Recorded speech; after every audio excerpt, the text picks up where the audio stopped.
council members. Doug Rux, Community Development Director. So this evening we're going to walk through a presentation that I gave you back in March of 2016 on urban forestry and heritage trees, as the topic has continued to kind of Just the great ones. circle around over the course of the last year and a half or so. So as indicated in your memo to you, we did research and we looked at different programs from Oregon, Washington, California, Wisconsin, Vermont, U.S. Department of Forestry, and the International Society of Arboriculture, as well as the National Arbor Day Foundation, and some others. There's probably 5 items that I would ask you to think about as we kind of walk through the presentation, and that's noted on page 3 of your memo. Some options of, you could form a citizens committee to study kind of urban forestry options and prescribe a timeline for them to do those activities and report back to the city council. Kind of on one end of the continuum, you could consider developing a very comprehensive urban forestry program, which would encompass both public and private lands. You could step back from kind of a full urban forestry program, and you could look at just doing a tree inventory. So that would be looking at the tree canopy within, roughly the 7.5 square miles of our urban growth boundary, which now has about 5.8 square miles as the city limits. We also have street trees. We have a street tree program now. Community development and engineering have talked about some modifications to that street tree program, and there's been some preliminary work that was done by Sonia Johnson before she left the city. So we could revise that street tree program, or you could just, Sonia did some preliminary work, and Cara and I've talked about that over the last year or so. Then you could look at just a heritage tree program, which means you don't have to have a full urban forestry program, you don't have to do a full tree canopy, but you're kind of focusing in on a narrow niche of all of that. So in your report, we talk about what is urban forestry. So that's really managing the forests in your urban environment. Often it includes not only the trees, but it's the shrubs and the plants that go along with it, because it's an ecosystem that works together. But there are some benefits that have been well documented through different organizations and so forth. And so it's listed up on the slide. Human health, does purify air, taking out the carbon monoxide. Documentation on having trees in your community increases property values. There's some details in your memo, which gives a range. Depends on where you're at, in which community. Improving neighborhood appeal, that livability, seeing street trees in front yards and so forth, makes a neighborhood more livable over the long term. There's cooling effects that come along with having trees within your community. Some of the numbers in the memo talk about you can get some reduction in your heating bill, cooling bill of your home, somewhere 8 to 12%. Kind of gets to the reduced energy cost component. It's treating runoff, so those tree canopies capturing that rain, gets into root structure, gets it back into the soil before it runs off and gets into the creek corridors. We often use, from a design perspective, is placement of trees in particular locations to help soften the appearance of buildings, especially larger buildings, that kind of scale and mass. Habitat, wildlife habitat that comes from having trees, tree canopy within your community. And then that social aspect that occurs with neighborhoods. So in Newberg, we are a growing community. As you know, we're right now at 24,365 residents as of July 1st of 2016. We'll get a new estimate in November of this year for July 1 of 2017.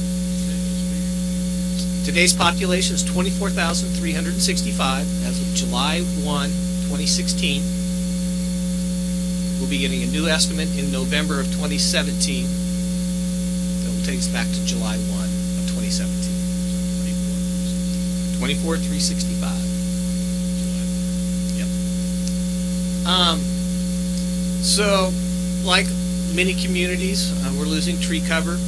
Some of the research we did that in the Pacific Northwest as a whole, there's been a 25% reduction in tree canopy cover and a 20% increase in impervious surface area.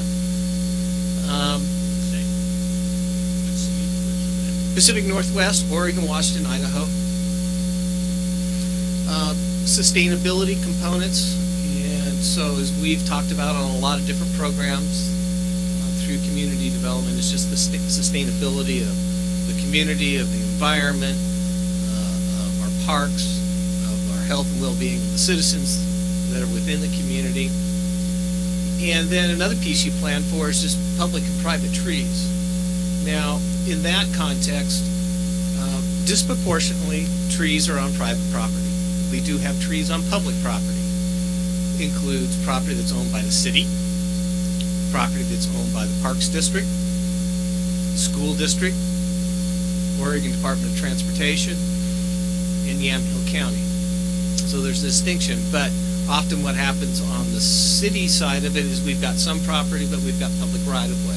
ODOT has a few pieces of property, but it's mostly their right-of-way for their transportation networks. Kind of the same with Yamhill County. The school district, of course, we know has lots of land because of the schools, and so does CPRD because of the parks that they have within our urban growth boundary. We don't own a lot of the stream corridors. There are some parcels we do own in either Chehalem Creek, Hess Creek, or Springbrook Creek, but most of those stream corridors are still under private ownership. So that kind of plays back to preserving trees, but we do have, for our stream corridors, it's a Goal 5 resource, and so vegetation is protected. Those stream corridors are landowners that are adjacent to them? Yes. They could entirely own from top of slope to top of slope of the stream corridor, or they could own a portion of the stream corridor.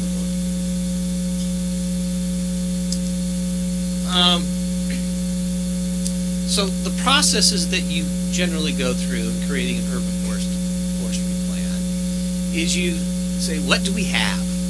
What's out there today? So looking at those existing conditions. And so often this leads to, it's that inventory work. What's out there?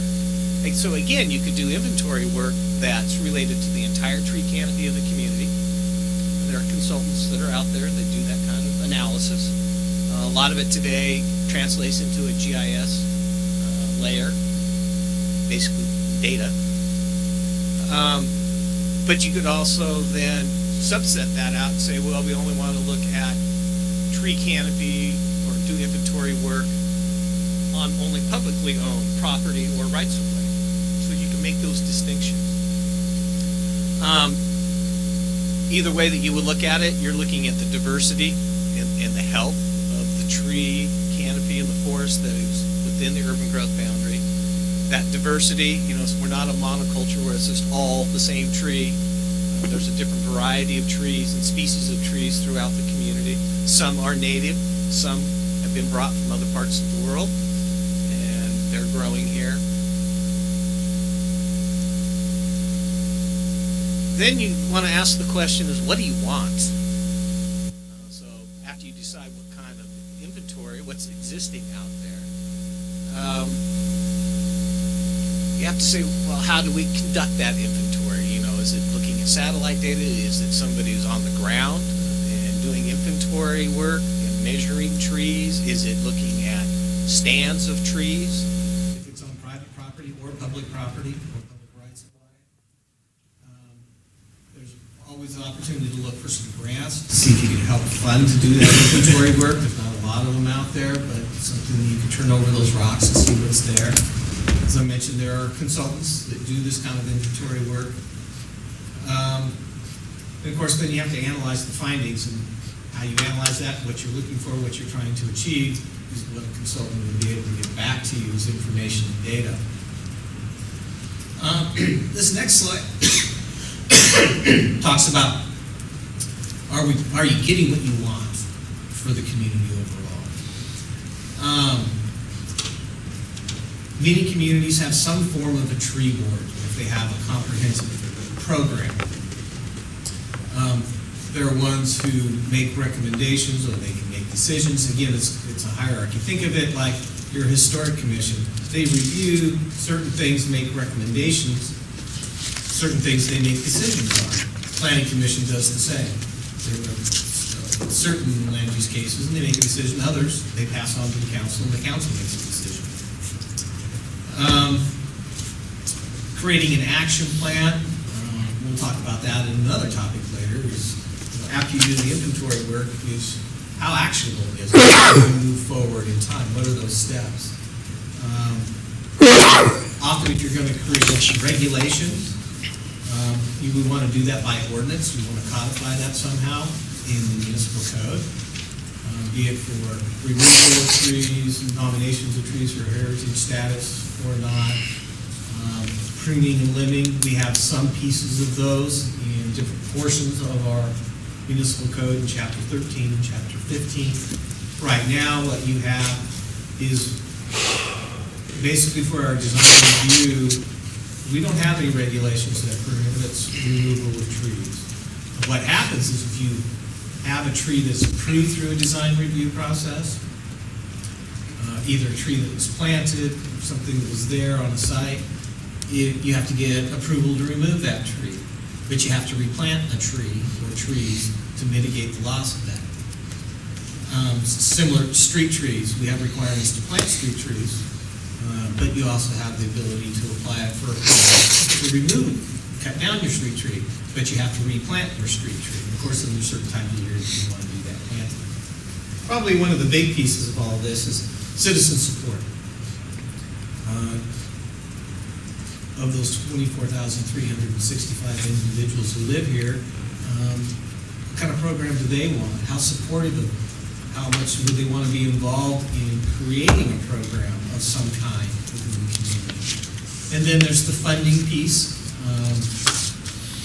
for that inventory, preparing a plan that has some context to it. Then there's the implementation of that plan. And those pieces can come differently for a city organization. You may have community development dealing with removal of trees or requirements for planting trees in subdivisions and planter strips. But then it may be our public works department who's working on it as part of the stormwater system and in the stream corridors and having that canopy cover of trying to meet the total maximum daily load requirements from DEQ.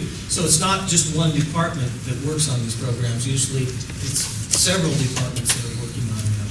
If you were a community that had a park program within the city, the Parks Department would be involved. Since we have a separate park district, there would need to be coordination with the park district on the program. And successful programs I've seen is that they do have some type of acknowledgement and celebration process. So if you drive into some communities, you'll see the National Arbor Foundation or Tree City USA. So there's a process, but you have to develop a program to be accepted in. Then there's annual reporting, monitoring, reporting that has to be done in order to keep within that program.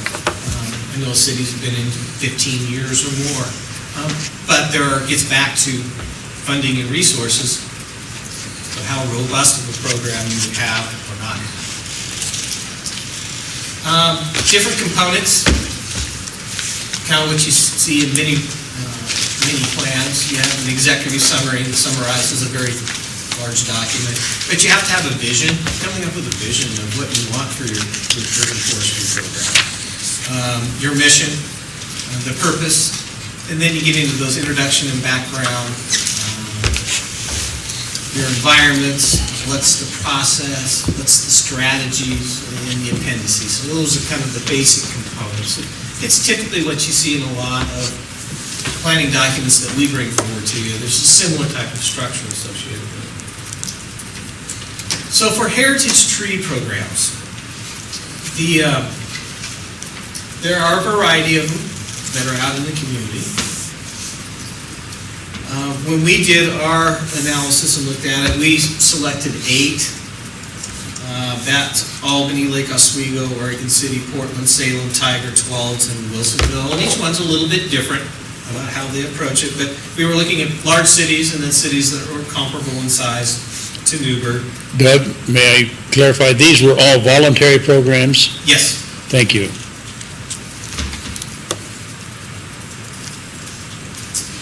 So as I kind of talked about when you're looking at a larger urban forestry program or subset of it, Heritage Tree Programs has a responsible citizen body associated with it. So that could be city council, it could be your planning commission, it could be a tree committee or commission that's established. There's different varieties in different ways, and different communities use different nomenclature for what they call them.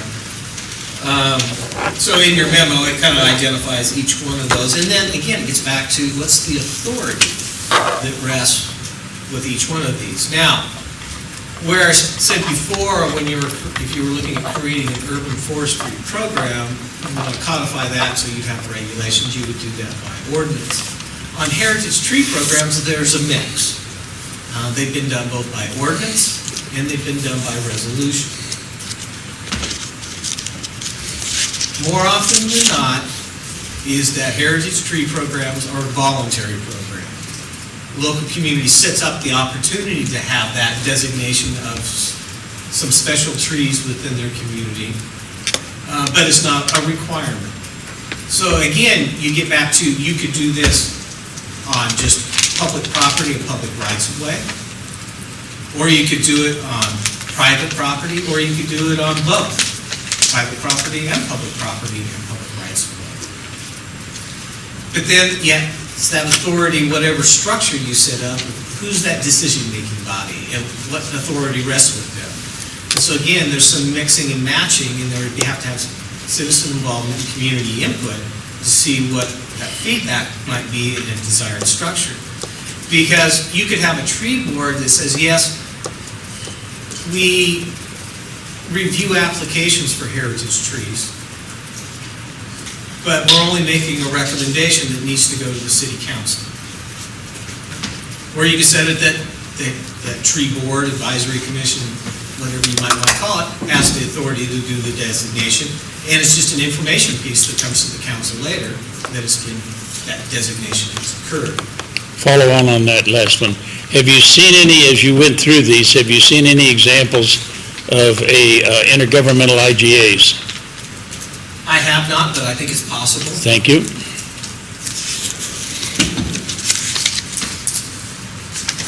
What are some of the things to consider when you're looking at a heritage tree? Again, more often than not, that there's a deed restriction that comes along with a designation. So that's basically it's a document that's recorded on the property that there's this heritage tree, so that subsequent purchasers of the property are aware that it has some special regulations or designation attached to it. If you were doing a removal of a heritage tree, who should that authority rest with? A commission, an advisory board, or with the city council, or with the planning commission? Again, different structures, or a hearings officer. There's a multitude of ways you might be able to mix and match that. Who does approval for pruning of a tree? There are standards. American Arboricultural Society has standards on pruning, but instead of just having the ability to just go out and prune your designated heritage tree, you want to have it done in an appropriate, proper way so you don't damage the tree so it dies in the future. So who does that?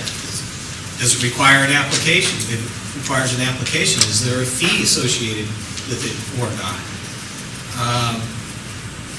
I've seen different programs where if it could be a community development department who does those reviews, it's been parks departments, or is the mayor, what about an IGA? That's a possibility to do that. And then this last big one here on this slide is, where would you do those designations? You kind of keep coming back to that. Is it on private property? Is it on public property and rights of way, or is it a combination thereof? If it's voluntary,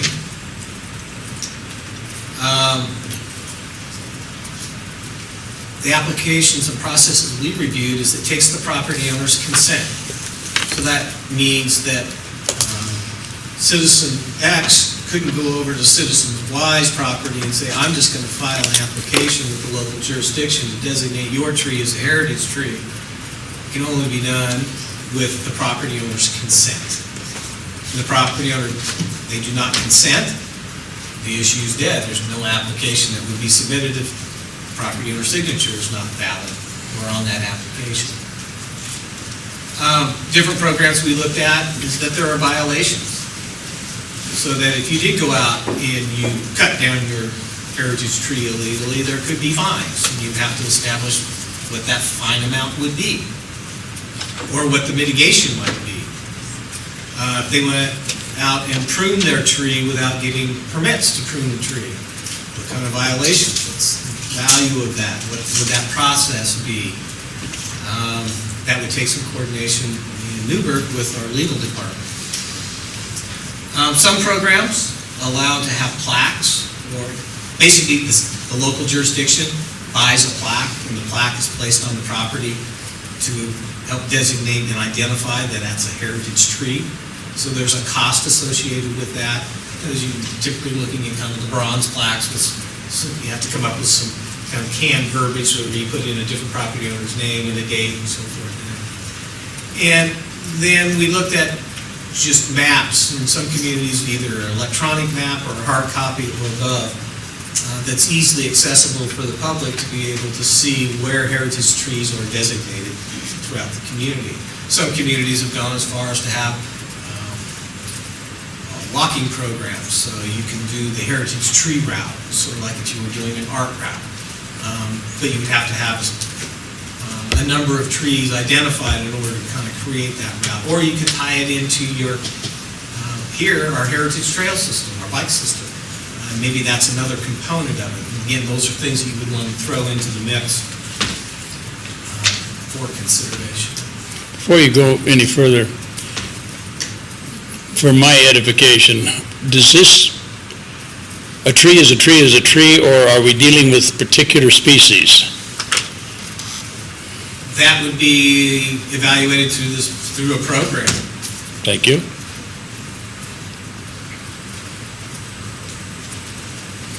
That's all I have. Well, we have a whole lot of other things here. What else do we have that we need to go through?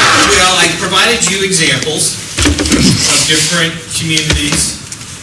So the first one you see in attachment 1 is Albany and how they've put together their program. So they established a tree commission. The members are appointed by the mayor. They set some particular standards about where those members and skill sets that they needed to come to the table with. So in arboriculture, landscape architecture. And they have their own recreation department, do they not? Yes. Okay, thank you. Later down on that page, it talks about what their roles and responsibilities are. And so it identifies studying, investigating, administer a written plan for the care, preservation, pruning, planting, replanting, and so forth of trees. Criteria, they have a city forester in Albany. We do not have that here. Designating heritage trees on private lands within the city. Promotion for planting and maintenance of trees. Tree City USA, which I brought up. So their program was set up to obtain an annual designation as a Tree City USA. And so the next page on the Albany piece, they established their program in 1999. So they're talking about, to qualify for a heritage tree, trees shall be unique in size, structure, or species, and/or shall be significant on the basis of their importance on local, state, or national history. So that's somewhat similar to what we do with our historic program. Not the same, but has kind of similar kind of construct to it. You have to submit your nomination to their tree commission. And then it gives an example of what they've got in their application form itself. You have to list the reasons why it should be listed as a heritage tree, where the tree is located, physical description, the owner, again, the owner has to sign their application, and then who prepared the application. The next one is Lake Oswego's, which is a little more robust. But again, this one indicates that any person can nominate a tree for heritage tree status, but it takes property owner's signature or approval for that nomination. Walks through what the review process. Let me, from your background, I'm on 55.06.020 nomination. Correct. And any person may nominate a particular tree or trees. Tell me, singular versus plural. Is this by species, all species could be a heritage tree? Is that what it implies? What it's implying here is a grove of trees.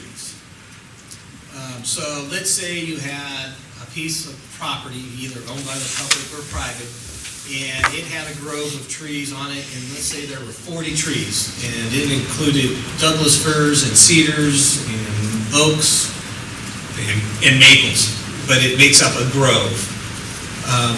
Under their program, you could nominate that grove because it has multiple trees in it. With or without identifying a species? You would have to identify the species. So you'd inventory that grove. Okay. So that you know what you had for Doug firs or cedars or maples or oaks. Here, they've got basically their board that reviews all of the nominations.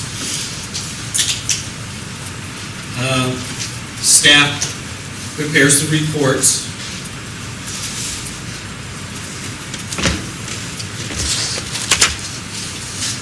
And then it lists out the criteria. It could be a tree or stand of trees. The tree is not irreparably damaged, diseased, or hazardous. Following the approval of the board, the trees located on private property designation shall be complete upon the property owner's execution of a covenant. So that deed restriction runs with the property. So here, the board gets to do the nominations and the approval.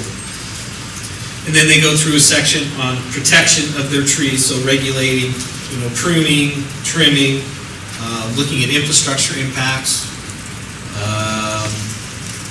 They have components of their program that deals with view corridors and so forth. Then they go through and talk about removal of heritage trees.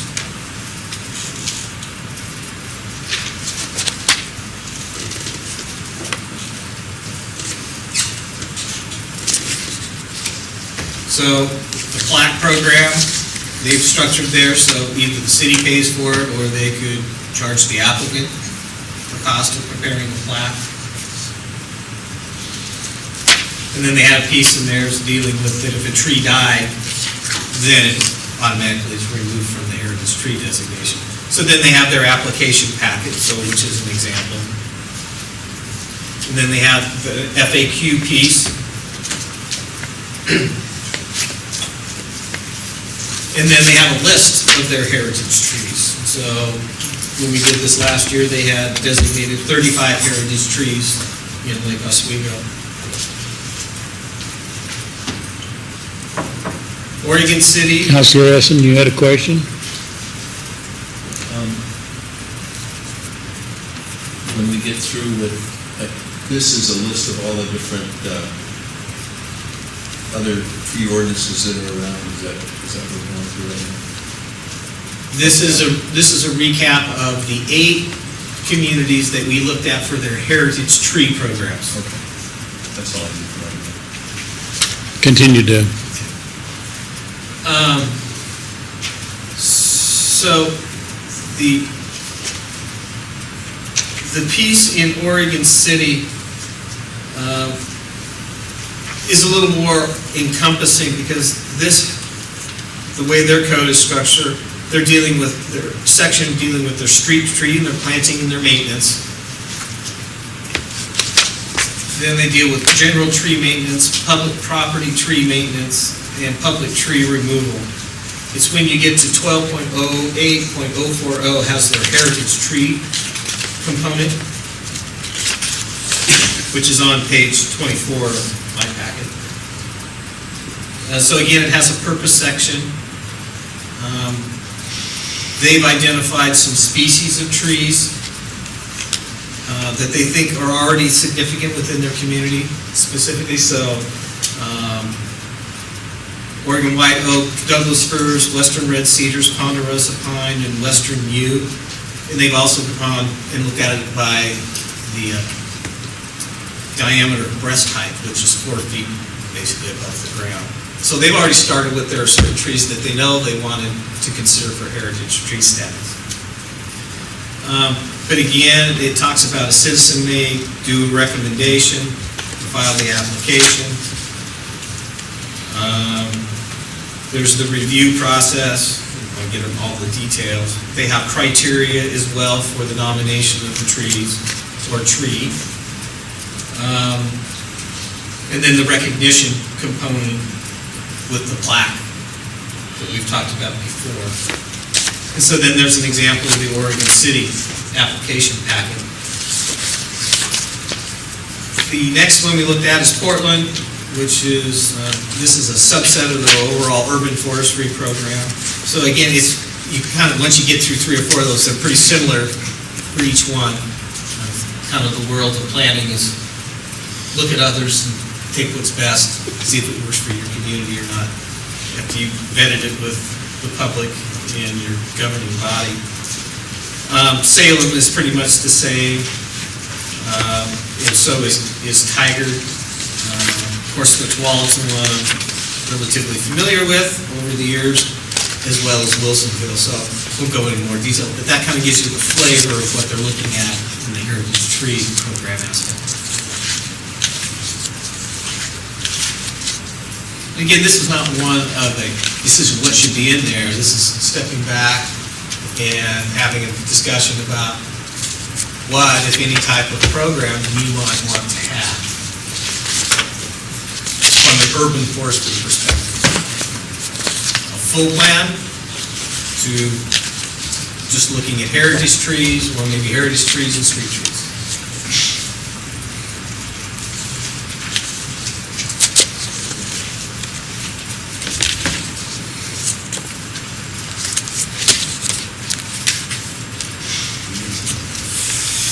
Questions or comments? Councilor Essen. I forwarded the ISA guideline for developing and evaluating tree ordinances document. It's about a pretty large document. And I'd like to just make some comments about what tree ordinances do. And it's basically three different things they do. One of them is identify trees that are of significance in the community. I personally think that most heritage tree ordinances identify a bunch of trees, a lot of different kinds of trees, but if it gives the opportunity for somebody that has a tree to have it designated that, but for instance, unless it is of real significance, it can be a little bit of a problem. The other thing you can do with the program is they have a site distance one, because a lot of people plant trees and then it blocks views and things like that. The third area... Say that one again, please. Well, if you have a wonderful view and your neighbor plants a tree and it blocks it, there are not very many, but some ordinances that want to solve that problem. So that's something you can do with it. And there's just been an urban forest program in which you go into just identifying all the trees that you have, going into what's significant in those trees, talk about the planting that you have,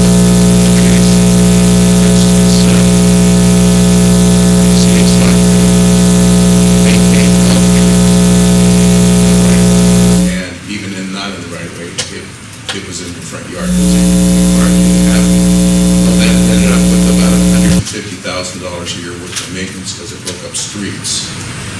And the arborist that was there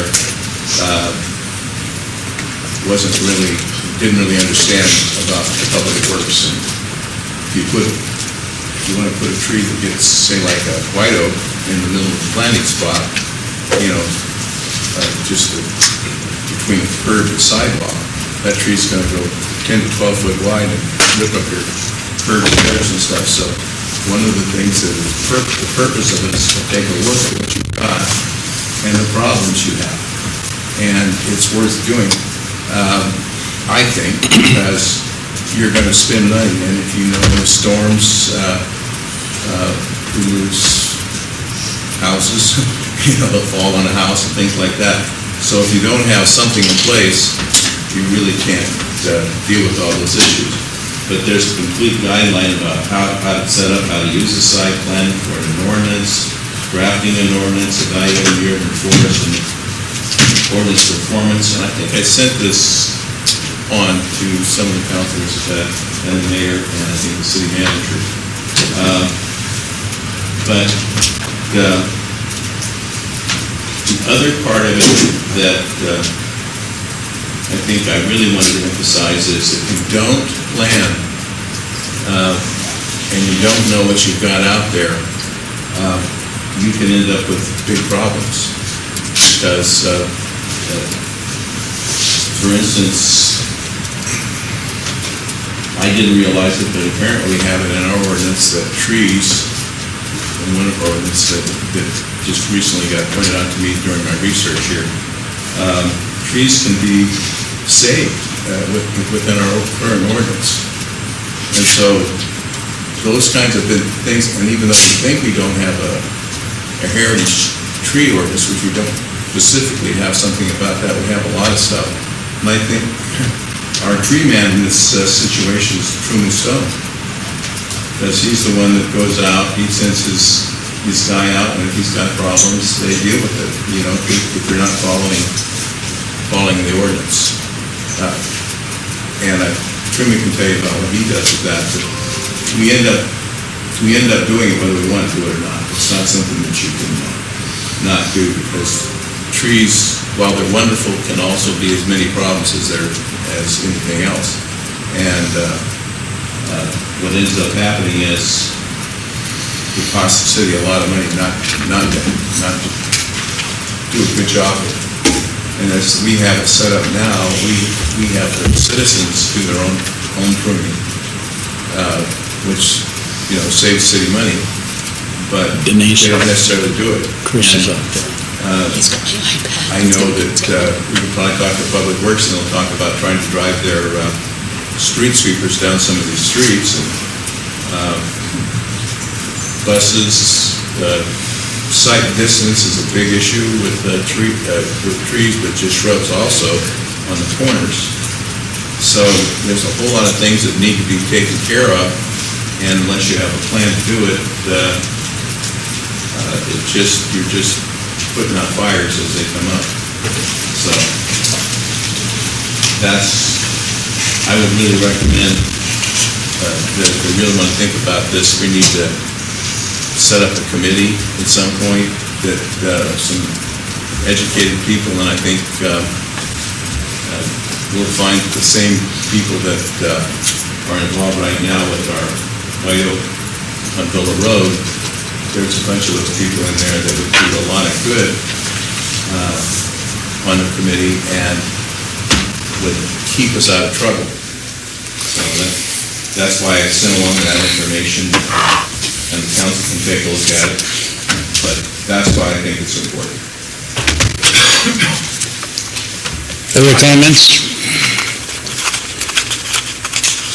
No, it seems to me, with all due respect to the council and all due respect to things that have been said, that we got about this far 3 or 4 years ago, and that's about as far as we got.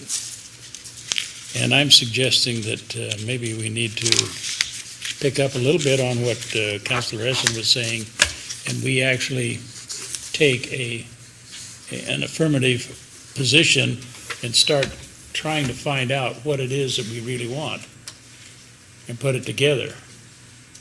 I am toying with the evolution of a tree committee, whether that's going to be a citizen-wide advisory body, whether it's going to be council-appointed, whether it's going to be council-driven, or whether it would be community-driven. Those pieces haven't come together. So unless I hear a strong resistance on the part of the council, I would like to pursue that at this time and expedite the formation of that advisory body, task force, whatever we come to do. We've had some other public agencies that have stepped forward and have indicated their willingness to help staff that type of a study group of task force, which I think could be very valuable. So with that, unless you have further questions, we have the genesis here, I think, for the evolution of a viable program, and also to explore what that program should possibly be at some future point. Any other comments at this juncture? Is there anything else to come before the council on work session at this time? Mr. Mayor, Yes, ma'am? if we can take a brief recess between the work and business session, I have Leo here from Public Works, and he's going to check the microphones to see what's wrong. Well, we do usually recess, yes, but we can. Okay. All right. Do you know how long it's going to take? He said it'll take him just a few, like maybe 5 minutes to figure out if there's something wrong or if just something blew electrically. Okay, all right. All right. Nothing further to come before the council at this time? Then we will be adjourned and we'll reconvene when I get the green light from our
Give them to the lady in the steel shirt. I can take it to her if you want. Teal. Teal.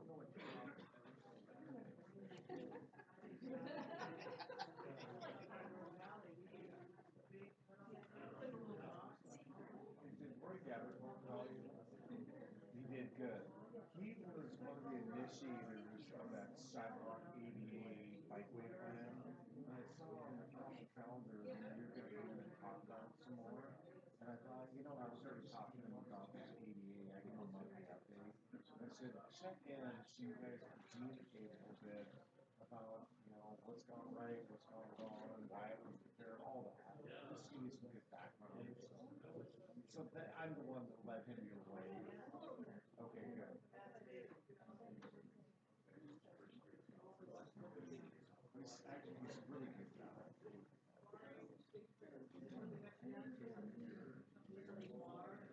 And Jessica used to meet with him quite a bit, just to talk about these about sidewalks and ADA. And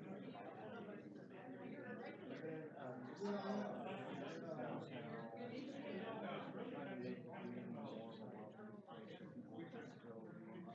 Through the committee process, talk about the day that, Bill Rose, like, Mary's doing a good job on these big contributions. And then Rose is doing a good job as we're grinding out streets and everything. We're on ADA improvements and plan all the time. What's failing right now, in my opinion, is those little sub-local sidewalk connections.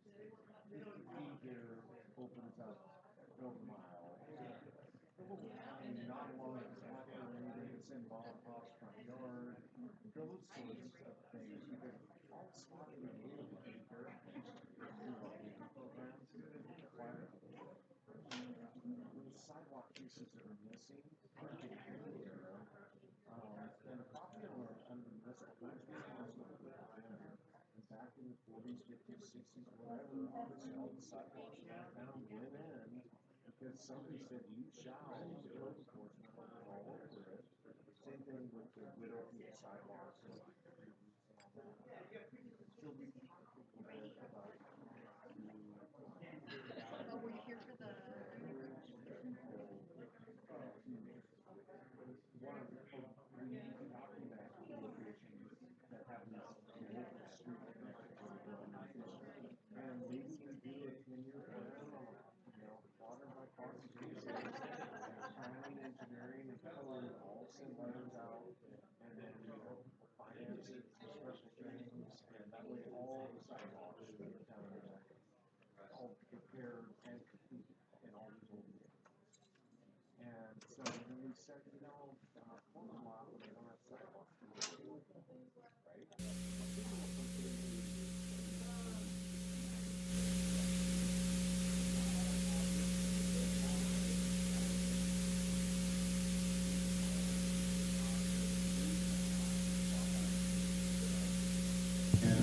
Maybe the health fairs in place or not.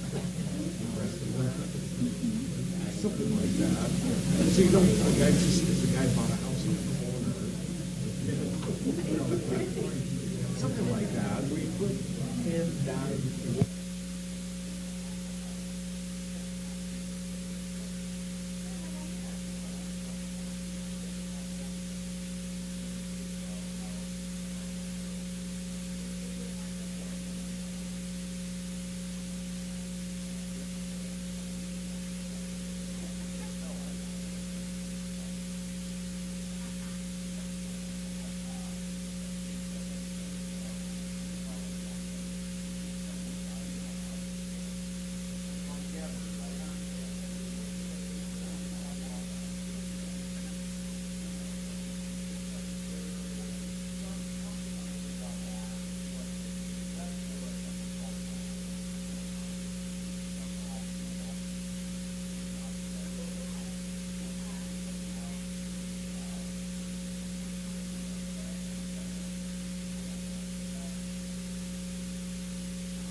Just in case.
Good evening, ladies and gentlemen. I think I have all my little paperwork here caught up. Thank you for your patience. We're calling to order our city council business session for August 7th, 2017. May I have a roll call, please? Mr. Mayor, all present, duly noted. Would you rise for pledge of allegiance?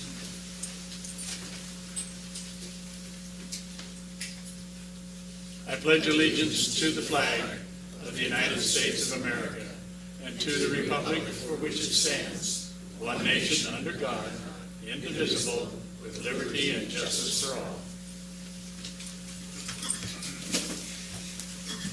We have a presentation this evening from brought to us by our executive of the chamber. So I'm going to invite Cheryl Couch to the table, if she would, and give us an quarterly report on the status of the chamber. Good evening, Mr. Mayor and councilors. Good evening, Cheryl. Good to see you. My name is Cheryl Kelsch, CEO at the Chehalis Valley Chamber of Commerce. And you've got a few party favors that I passed out. You have a copy of both the fourth quarter Visitor Center report in your packet, and with that is the year-end performance report, and it gives you sort of the measurable items, the metrics for how the chamber performed against our contract over the course of the last year. A couple of things I want to point out for fourth quarter. You will see in a little plastic packet, there's a wine charm. It says Newberg, Oregon on it. We are part of a tri-county charm trail that involves, I think we've got about 20 participants or 25 participants, so people can travel around the tri-county area and pick up those charms. In some cases, if they stop at a winery, they might need to make a purchase. In our case, we are using it as an incentive to fill out our visitor survey because we're trying to increase the participation of visitor surveys so we can do a better job of targeting where our visitors are coming from. But that's one thing I wanted to mention. Also wanted to mention, you've got the usual media report, PR report. The demand for tours by media and the travel trade continues to increase. And I can't tell you how much time that takes. It's very, very important. If you look in our year-end report, we got more articles or mentions than the number of tours that we actually took people out on. And a great example of that is with Northwest Travel and Life magazine. We continue to get great articles and exposure from that magazine. And in fact, I left an article they did on Tour Divine in June out of your summary. But we're glad, I try to stay in front of people that I've got a relationship with to remind them that there's some great things going on down here in Newberg, and then again try to get the media coverage on that. On the year-end performance report, you've got samples of the Northwest Food Traveler. We've got a 2-page spread in the Northwest Food Traveler magazine, and that's distributed by Northwest Travel and Life. And then you also have a copy of the 2017 Travel Yamhill Valley Guide. Those are distributed statewide. We've got the back cover, as well as there's an inside spread on Newberg. And then I wanted to give you all an example of the monthly events calendar that we produce, and we distribute those not only to our visitors, but we also distribute it through our lodging establishments so they can share it with their visitors. And that's, again, produced monthly. And then lastly, I wanted to give you all your official Eclipse glasses, if you don't already have them. So, pass that out.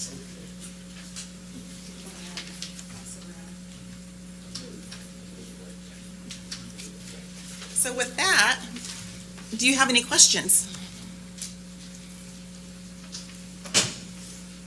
Speak now or forever hold your peace, Councilor Essen. There's nobody there. So we can, are these on your website also? The events are actually posted in our electronic calendar, but the paper versions, I can email an electronic file to you on request, and some of our lodging establishments have requested that, or they're entered in our electronic calendar.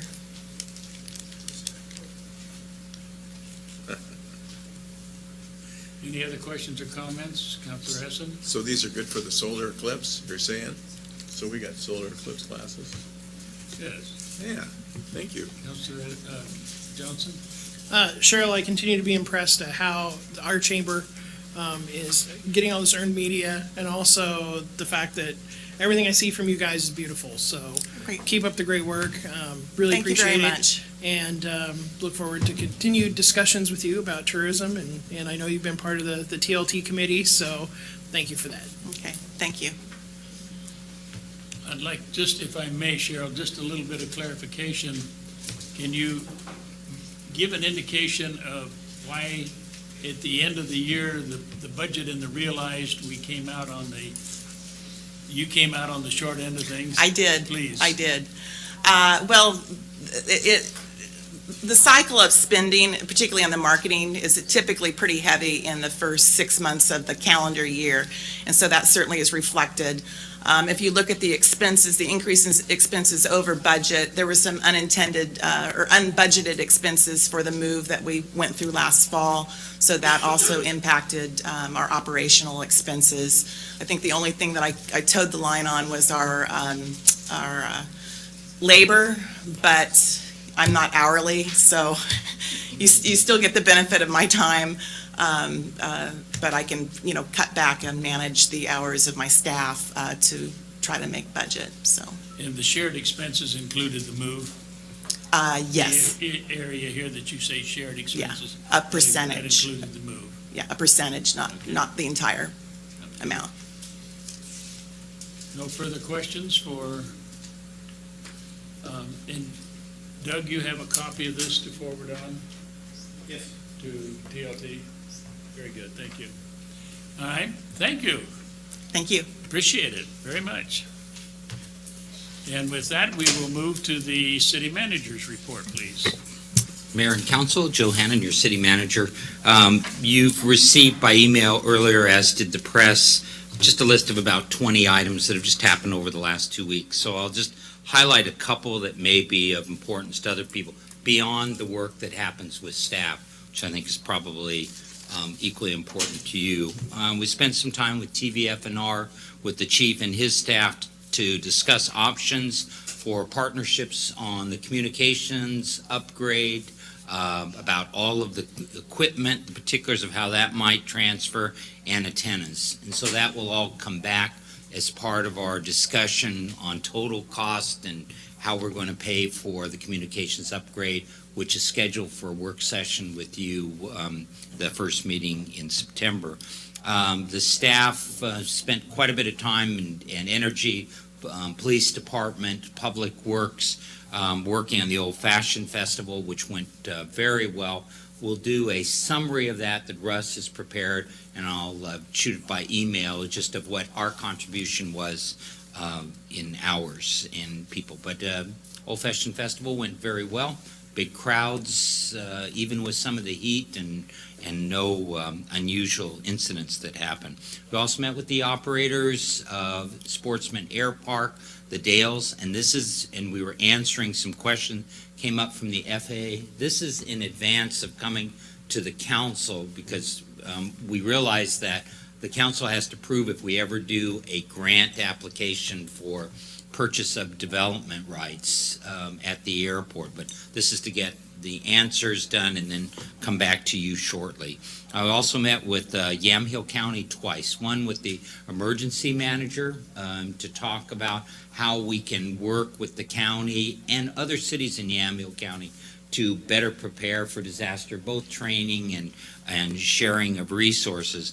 Then the mayor and I met with County Commissioner Primovich and also with the county administrator, and we talked about a request that the city had of the county to relocate or expand some county services in Newberg, so that we get basically the same kind of coverage that the city of McMinnville residents have. And so we talked about a number of things, from sheriff's service to auditor to election to mental health, and I will send that back to council, the responses. It doesn't look like they're going to create another satellite office here, but what we do believe out of that will be some kiosks where residents here can go online if they want to come in and interact with county staff to do that. Also met with the Veterans Group, and this was to discuss the banners that we talked about at the last meeting, also about a volunteer effort to help another wider effort on transit in town, and this is both about getting volunteers from the veterans community to maybe combine with some other nonprofits to offer an increase in services by using small vans to get to medical appointments and other items. So there's more to come with that. We're also presenting that to the Yamhill County, the transit is doing a master plan right now of our transit services. Then met with CPRD to discuss the upcoming meeting. We also talked about partnerships that they might have in supporting any kind of work that we would do with trees or anything in that side, but also on the trail system and some other items that will come back at the joint meeting that you're scheduled to have from them. The last thing is just an announcement that August 8th, so this week, Senator Merkley is in town. He's at Newberg High School, 7 o'clock. And then tomorrow night at the Cultural Center, Representatives Noble and Post are having a town hall meeting at the same time that Tunes on Tuesday is going on. So they'll be looking for people with that. And if there are any questions of that, or after you... Councilor Essen? Yes, I'm always amazed at how much work you're out there doing, and doing a great job. What I'd like to ask about the city transit, I think I shipped that off some information about, there's a survey going on right now, and is that something we could get maybe out on the city website, that people should sign up and let their views known on that transit survey? Yep, we can do that. And I may also, I'm wondering if we could do something with Facebook on that, if we have some kind of setup on that. Try to get that done. We'll do that. Any other comments or questions for the city manager? None appearing. That moves us into the area of public comments, and I have one individual that is signed up that would like to speak to us generally on public comments. I'm sorry, I wasn't able to get up in time. I started. It's mushrooming. This section of the agenda provides an opportunity for citizens to address the council on matters relevant to the city and regarding items on the consent calendar, but not other specific items on the agenda for council deliberation. And I'd like to remind all citizens who have signed up to speak to the council during the public comments, or as we go into public hearings, I will again remind that we will ask the speakers to confine their remarks to a 5-minute address to the council. Also, collective comments by an individual under public comments will be limited to 5 minutes. It's asked that any request for information that a speaker makes in writing be made in writing and presented to our city recorder.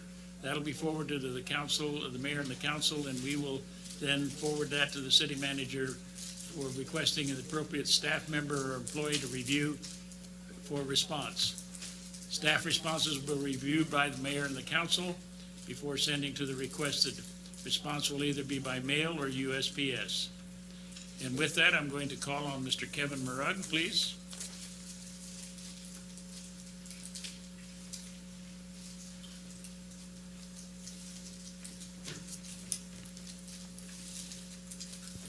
Good evening. My name is Kevin Murug, and everyone's going to be very brief.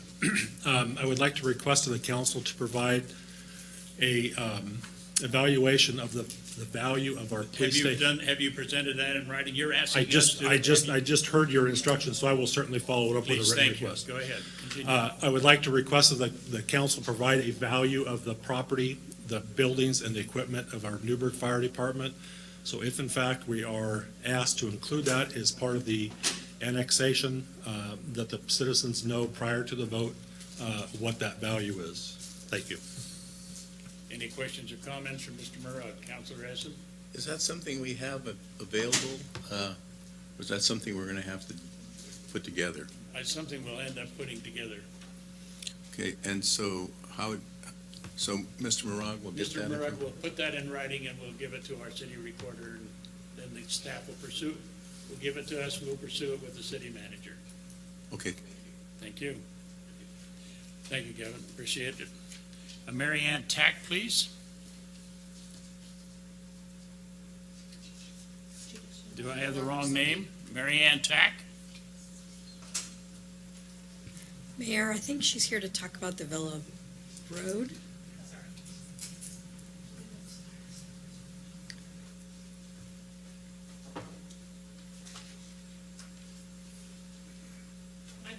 You, Mike, please.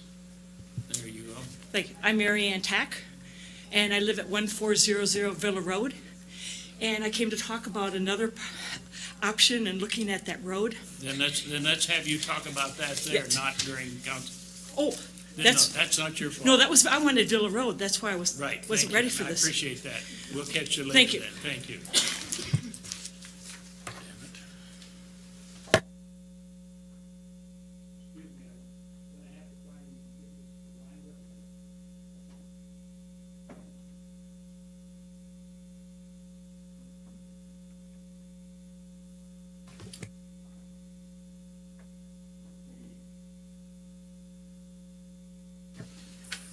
I think that takes care of the public comments, so with that, we will move into the consent calendar.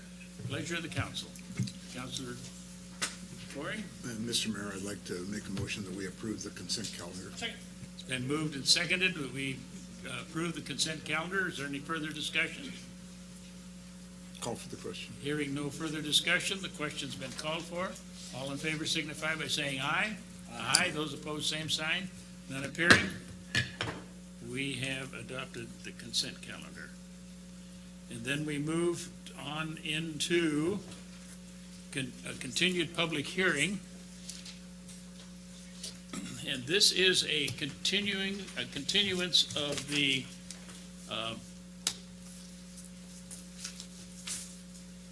quasi-judicial hearing that we have regarding an ordinance for annexation application of 25.66 acres of property located at 25020, 25240, and 25300 Northeast North Valley Road, Yamhill County Tax Lots 3207-600, 700, 800 into the Newberg city limits. And with that, I'm going to, again, a call for any abstentions, bias, ex parte contact that you've had since the last time, and objections to jurisdiction. None appearing. Our city attorney has left us. Mr. Mayor, city attorney had to run back to the office to grab something real quickly. He will return in a few minutes. All right, well, we have some legal statements that we made when we first, now what have you got? I'm sorry, she was trying.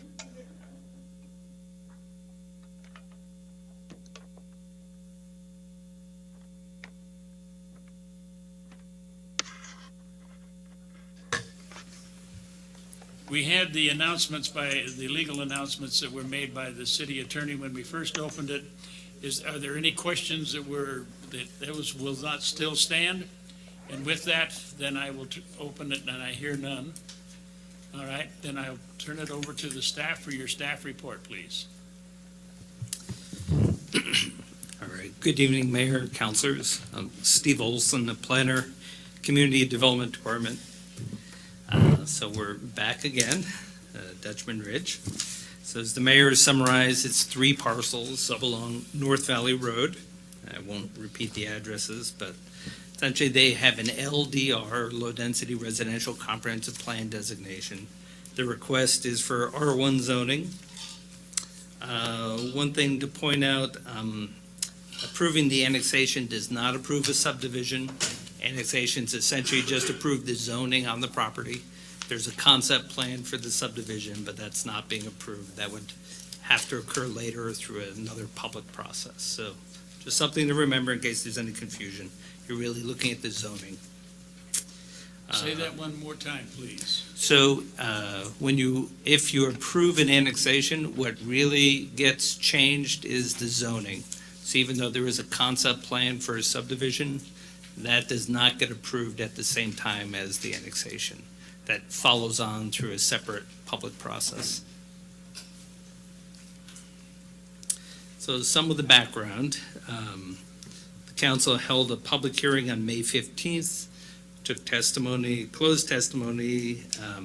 At that point, the council deliberated and approved a motion to deny the application and then sent it over to the next meeting so the findings could be revised. And then we've had several other meetings. In the meantime, the applicant did extend the 120-day rule. That extension basically puts the local review deadline out at September 18th of this year. In the meantime, the ex parte contact issue came up, so we held a hearing to allow testimony on that. And at that same hearing on June 19th, the council decided to reopen public testimony. So that's where we are tonight. After this public testimony is reopened. And so that's on any issue. It's not limited to ex parte contact or some narrow format.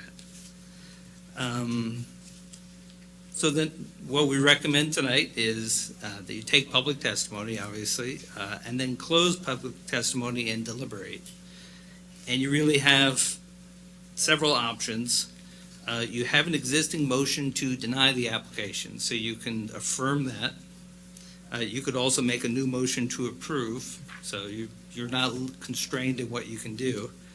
But either way, you have to state clearly your reasons for approval or denial and advise staff how to revise the findings, because we will need to rewrite these findings either way, for or against, and then bring back to you at a follow-up meeting. So some of the issues that would have to be looked at, you would have to define large and some, especially large, need to have a threshold number.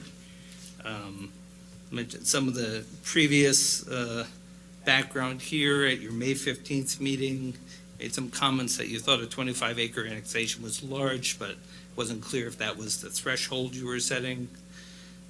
In the Planning Commission resolution, we had a question about what did the Planning Commission do. That's on page 118 of 236. You can see their recommendation. They went with 40 acres as the threshold for large. Let's see. But the important thing is to obviously define large, and it's also would be helpful to define some, but large is the key. You should also address the location policies in the Again, your citation is what? Sorry. On page 118, Thank you. 118 of 236, that's the Plan Commission resolution. The location policies are listed on page 122 of 236, because that's another issue to be addressed in the findings. Is this a good or a bad or a neutral location for R3, and why? Because we do have to write that up in the findings. Other issues have been raised by applicants and opponents about some ORS references. Does this serve to impose price points on development? Does the goalpost rule apply? So there's quite a few other issues that have been raised as well. But the key for staff is just whichever way you decide, we just have to write the findings up clearly so it's on a sound basis. So that's really what we would like you to focus on when you get to that point. Doug, did you have any other comments you wanted to add? All right. And that's the staff report. Questions of the council for staff at this time?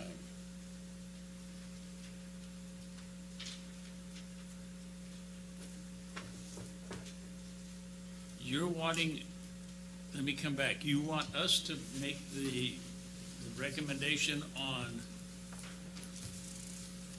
what would be in answer to page 118 and 120? Or what constitutes a large? Yes, the findings will need to define large, and your decision will then partly be based on that. And some of the other findings are about location policies, and those are listed on 122. So then you would also need a finding on whether this was a good, bad, or indifferent location for R3. Those are two of the issues. There were other issues that have been raised, but those are two of the key ones. I'm not totally tracking with you, but that's all right. Councilor Essen, Councilor McKinney. What does move the goalposts mean? This is something, well, we can have Mike Robinson address that more, as it's an issue he brought up, but essentially he was saying, so I'm paraphrasing this, that you shouldn't be able to go through the process to the point and have your application be found complete, and then have a finding basically say the only way to meet the code is to apply for comprehensive plan amendment. So essentially it's saying that the comprehensive plan policy would require you to apply for a comprehensive plan amendment as part of the annexation. And that's not normally part of an annexation. That's not what? That's not normally part of an annexation. It's not automatically a requirement. Councilor McKinney? Steve, since we're talking about 25.66 acres, describe to us the Planning Commission's methodology to justify moving this annexation forward to the City Council based upon the 25.66 acres. All right, so right now I am flipping to page 118 of 236. I would say the Plan Commission had a great deal of discussion about this, and some mixed feelings, but this is the resolution they adopted. And what that says is that, let's see, essentially it said that 40 acres and above would be large, and since this is less, then therefore this is not large. So you can obviously, you essentially tentatively made a different finding before, but we do need to be able to state clearly what your finding is. So We need to make sure that there's harmony between the documentation then, or these. yeah, you these don't two have to questions. harmonize with the Plan Okay. Commission resolution, Yeah, but just right. whatever your decision, your finding for large has to correspond with your decision. Follow on. Let me clarify that. Our definition of large needs to what? This is a key part of the findings, so your definition of large is going to heavily influence the decision that you make. Most of the discussion is about this mixed policy, which says any large residentially designated parcel shall apply a mixture of zoning to include some R3 lands. So if you find that it's a large parcel, then you have to determine whether this policy really applies. And you essentially before found that, yes, you felt that this was large, and since it didn't include R3, you tentatively decided to deny it based on that. Alternatively, the Plan Commission found that this was not large, and so that was part of their argument for approving it. So. The Planning Commission determined it was not large? Correct. They found that 40 was the threshold for large. So these are the findings that they adopted. Follow on. Follow on. So it was the recommendation of the Planning Commission to annex this property into the city of Newberg. Yes, that's the resolution, Plan Commission Resolution 2017-324. That's on page 112 of 236. It's your attachment 4. Follow on. Follow on? How many meetings did they have to discuss this project, or this annexation? Dare I ask? I don't remember. I'm counting them up. March 9th, April 13th. All right, actually, they just had 2 meetings on this. And I imagine they were long. Yes, they were long. There was plenty of discussion. Thank you, Steve. Any other questions right now for Mr. Olson? None appearing. We have some people that have signed up that want to talk to us again. You have, we have kept the record open, and this is the way we're going to proceed. We will start with the proponents. Then we will go to opponents, and then undecided, and then the principal will have a chance to rebut. And in all of these cases, we're asking you tonight to confine your remarks to 5 minutes. The first person I'm going to be calling on is a Chris Strange, please. You want the applicant first? I'm calling on Mr. Chris Strange, please. Mr. Mayor, I have something I think I need to add before we do that. Never mind, go ahead. This is a continuation of the pre-existing hearing, but I think it would be a good idea to repeat the quasi-judicial statutory announcements at this point, just to make that clear. Trying to do that earlier. However, you had snuck out. Well, what happened, and I apologize, I'm unable to access those files from this computer, so I had to walk back to City Hall and retrieve a paper copy. So I apologize. I think it's the heat is giving us some technical difficulties here. So this is a quasi-judicial hearing, which means that the City Council is sitting as if it were a court to decide issues. And because of that, under Oregon statutes, under land use statutes, there are certain announcements that need to be made. The substantive criteria for this decision begin on page 116 of the council packet. Testimony, arguments, and evidence must be directed toward the criteria described in the packet, or other criteria in the planned or land use regulations which you or any person believes to apply to this decision. Failure to raise an issue accompanied by statements or evidence sufficient to afford the decision maker and the parties an opportunity to respond to the issue will preclude appeal to the Land Use Board of Appeals based on that issue. Prior to the conclusion of this evidentiary hearing, any participant may request an opportunity to present additional evidence, arguments, or testimony regarding the application. The City Council as the hearings authority shall grant such requests by continuing the public hearing pursuant to paragraph B of the statutes and leaving the record open for additional written evidence, arguments, or testimony. If the hearing authority grants a continuance, the hearing shall be continued to a date and time and place certain, at least 7 days from the date of the initial evidentiary hearing. An opportunity shall be provided at the continued hearing for persons to present and rebut new evidence, arguments, or testimony. If new written evidence is submitted at the continued hearing, any person may request, prior to the conclusion of the continued hearing, that the record be left open for at least 7 days to submit additional written evidence, arguments, or testimony for the purpose of responding to the new written evidence. If the City Council leaves the record open for additional written evidence, arguments, or testimony, the record should be open for at least 7 days, and any participant may file requests with the local government for an opportunity to respond to new evidence submitted during the period the record was left open.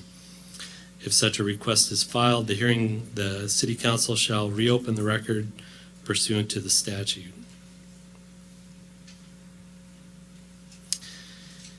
And I think that's it.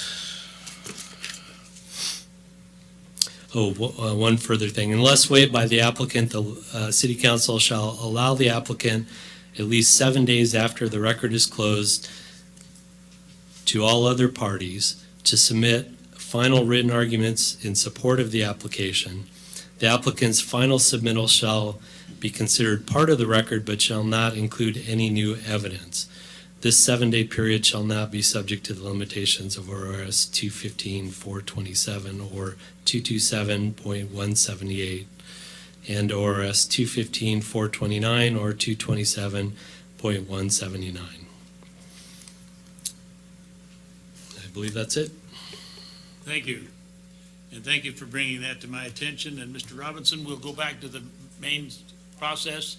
And so we will start with the principal proponents, and we'll start with Mr. Michael Robinson. But I will ask if you can find your time to 5.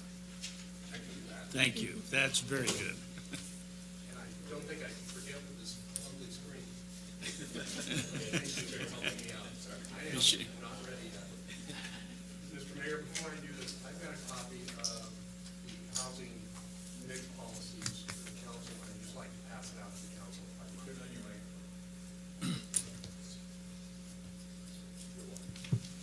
All right. Good evening, Mr. Mayor, members of council. My name is Mike Robinson. I'm a land use attorney here on behalf of the applicant. Also with me tonight are Mark Wilcuts, Jessica Kay, and Dan DiNucci. We're all here to answer your questions, and we hope at the end of your hearing tonight that you'll approve the application as your planning commission recommended after, as Steve Olson said, 2 long meetings. Frankly, they got it right. So let me start with 2 important points. First of all, thank you very much for being willing to reopen the public hearing and listen not only to us but to others. We recognize affordable housing is an important topic in the community and it deserves a fair hearing while all of the issues are vetted. Secondly, we think you should follow what your planning commission did, and I'll try and explain this in the next 4 minutes and 15 seconds. Everyone agrees on the goal of affordable housing, so we're not disputing that, and I know I heard Mark at our last hearing testify that he supports affordable housing. The question is really twofold. A, is this the right policy in this application to achieve that? And B, how do you do it in the best way? So let me talk about the first question. Is this policy properly applied in this case? And the answer is no. And I thought, I'm going to change my presentation just a minute. I thought, Councilor McKinney, you asked some very good questions about what the council needs to do to make a decision on this. Steve had a pretty long list. You have to figure out what large is. Well, let me just refer you to the Planning Commission packet. What I have is the staff packet. But they base their analysis, Mr. Mayor and Council, not only on written testimony, but on this large spreadsheet. This is part of your application. This was not an insignificant effort. This was a Planning Commission that clearly thought about how to achieve this. So Steve said you have to figure out what large is. The Planning Commission says 40 acres. We think that's reasonable. Steve said you had to figure out how you're going to apply it, where it should go. We don't think it should go here, but he left out one thing. How much is enough? Because if you look at the policy I just pointed out, it says some R3 land. So you have a policy that requires you to make highly subjective, complex decisions that you're making for the first time after an application is already submitted. And forget the law, it's simply not fair to an applicant to impose this kind of a standard on him when this council doesn't even know how those questions are answered. We'd suggest to you that the right way to do this is to figure out how to answer those questions, make it clear to the public and applicants that you need to apply to this. But you do it after you know what those things are, so an applicant isn't surprised and left guessing about how it's decided. I also think that we believe that the application of Mixed Policy X does not comply with state law in a couple of ways. First of all, as Steve said, we came in based on an R1 zone for the LDR designation. To apply R3, that's a different comp plan designation. So to make that decision, this applicant is being required to apply a different standard after the application is already made. And there's no two ways about it. That runs afoul of the goalpost rule in 227-178-3, ORS 178.3 that says only the standards in effect at the time you apply can be applied to your application. You can't tell an applicant after the applicant comes in that you have to change the comp plan designation and apply for a different zone. It also runs afoul of ORS 197-309 sub 1, which is a state law that says cities cannot impose affordable housing requirements, a specific price point. Now, if it's as easy to defeat that statute as simply saying, well, we'll just say affordable housing, then the statute really doesn't have much to it, does it? But this statute is broader than that. And by the way, another reason I passed out the definition is your code defines affordable housing as a particular type of income level. So when you say affordable housing, you're directing an applicant to develop housing that meets the level of price so that a person in that income group can buy it. That runs, or rent it. That runs afoul of the state law. Lastly, and I think Jessica has more to say about this, this is really the wrong location. Yes, it's near a couple of schools and a community center. I don't think it's within walking distance, but it's not near 2 grocery stores and a hospital and a pharmacy like Mr. Smith's property is, which is the vacant property north of the hospital.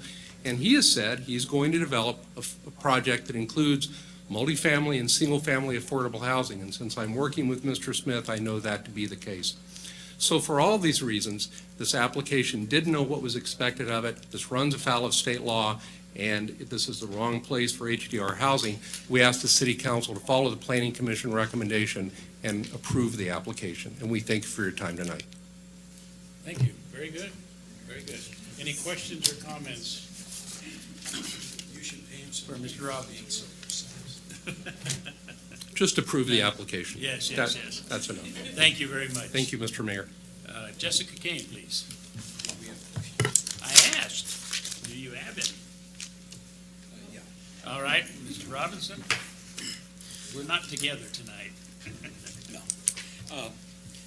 When we say run afoul of state law, what are the consequences of running afoul of state law and the possible opportunities to corrections to policies, definitions, whatever that run afoul of this law? The reason why I'm asking the question is that I've sat with affordable housing issues as well as everything else. There's important people in this room that have probably never been admonished with what the state law says here. And as we proceed into the future, I'm hoping that we become more and more familiar with what's going on here. So what happens when it's a foul of state law, and what are the consequences and or corrective actions? Mr. Mayor, Councilor McKinney, let me answer your question in 2 ways. And first of all, I probably shouldn't have used my colloquial phrase, run afoul. What I meant was cities are at risk of being remanded or reversed by either LUBA or the Court of Appeals if they take an action that violates state law. But let me give you my 2 answers, and I want to give the more positive answer first, because even though I'm a land use lawyer, I think it benefits all of us if we work together. What we've said in our correspondence and our oral testimony to council is we think the right way to achieve affordable housing in the city of Newberg, or any city that I work with clients in, is for the folks who are interested in it, the developers, the affordable housing advocates, city council, staff, others, to sit down and figure out how to achieve it. And so in this instance, we've said we think the right way to achieve this is to have folks sit down together, figure out which sites make the most sense for this. Fortunately, you have a willing developer who's already said he wants to develop affordable housing. And then identify the things that Steve Olson told you should be identified. Then you have 2 things going on. 1, you have sites identified, and 2, you're telling prospective applicants what their obligation is under the policy and whether a site they're interested in is going to be subject to that policy. And secondly, the more legal answer to your question last. So if you make a decision, or forget you, if any city makes a decision and an applicant or another party doesn't like it and they appeal it to LUBA and LUBA remands it, I think that does 2 things. I think well, first of all, frankly, it wastes the city's time and money, because you're going to spend 6 months, up to 6 months at LUBA. You may spend more time at the Court of Appeals. You're spending money to defend your decision. But I think, secondly, it diminishes the policy you're trying to achieve. No city likes to be remanded. I as an attorney for an applicant, don't like to be remanded. I'd rather find a way to make something work.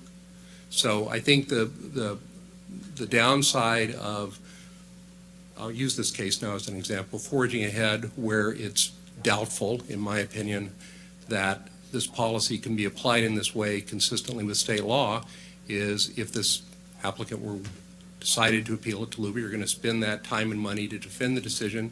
And if ultimately Luber, the Court of Appeals, disagrees with the city, it means rather than having spent time figuring out how to achieve this, it's back in your lap. And my personal opinion, if I may offer it, is that's just the wrong way to get important things like affordable housing done. We live in a legal system, but I think the best place we can help you is to figure out what your goal is and then bring people together and achieve it rather than fighting over a policy. Thank you, sir. You're welcome. Thank you, appreciate it. Thank you, Mr. Mayor. Mark Wilcox, or Jessica?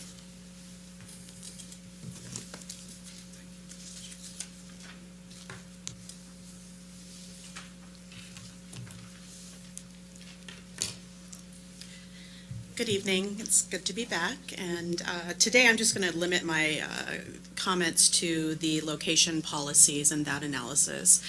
And the reason I'm doing so is that Mr. Harris, again, brought those up in his letter to council. And so I just want to make sure that, given the amount of time that has spanned since our original hearing, that we haven't construed those facts and that everybody's aware of what's going on with them.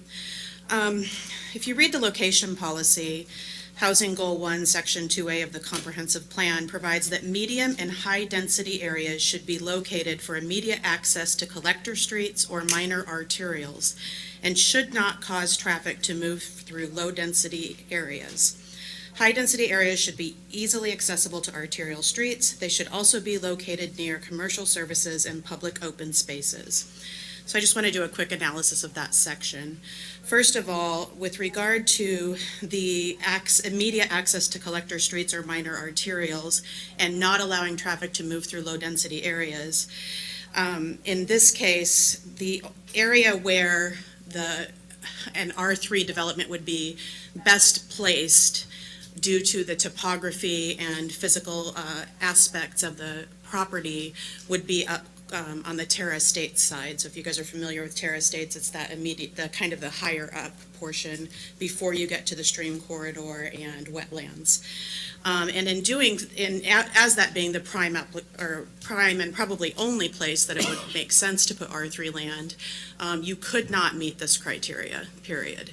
You would have to go through the local neighborhood streets in order to access college, and as such it would violate that policy. And the reason I say that that's probably the most suitable, if not only suitable place, is that along North Valley Road we are confined by the stream corridor and a large amount of wetlands, which if you recall on the concept plan they're drawn out in there, and it would not allow for significant development in that area. And I'm not, as Mike pointed out, we don't know what sum is, but I'm not sure that we could meet the sum standard, sum R3, according to the available acreage there, the setbacks for the interior streets, and that sort of thing. Secondly, high-density areas should be they should also be located near commercial services. Mr. Harris points out that it's located near a public elementary school, a public middle school, and the Chehalem Senior Center. None of these are commercial services. I'd like to point out schools obviously are academic in nature. The Senior Center is a social service provided, and the closest commercial services are approximately a mile from the location. And as such, it's not near commercial services. In fact, this location of the annexation application is the northernmost point of the city limits. It's one of the furthest distances from downtown and the commercial services that are available to the city of Newberg. When we talk about commercial services, we're talking about the things we use day to day: grocery stores, gas stations, the things that need to be accessible for use, not so much a dentist. Obviously, the daycare that's located on that corner of Foothills and College could be, accessible for some people. But the services that are in that area are not for your typical commercial services that are used on a regular basis. Mr. Harris points out that this route, or this area is conveniently and regularly served by Yamhill Valley Transit number 5 bus. That bus goes once every hour, and it only travels on weekdays. And to get to those bus stops, you would have to walk more than a mile there and a mile back to even be able to use the bus stop. As such, I don't think that this site is suitable or meets the location policies that are identified in the comprehensive plan. And I think if the council would further their analysis in that regard, they too would come to that conclusion. We would encourage you to, again, to pass the ordinance accepting the annexation. Thank you. Any questions? Questions or comments for Ms. McCain? None, Perry? Thank you, Jessica. Appreciate it. Mark Wilcox, please.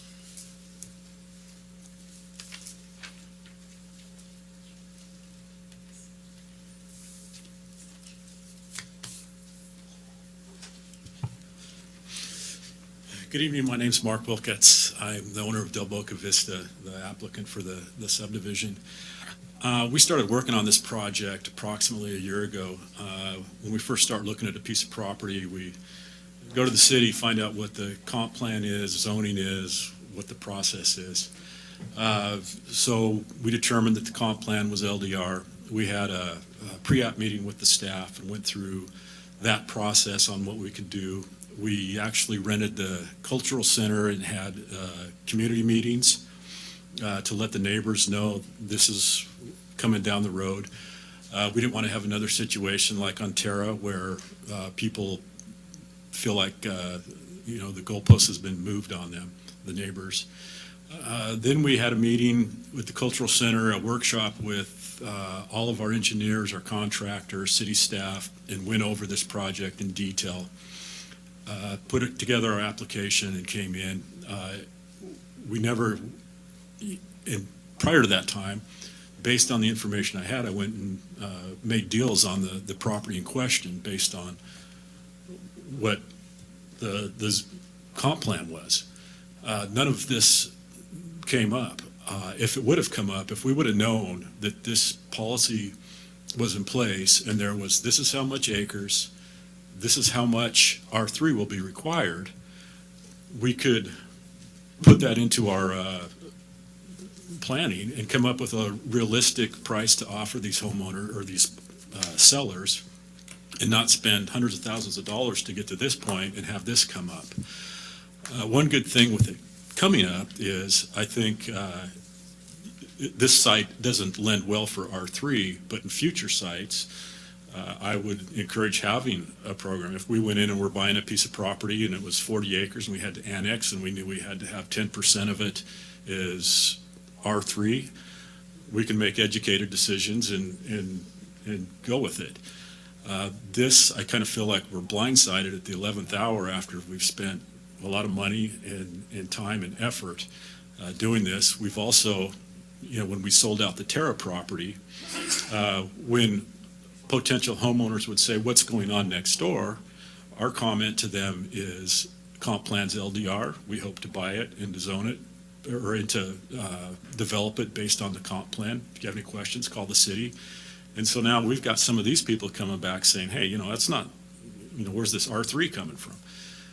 And so I feel like, I'm all for affordable housing. And I think the city needs affordable housing. And I think in a way this is good it's come up now so we can get this program in place.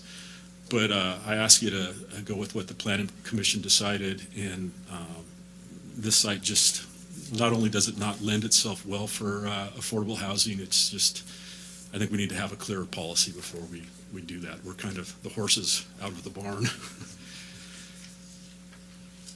Any questions or comments for Mr. Wilcox? Councilor McKinney? Mark, you are one of the few companies and developers in town that has built more affordable housing. And I'm thinking specifically of the properties adjacent to the airport and stuff like that. Speak to your experience about building affordable houses. Well, it works better with flatter land, less wetlands, that type of stuff. This site has a lot of off-sites. We've got a participate in helping fix North Valley Road and Chehalem Drive, which is costing us lots of money. We're taking North Valley Road down approximately 5 feet from Chehalem Drive. I don't know how many yards down North Valley. We've got a ton of off-site expenses. And so it makes it hard to develop affordable housing on such expensive ground. We're at Lynn's Well. We've got a 14-lot subdivision we're completing on Winooski Street, which is going to be affordable. We've got another 12 lots in escrow, the old C.S. Lewis property, which will be affordable.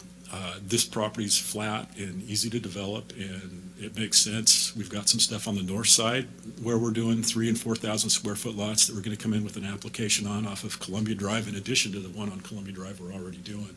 And that one's 27 lots. So we are committed to building affordable housing when we can. That's really what we prefer to do. Thank you, Mark. Thank you. Any others? Thank you very much. Appreciate it. Thank you for your patience. Chris, would you come forward? Hey, thanks for letting the primary proponents go first. I appreciate that. Chris Strange, 3800 Morris Street. I live up there, pretty close to development. I bought the lot 20 years ago, and I remember looking at some plans, and it was R1. There was no R3 out in that area. And so when they originally did this other development behind me, and they're talking squeezing the lot sizes. When I knew R1, it was like 10,000 square foot lots or 8,000. There were larger size, and as you see, it's kind of condensed that down and make these R1s smaller lots. It's become kind of disappointing. You're trying to squeeze these houses in. So I want to start with that. First of all, it's a game changer, right? And it's a game changer from 20 years ago when I saw it. Kind of like I'd like to defend what the state says. What is affordable? That's the way I kind of interpreted what the state says. We can't define affordable. Affordable for who? One thing I enjoy is economics and trade and affordability and the value of a dollar. So affordable to me is a 4,000 square foot house on a 20,000 square foot lot. Is that affordable? Are we fighting for affordable for me? What is affordable for who? I want to see that definitions of large and affordable is taken in perspective. And the next thing I want to say is that having owned that house for 20 years and knowing its value and what I was into it for 20 years ago, and to see it now barely double in 20 years, and if you take that value of that doubling in 20 years, that's not a very big price appreciation. What is my purchasing power of that dollar compared to doubling my house value? So, in a sense, the builders building these houses of all the same relative size are keeping prices down for supply demand, in my view. They're building 2,000, 2,500 square foot houses, keeping a large supply in the market, allowing people to purchase that size. If we're going to call that affordable, I feel like I'm a middle class Joe citizen. Is my house affordable? By these builders building these houses that are all roughly the same size, supply demand is controlling that. They'll contain it. So am I upset? Think about it. Should my house have appreciated more than double in 20 years? What other assets have done that? Other assets has exceeded that. So I'm telling you, as a resident up there, and still, I do agree that the R3, it doesn't blend in that neighborhood. Apartments don't fit with all the surrounding homes. do we want as a city more condensed people in tighter areas? I work in Beaverton, and I know that condensed, crowded city, and I don't want to see our city become that, squeezed in, tighted in. If people want to live like that, I hate to say it, move there. If people want to live in downtown Portland, this metro-type city, let them move there. I don't want Newberg to become that kind of town. I moved here for the small town feel of Newberg.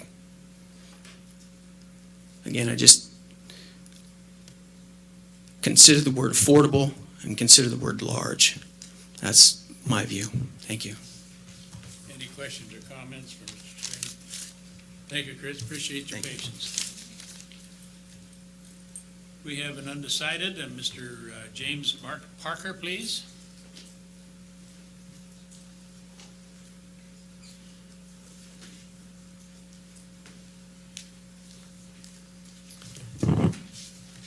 Yes, sir. I was undecided because it wasn't clear to me. Would you identify yourself for the record? I'm still James Parker. I live at 505. I understand that. I live at 505 Mountain View Court, Newberg. This will be the second night I've slept there. I'm in the process of moving. I last lived in Newberg 28 years ago. I'm not sure if I'm, as I tried to say, I'm not sure if I'm undecided. It says an ordinance denying an annexation. So if we support this, or we support denying the annexation, sir? I'm asking a question. Well, the tentative thought of the council was to possibly deny, but that is not, that it's still, do we do the annexation or do we not? Acha, okay, I get it. So, Well, then I'm opposed, just for the record. I am stunned, having moved back here after 28 years. All the houses that are in the northern part of the city only served by Chehalem, Main Street, College being the only one that's big enough to handle the traffic. Main Street, I had to say it, is kind of a joke. Anybody driving all the length of that, when you go by Jakewith Park and they're having a softball tournament, you can hardly get through. There's no sidewalks. Nothing's been developed. There's older parts of the city there that haven't been held to the newer planning, conditions. Chehalem is a country road. Excuse me. How are you going to support extra people moving out in that part of the city as per this proposed development driving down Chehalem? I don't see it happening. My other concern is that there's a huge plot of land right in the middle of the city, and being new, I don't know why it's still undeveloped between Villa and College. There's several acres of there, and I saw a small sign that says proposed land use ordinance, land use of an indoor tennis facility. Excuse me, that's really not what we need, but that's what the sign says. My other concern is that I worked in this county for over 15 years with Children's Services Division with at-risk kids. These were kids who were victims of child abuse. They were also wards of the court for having been gotten in trouble themselves. In the Newberg area, many of those kids live behind the old Rennie Middle School. There's packed for their apartments back there. My concern is that when you pack people in apartments in one area, you only get one kind of people. You need to have mixed development in any city for these kids to have half a chance of staying in school, meeting other kids from different families. If you talk about designating R3 in only certain areas, then basically you're condemning those people to whatever you give them.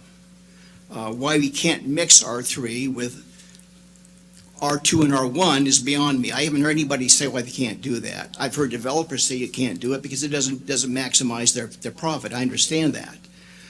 But from a point of view of living in a city and wanting to have kids grow up in a healthy way, I would think you'd want to have them maximize their chances, both economically and socially.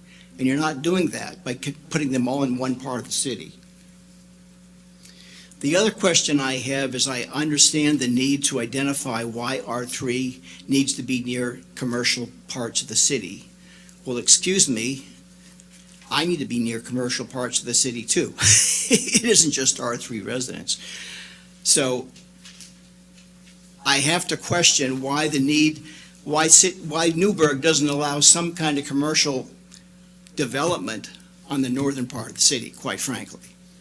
The previous speaker is right. If from this development, it's a long haul, over a mile, to get to downtown. And so if you don't have a car, good luck. Thank you for this testimony. Any questions? That's for me to ask. But Yes, sir. Councilor Bacon? I just want a little clarification. From what you're talking about, you believe that R3 should be mixed throughout the city. Yes, ma'am. Thank you. It is. Any other questions or comments? Thank you very much. Yes, sir. We have some opponents here. Now that we have the undecided as an opponent, Mr. Sid Freeman, please.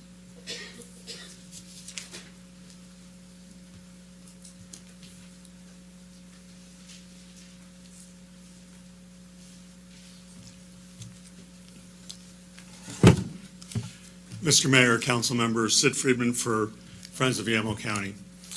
I urge you to reaffirm your previous vote to deny the application. That decision was nearly unanimous, and it was the right decision for all the good reasons that you expressed back in May and that you directed your staff to incorporate into findings. I've reviewed the letter from Michael Robinson and listened to him tonight. That letter makes several points that don't hold water, and they've been repeated orally tonight. First, that R3 development at this location won't be affordable. As you're well aware, housing cost is an issue that cuts across all income levels. Regardless of its ultimate price point, it's beyond dispute that R3 units at this location will be less expensive than single-family units at this location. So this whole notion of, oh, it won't be affordable is a straw man. Second, the so-called goalpost rule. This is a total red herring.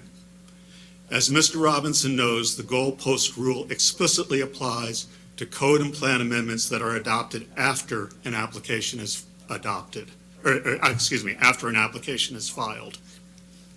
And that's simply not the case here. The comprehensive plan policy requiring some R3 land on this property was adopted many years ago when Dan Danici himself was city manager. Third, Mr. Robinson cites the statute that prohibits the cities from imposing particular price points on housing. This is another red herring. Nothing in the comprehensive plan policy at hand that requires a component of R3 zoning and large annexations imposes any requirement whatsoever for any particular price point. If Mr. Robinson is to be believed, the city would be prohibited from zoning any R3 land anywhere whatsoever. This policy is directed at ensuring a robust mix of housing types throughout the city. It's not directed at, it doesn't dictate that developers sell their lots or their development at particular price points.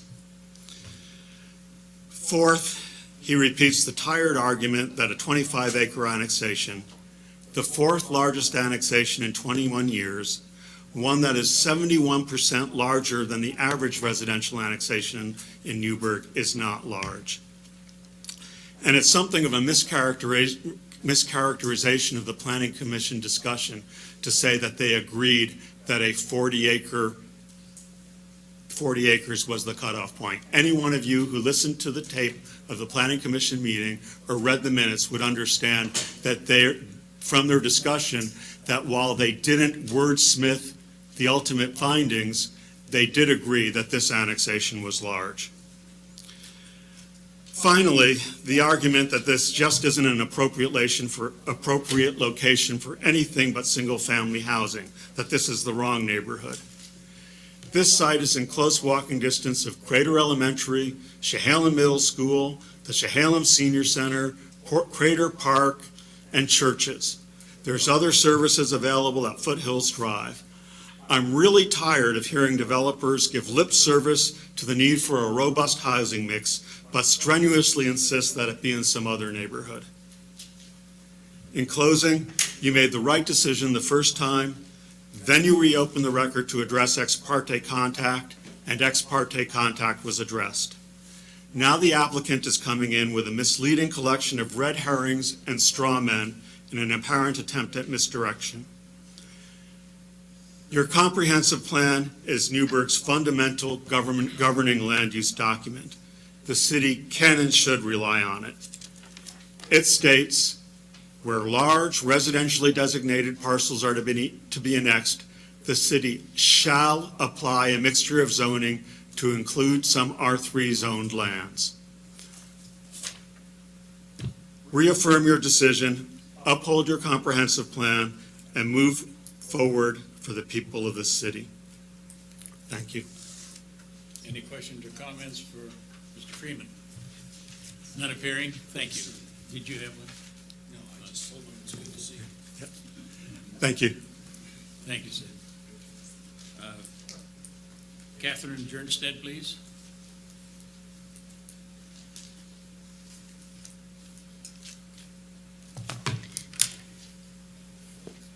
My name is Catherine Jernstead. I actually live out on Mineral Springs Road in a Carlton address, but I follow the issue of housing and land use very closely, something having to do with the Century Farm status and all that stuff.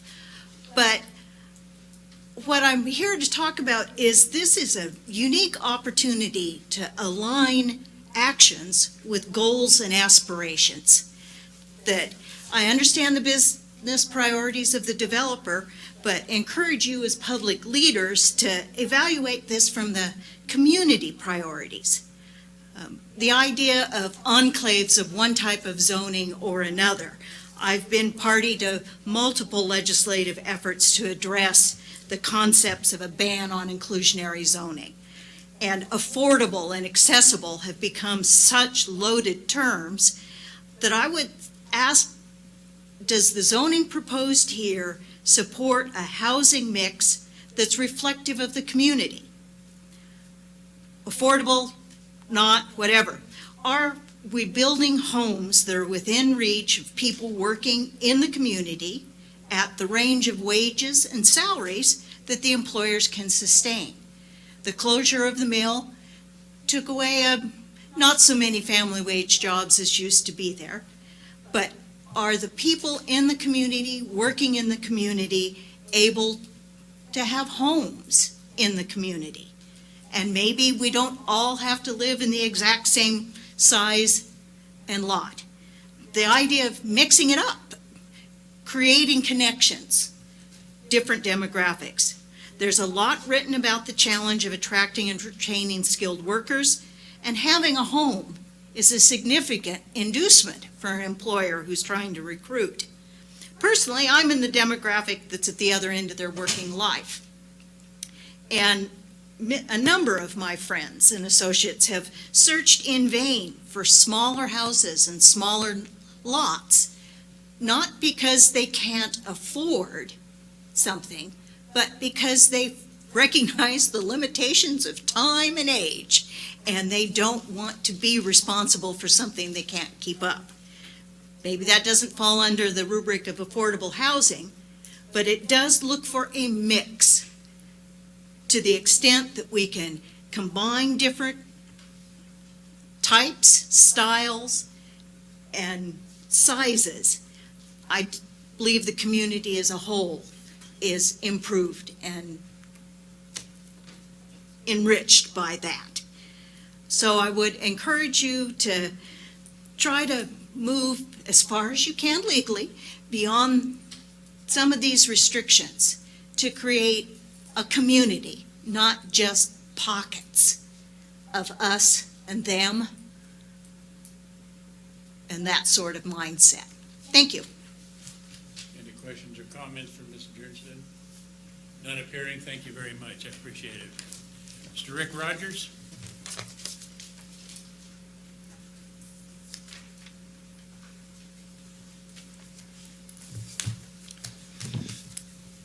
right, good evening, Mayor Andrews, City Councilor, City Staff, Rick Rogers. And just a couple of comments regarding the annexations. First, in the interest of full disclosure, and this may be not ex parte, but anyway, Mark Wilkins and I did have coffee not long ago, and yes, we managed to get through it, amazingly enough. Yeah, amazingly enough. So, and I was very gratified actually to hear Mark say this, and I'll say this to you directly, that you are in support of what we attempted to do in 2009. And I greatly appreciate that, because this is a concerted effort, and Mr. Robinson, this is actually the discussion with developers, builders, affordable housing advocates, large employers, has gone on in this community since, Denise, help me, 2002 maybe it was the first incarnation. Anyway, but a couple things I wanted to point out. You don't have, there's no pen up there, is there, behind you, Councilor Essen? No, like a marker?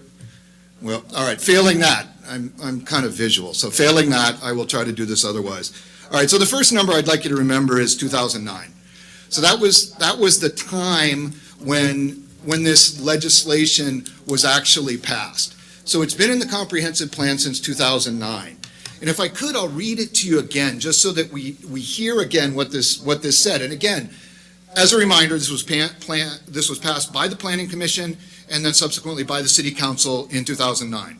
So it says, where large residentially designated parcels are to be annexed, the city shall apply a mixture of zoning to include some R3 zone lands consistent with a policy of distributing affordable housing throughout the community. Such zoning shall be applied to portions of the property that are most suited for high-density development. Okay, so again, that was the language that you all approved in 2009. To answer Mr. Strange's question regarding what affordable is, it's basically defined as 30% of your income, no more than 30% goes towards housing. What we're looking for here, and what the intent of this language was really, was to get R3 land. So first, R3 land. That's the next number, is probably 900 on your, if you're keeping track. 900 is the number of R3 units that we need in this community in order to meet the demand and the likely population expansion. That's 49 acres. And, unfortunately, there's not a good way to do it in already developed areas. And thus the logic was back in 2009 that we do it with annexations to try to increase the amount of R3 available. Let's not confuse R3 with single-family affordable. As you all know, I'm a great proponent of affordable home ownership, but in this case, we're talking about a range of housing types. So we don't need just what Mr. Smith is proposing, not just what Mark and his folks are proposing, but we need a range of housing types. Brings me to the next number, 92%. What this is that in the history, and Steve gave this to the Planning Commission, a list of annexations. Since 1996, fully 92% of the annexations that have been brought into the city were smaller than this 25.66 acres. So if that's not large, yeah, I have a hard time not seeing that. And finally, again, we are talking about 25.66 acres, and the question becomes, on the question of large, is 20 acres suitable for the inclusion of R1 and a range of housing types? Could it be from R1 to R2? Could a developer do that? And I can tell you, I'm sure you can ask Mark or Matt, and I would assure you that it can be done, and they'll assure you that it can be done. And again, I would encourage you to really get started. There's been a lot of missteps in this whole process. I would really encourage you not to run down the road of yet another misstep. I feel bad for the applicant for not knowing of this provision, although it's been in the comprehensive plan. But I do believe we've got to move forward and do something constructive. One other thing, on two other points that were made earlier, the gentleman who works with Child Services, there's a study out, and it's a well-known study that actually, and this is for everybody's edification, I suppose, that actually states that standardized test scores for kids actually improve, not just for the kids that are of low income, but for those who are of high income when they live close together in the same community. And I think truthfully, that's really what we all want. And I'm done. Thank you, Rick. Any questions or comments? Okay. None appearing. Thank Thank you you. very much. In our quasi-judicial process, we have now a chance, no greater than 5 minutes, for the principal opponent to rebut. Do you wish to have any rebuttal? Principal applicant, sir? The principal applicant, yes. Thank you.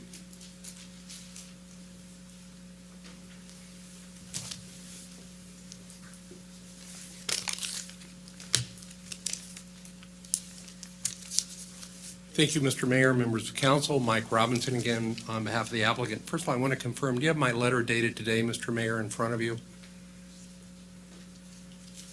Okay, thank you. So let me start with Mr. Rogers' testimony. I appreciate what he had to say and thank him for coming tonight. So let me make 2 points. 2009, so even after 8 years, the city hasn't decided what sites are suitable for R3, how much is enough on a given site. Because if that had been the case, if staff and the public and Mr. Rogers and others have been thinking about this, you wouldn't have had the kind of analysis that took 2 long planning commissions to decide that this site was not large, and they still didn't say how much was enough R3 land. I'd also note that the way to do this, and I think Mr. Rogers might agree with this, make these decisions before an applicant comes in. That's really one of our main arguments. Tell people what's required of them, and they know whether to buy the land or whether to do it. But telling them afterwards, and by the way, Mr. Rogers said he felt bad, but the applicant should have known it was a comp plan. Not only, your staff didn't even know about it. So it's not a matter of the applicant not knowing about it, it's the matter of staff not knowing about it, it's a matter of it not being understood and understood to this day about what's required to satisfy it. That is a policy that should not be applied in the first instance. Instead, what should happen is folks who support this should come together with staff, city council, developers, and make those decisions, and then announce to people, these are the sites that are appropriate. On a given site, this is how much is required to meet the standard.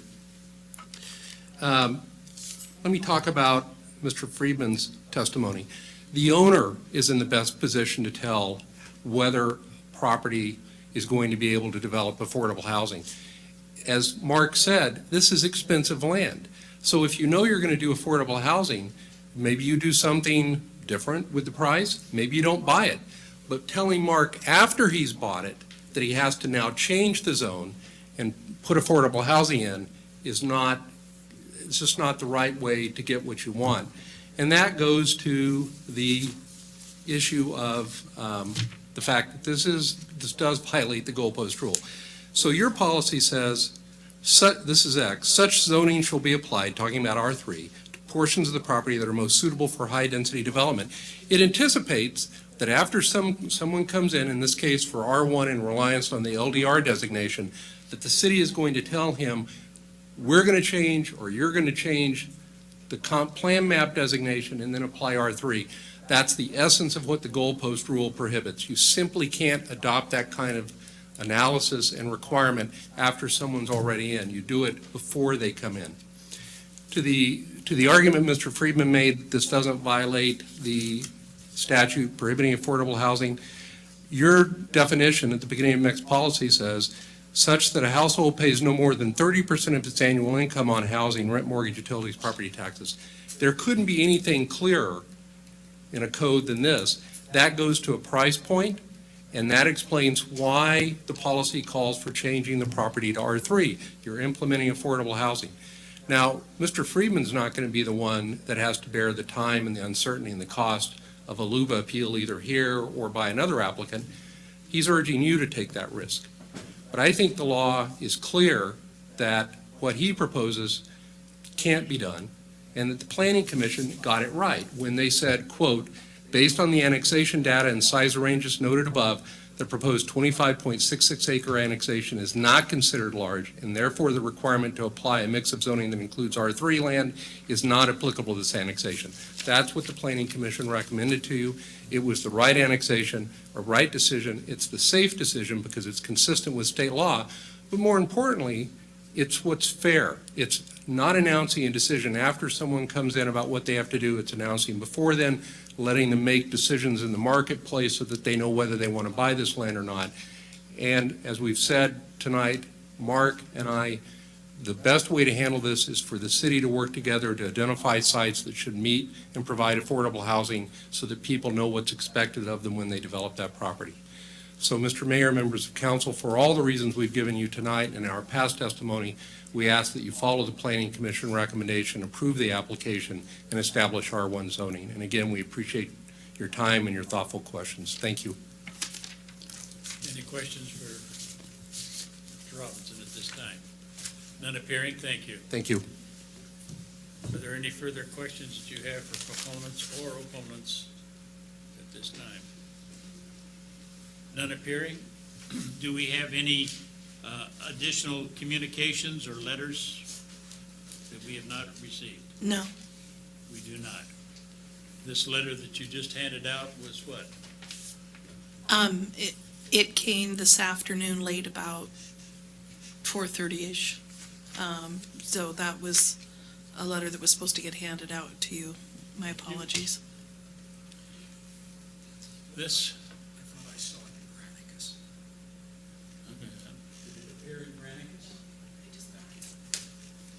With that, I'm going to close the public testimony portion of this. City Attorney?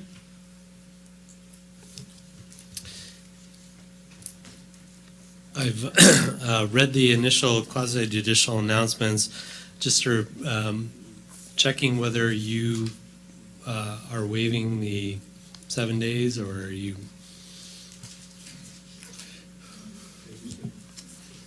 Mr. Mayor, Mike Robinson, on behalf of the applicant, will waive our final written argument period.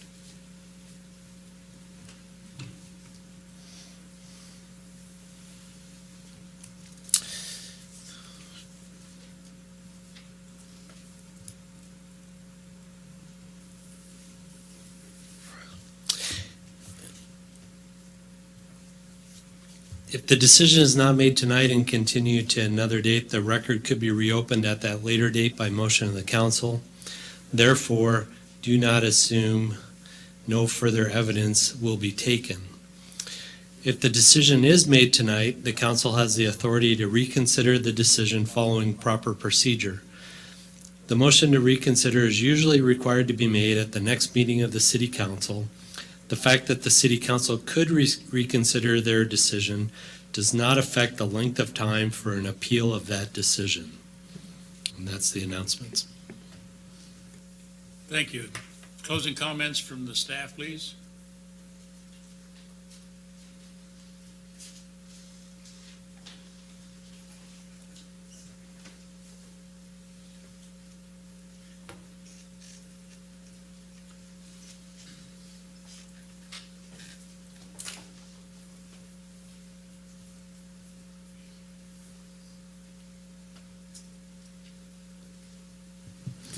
All right, Steve Olson, Planning Division. The closing comments from staff are going to be pretty repetitive. You have multiple options. You've got your existing motion to deny, you could affirm that, or you could make a new motion to approve. But either way, we do need you to state your reasons clearly, one way or the other, and advise staff how to revise the findings. And as a reminder, the definition of large is a crucial part of it. It would also be helpful to define some. Large is the really critical one. And also addressing the location policies. And you can address any of the other issues that have been brought up about ORS, either for or against the application. Say that last one. There's been several issues that were brought up referring to state law. Some comments said that this was in conflict with state law. Other comments said it wasn't. You've heard the testimony. So if you want to make findings based on that, you can as well. Doug, did you have any other? Questions for staff at this time? I've got one. Councilor Essen? Mine is for Doug. I called, by the way, I found out you can call your staff and you're not in ex parte, which is a good piece of information to know. And I asked Doug, what is going to happen now? And from what I'm understanding, we didn't really decide what large was last time. Is that correct? And neither did the Planning Commission. They suggested it, but they didn't make a decision as to what large was. And actually, what we're going to do, if we're going to need, it would have to go back to you guys to really come up with what large was. Is that correct? Councilor Essen, Doug Rux, Community Development Director. So as Mr. Olson had indicated when this went before the Planning Commission, if you read through the minutes and it talks about, they were talking about 107 lot, 108 lot subdivision appeared large. But the Planning Commission did not specifically get down to an acreage determination of what's large or what's not large. At the City Council level, you also have not determined and come up with a definition of what large is or what some means. So this is not an issue of sending it back to staff to determine what is large or some. This is a responsibility of the City Council to determine and define what is large and what does it mean and what is some and what does it mean. Staff provided an analysis to the Planning Commission and gave a recommendation to them, and that is also in your packet of what we thought large was. There was a lot of debate and discussion in both meetings at the Planning Commission about what those two words mean. Follow on? So as I understand it, in reading and making these decisions now, we're making the decision now after the application has come in, and so since we don't know, how could they know? And if that's the case, then we needed to make a decision. Should we have made a decision previous to this, since this was 9 years ago, as to what large was? Councilor Doug Rux again. So Mr. Rogers had indicated in 2009 this policy was put into the comprehensive plan. Since that point in time, no one took the step to put in Chapter 15 of the Newberg Municipal Code standards to implement the policy since 2009. Tonight there's been statements that have been made about not knowing, and I want to give a point of clarification. I have emails, or an email, that went to the consultant for the applicant raising the issue about the R3 policy when we had a meeting with them. That issue was raised by Mr. Harris, who brought to my attention, I've been reading a lot of stuff about that particular policy, so it's not one that nobody knew about. The information was shared, choices were made. So yes, there was an application that was filed. Yes, it was reviewed, it was determined complete. It went through the process and went to the Planning Commission, and it's now in its third iteration in front of the City Council. But this all gets back to Council needs to define what is large.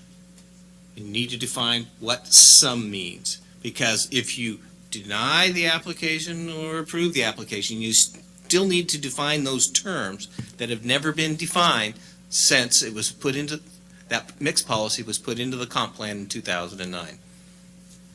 Follow on? Well, my understanding of development is I take my dollar and I buy something.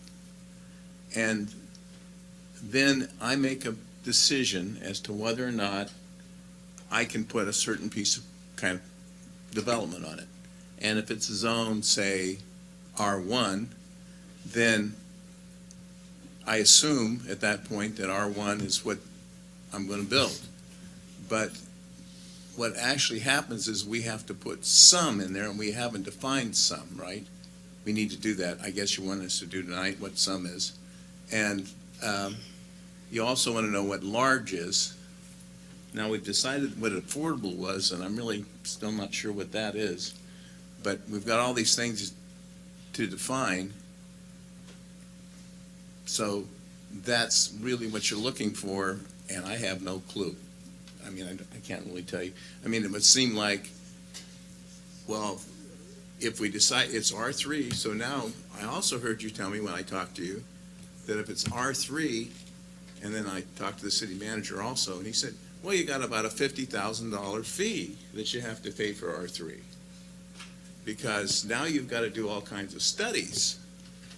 And if it's, you're going to charge $50,000 in studies for 5 R3 units? And if we're trying to get to affordable, how does that work out? I'm totally confused myself as to how in the heck I can make this work and be fair to somebody.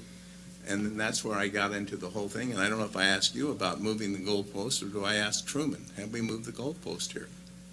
Well, Counselor, Doug Rux again. So what we had shared with the Planning Commission and what we had shared with the City Council is that to do R3 requires a different application than what the applicant submitted. So you would have to go through and you would have to do a transportation study over a 20-year horizon. You'd have to go through and do a Goal 10 analysis. You'd have to go through and you'd have to do an infrastructure analysis to determine if the existing infrastructure or planned infrastructure is adequately sized to support the increased density number of dwelling units that would go into an area. It was me who's the one who said that could cost upwards of $50,000 to have consultants to go through that type of analysis. Now, you also mentioned, Counselor, about defining affordable. I think what you've actually heard tonight is you've heard a statement that affordable is if more than 30% of your income is being applied to your housing, which is your rent and your utilities and so forth. If you go beyond that, it becomes cost burden. It's a term. So I would caution and say you have not defined affordable. What you've heard is comments about what may be affordable based upon an income level and a percentage that goes to housing. Now, we do, from the affordable housing side of the ledger, we talk about 80% of the area median income.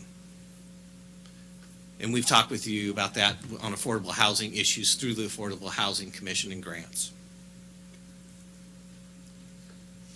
Okay, I have, everybody else thought that. I do have a question for Truman at some point. Councilor Bacon? Which is the overarching document that we, the most important one? We're not, questions for staff? Yes. Not individual. No, I'm asking staff. Okay. Which is the one that we have to follow the rules first before any other? The comprehensive plan is the controlling document. The development code implements the comprehensive plan. Okay, follow on. Actually, can I clarify that? a little Sure, bit? make it more confusing. 'Cause- I'll try my best. Thank you.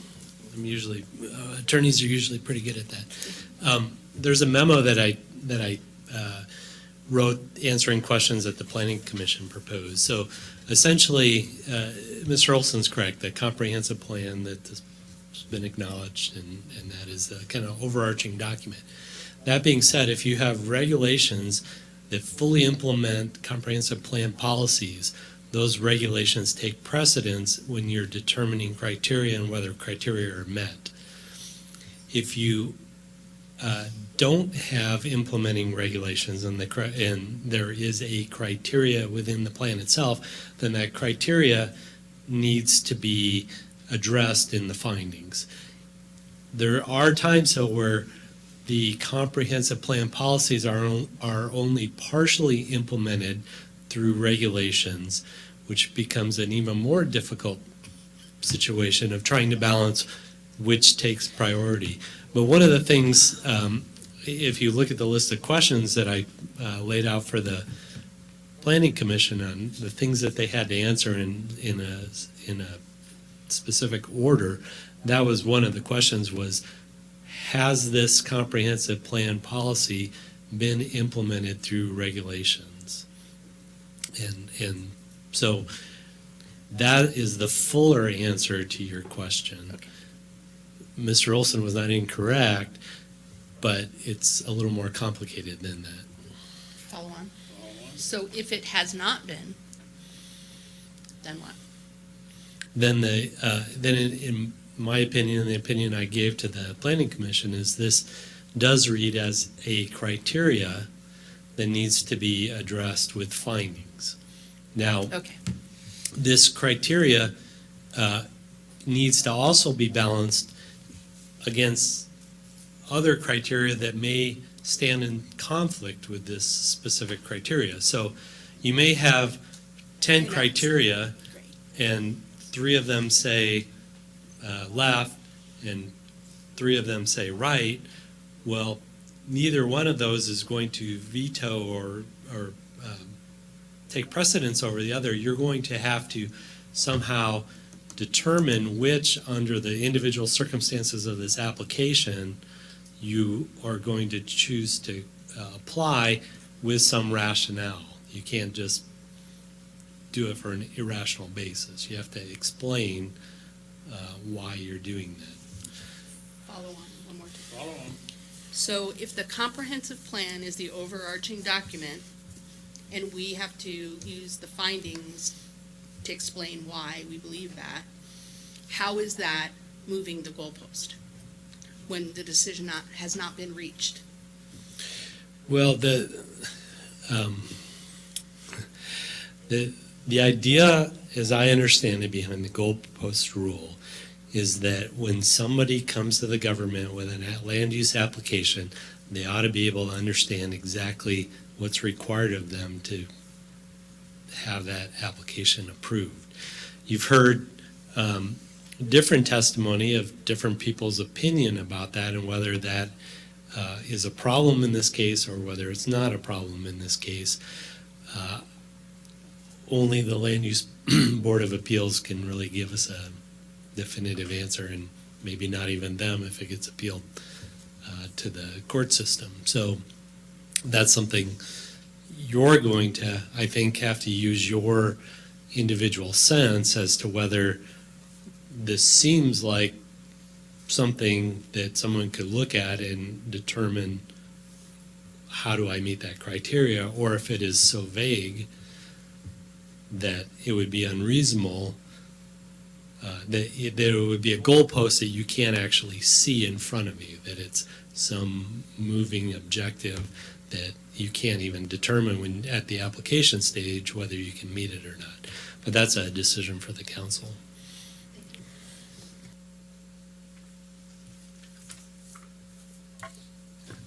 Question 2, when you get around to it. Go ahead, Councilor McKinney.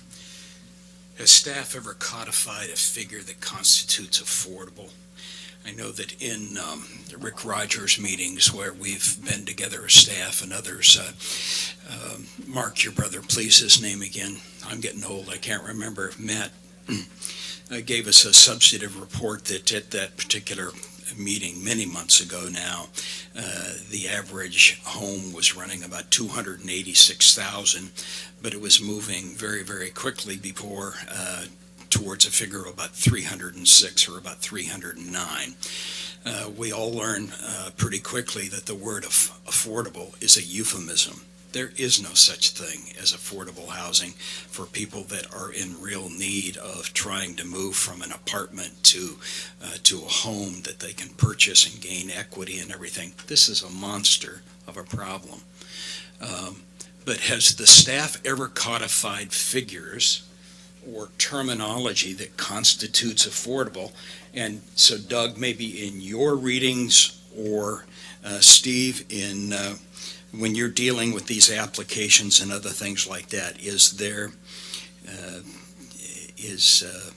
where's the basement on affordable? Doug, I'm going to ask you to respond to this because you've been working with the Affordable Housing Commission and you're more aware of the conversations. So Doug Rux, again. So you've had several times this evening this definition of the mixed policy read to you. So I'm going to read it one more time. So affordable housing means a dwelling unit that provides housing for a family or individual or individuals with a household income less than the median household income for the Newberg area, such that a household pays no more than 30% of its annual income on housing, rent, mortgage, utilities, property taxes. Affordable housing may include care homes for low-income individuals. Affordability can be assured through deed restrictions or other recorded documents that specify qualifying income or buyers or renters and limiting sales price, rent levels, and appreciation. Affordable housing may also include small market rate dwelling units. Examples, studios, apartments, accessory dwelling units. So. What's median? What's median? The median household. Determined by whom? No, here again. The question is for staff. Is that this policy refers to a median area income. It doesn't refer to where that number comes from. Now, you can logically step back and you can go to HUD and get the area median income. So I actually had to do that because you're going to see it later in a different topic. And because we're in the Portland MSA, and HUD has calculated, and there's a calculation formula, it's there, it's $74,700 a year for a family of 4. You can go to, I wish I had my little cheat sheet on that, but you can go the American Community Surveys, and that has a different number, it's a different year, and there are some other organizations that publish area median income numbers as well. So, can we deduce what that might be? Yes. Does it direct us where to go pull that number from? No. Follow on. Can I say one thing additional to that, Mr. Mayor? The testimony's been closed, so this is discussion, questioning for the council.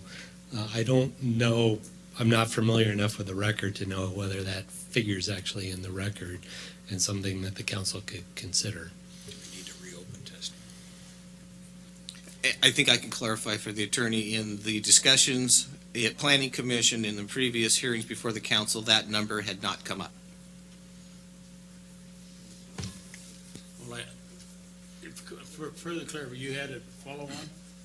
Well, my follow-on was, do we need to reopen the testimony to enter in pertinent information regarding these definitions? Some, affordable, medium income. Is it a question of affordable housing, or is it a question of R3? And I don't know that they are synonymous. It's all convoluted. It's all of these definitions interplay with all the others, I guess. Move to reopen the record. Been moved and seconded to reopen the record. Mr. Mayor, who was the second? McKinney and Essen.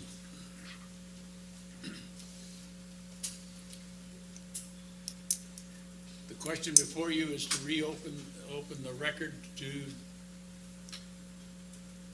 do what?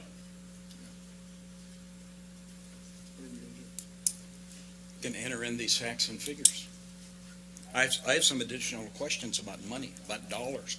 What constitutes some, large, median, affordable? What's the average Newberger, salary here? I believe that the average Newberger might be somewhere south of $20,000 under this $74,000 or whatever. If I'm going to make a decision here tonight, one way or the other, I've got some significant questions. If we have to reopen the record, we need to reopen the record. Before you take a vote, I still ask the question, are we dealing with an issue of affordable housing, or are we dealing with an issue of be there R3 in this development?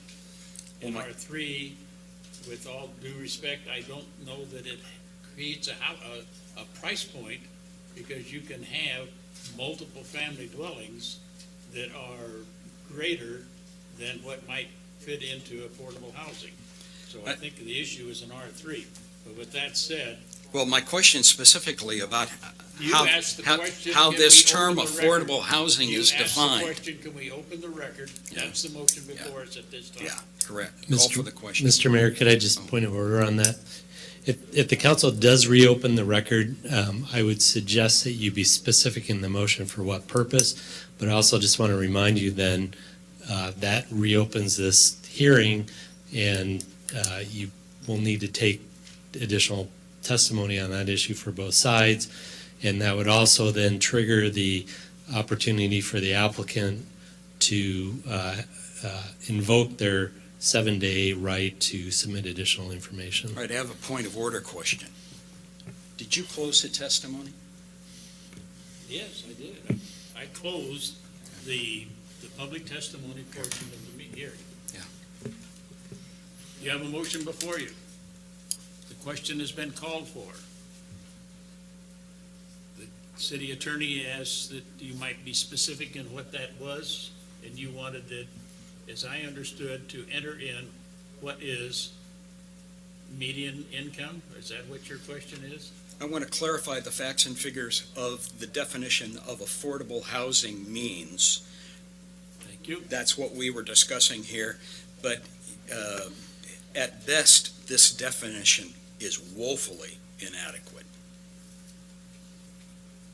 Questions before you. I have a question about the question. What is your question about the question? I'm just wondering, isn't the reason that we have to have the R3 included in is to include see, that's part of another thing. Is R3, the definition of R3 affordable? That was your question to him. Yeah.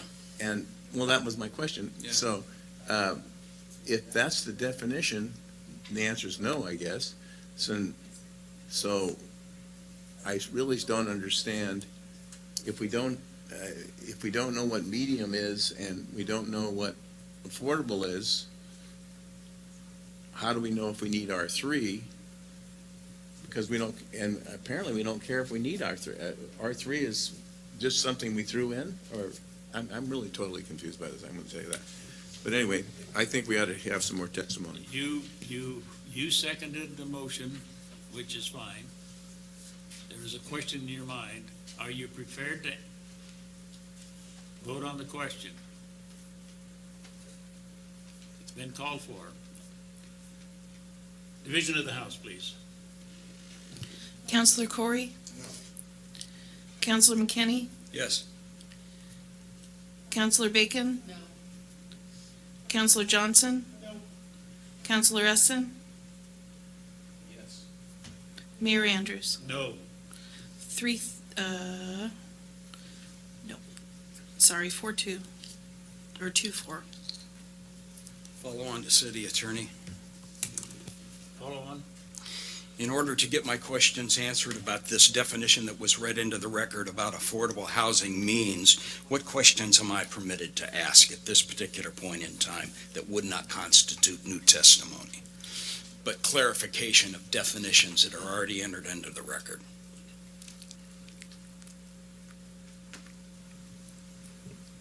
I'm not sure I fully understand your question, but let me try to answer it the best I understand. if you're asking for facts or figures that are factual information that has not been entered into the record, that is not something that you can properly consider in your deliberations. If you want to talk about or ask questions about information that has been entered into the record, for instance, Mr. Rux read you the definition of the housing that's in the housing mix policy, which is in the record, I think probably multiple times. If you have questions about that, you can ask that. But if it's requiring evidence, outside information, then that portion of this proceeding has closed. Well, Truman, my main question is that this definition doesn't say anything. There's no quantifying factors in here that's going to aid me in making a decision. And if this is an example of the type of information that was given to the applicants concerning their application for this particular neighborhood up there and other things like that, I'm not surprised that we're spending an inordinate amount of time trying to get down to the rock bottom facts and figures of what it is that we need to do to make a constructive decision here. If not, then we just need to sabotage the whole motion and start over and get them the questions that they need concerning their application so that there's no problem with the gold post one way or the other. It would go a long ways to answer Denise's concern about the fact is that in 2009, we thought we had a policy, but nothing's been implemented. So nothing's been implemented or whatever that means nothing. All right? We've got builders and developers that were afforded the opportunity to do some things with the Affordable Housing Act, and it was never taken advantage of because nobody in their right mind would take advantage of some of those loopholes that were perhaps created there. I can remember having the Wilkins brothers together in their offices clear back in 2009. I was a brand new counselor. Affordable Housing was talking about that. They were sharing their opinions with me. And even my position has always been really clear. All of this chatter about affordable housing has been nothing but nonsense since 2009. It's been very, very difficult for families to buy something that they could afford or even rent something they could afford. And when we do have builders and different things in the community that are prepared to move something here, there's always, I think one of the Facebook applicants here says, it seems to be the job of the city council to clamp it up. I think was the there. You're sensing some of my frustration here. There are brilliant minds in here. Sid and I have a wonderful relationship. That doesn't necessarily mean that Mr. Freeman and I agree on everything, but we do have one goal in common. We want to see Newberg succeed. The one gentleman that gave a testimony today that said he was against the annexation of this property into the city of Newberg, there are people that deserve to be able to live and thrive and own homes in the city of Newberg.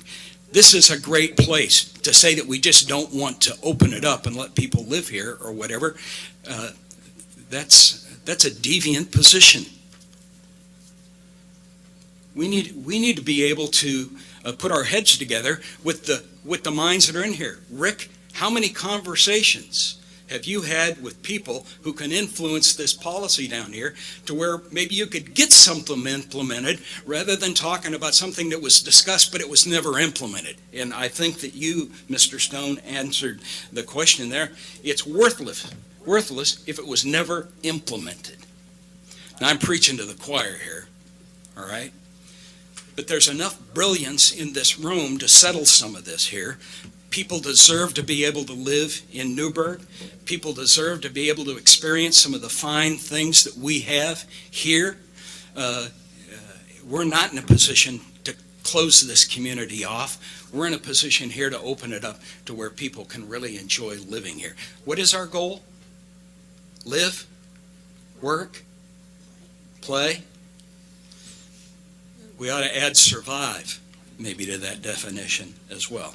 Now, I'm going to propose, if I may, Mr. Mayor, that we take a break so that we can kind of collect our thoughts here at this whatever. And God only knows what's going to happen, before midnight tonight until we get to the other question, and down in here. But I am, at this particular point in time, I'm hoping that this motion here dies a violent death, and that there's some type of phoenix that rises up out of the ashes. What motion? To adjourn for a while. Recess. Motion of convenience. You all right with the recess? I'm fine. I thought we were in questions, but. You voted no. You get no more questions. We will be in recess until 9:25.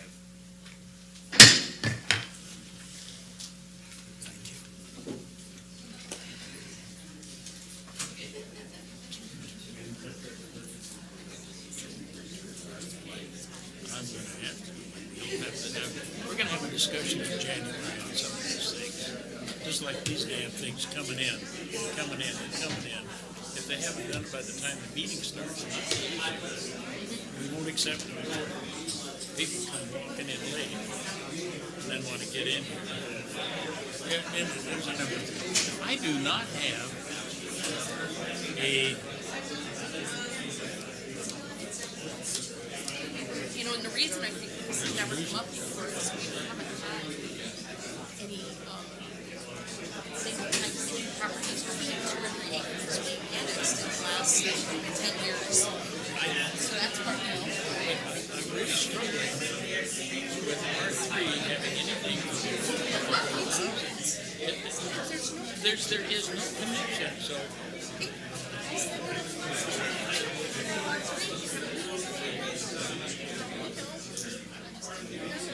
And they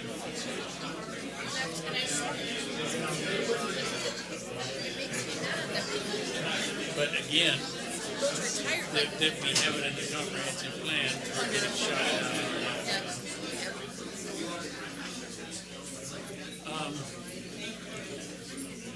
Mike?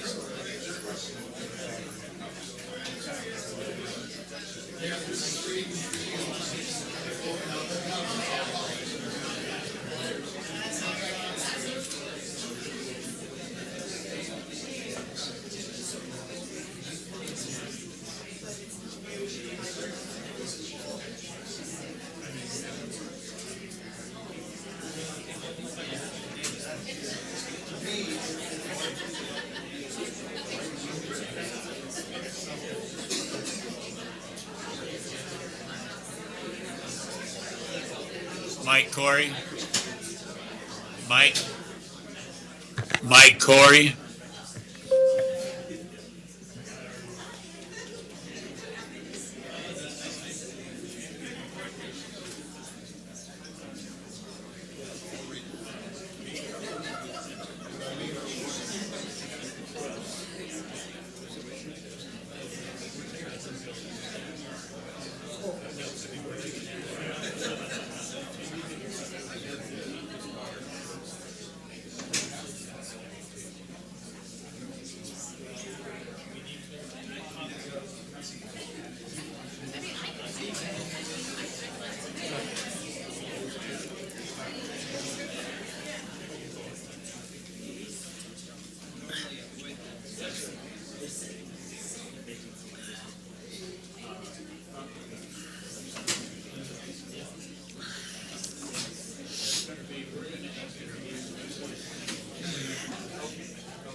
I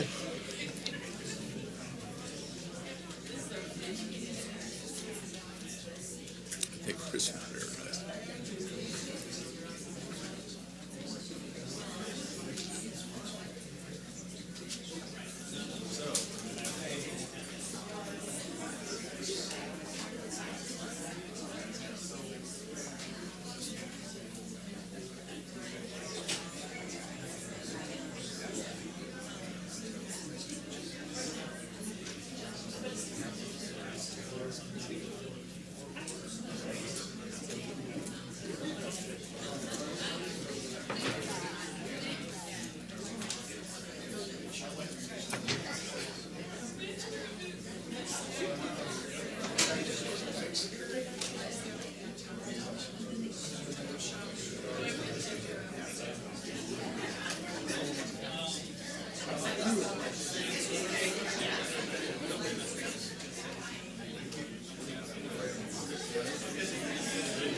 City Manager, may I see you, please?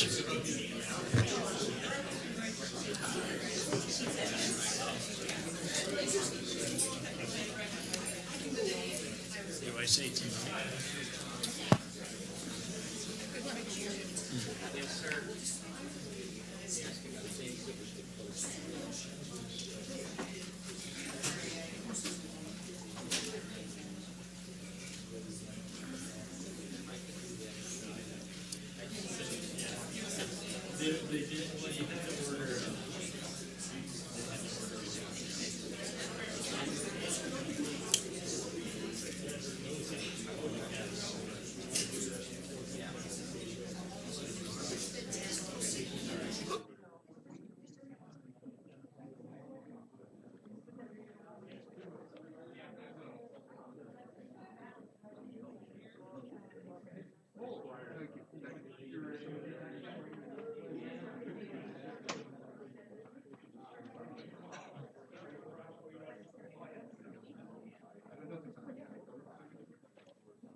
We are still in a, we've closed the public testimony. You had a motion before you that, did that motion, the motion failed? All right. So you have. Me. We now have some further comments on staff, so Patrick and Councilor Essen. Oh, if Counselor, I was just simply going to ask if we could move into discussion or how to move into discussion and start to make a decision. That's all I wanted to do. Well, fine, you had your light on. Councilor Essen, did you have a question for staff? Yes, again, hold on. Here we go, staff. It looks like to me that the question is, if I'm coming in to apply, and in front of me is a document that says, if you're bringing in a large subdivision, you need to put in R3, and it's going to cost you $50,000 extra to do that. And so then I would say, okay, well, what's the definition of large? And, well, there's not really one set. It's just what it is, large, whatever it is. I would go, oh, I get to choose. And so I get to choose. It's not large. So that seems like that. But is that, and then it turns out you get to this level and you don't get to choose because the city council will then now tell you, no, we've decided that what large is. And so, is that correct? Is that kind of what we're? I'm just curious. I'll ask Doug to follow up if I don't answer this well enough. But let's see. If it's not clear in the code, then the applicant in their application can propose a definition.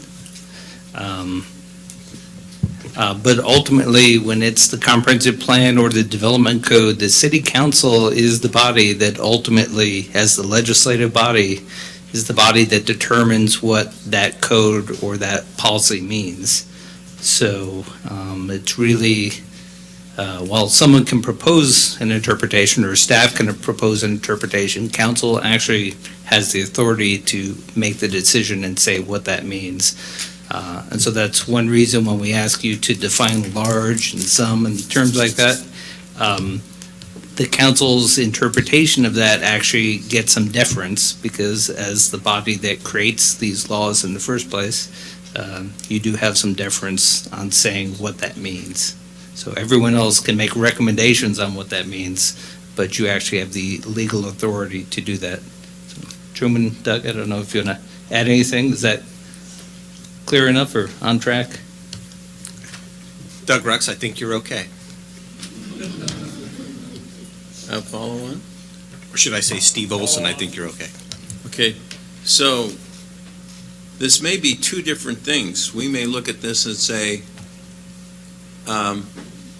we want to go ahead with this project, but I'm asking, this is sort of a question, but I'm stating it. We want this project to go forward because what we're going to be doing is sending it back to do all over again. And so that's why we have to, at this point, if we say, okay, no, we're not going to let this happen, surprise, we got a new definition of large. And then, so we got to really tell them what large is so that when they go back, they can start all over again. And it's just opinion, up to us to decide if well, if large is 25 acres, you're denied, essentially. But if large is 40 acres, which is what staff put in, then you're approved. That's basically how it works. Based on that one issue, but there are other things that you have to look at. As Truman had pointed out in his memo, there's that one policy that you'd be making a decision on, but there are the other comprehensive plan policies, like the location policies, and also the basic definitions of what is LDR, what's HDR. And so they all have a factor. But the large is a crucial part of it. Okay, follow on. So then, not only that, but then now we've decided that it is large and we want R3 in there. And then they've got to come back and do new studies to find out if they even qualify for R3. But we're trying to get a mix, so shouldn't we, it would seem like we would set this up to make it where, okay, if you put the R3 in there, we're gonna help you and not make it miserable for you, because what we're trying to do is get them to make mixed housing.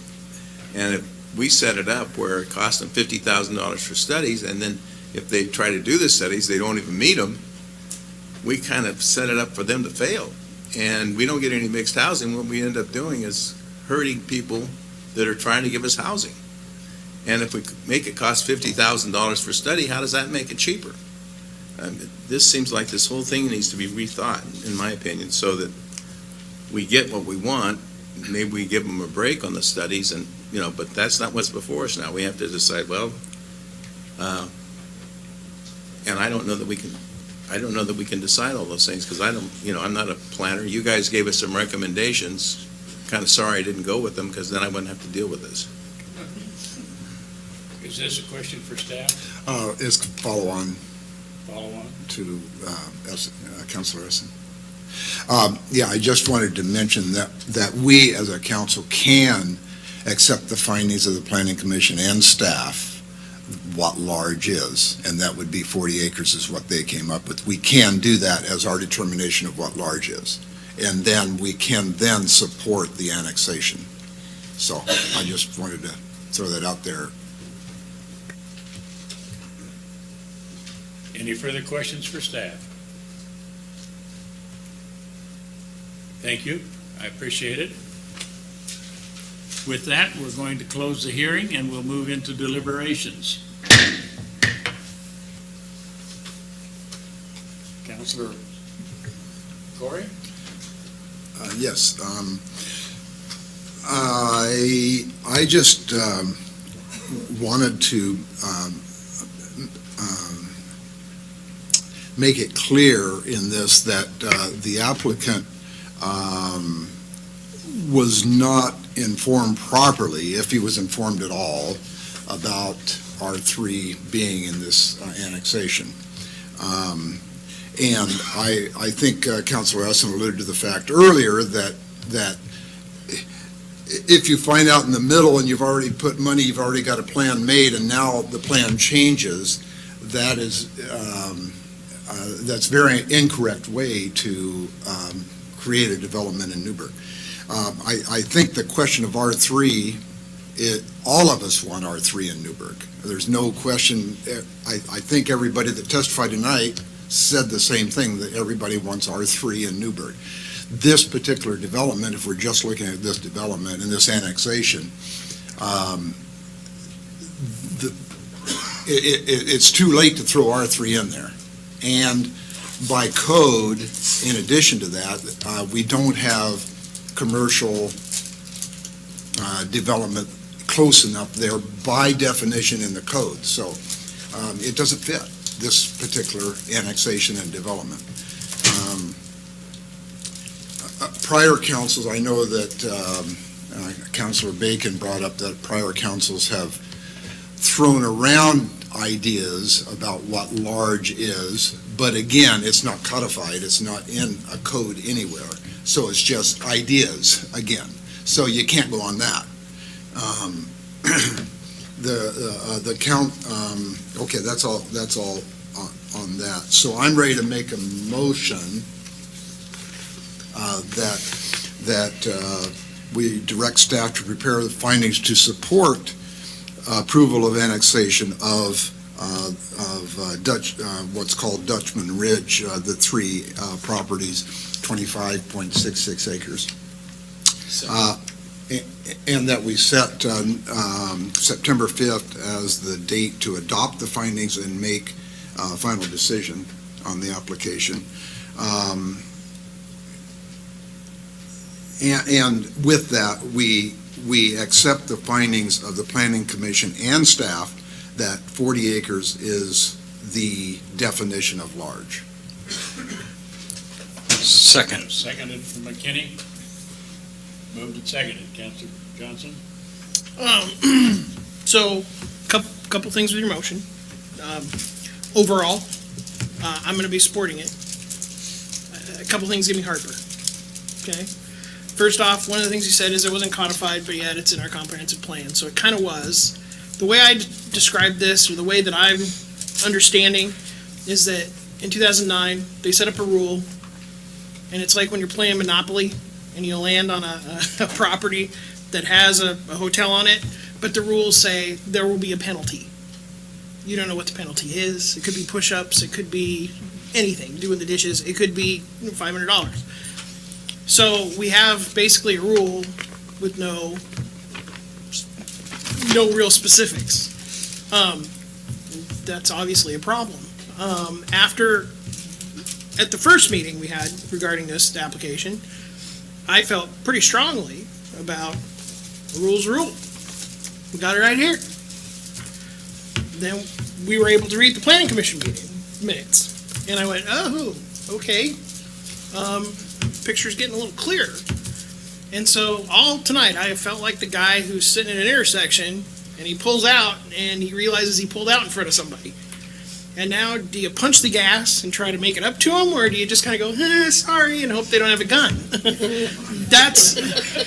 I'm just being honest with how I felt tonight. And so it's nice to have one of these come through kind of as my first big annexation on the council, because I'm learning a lot.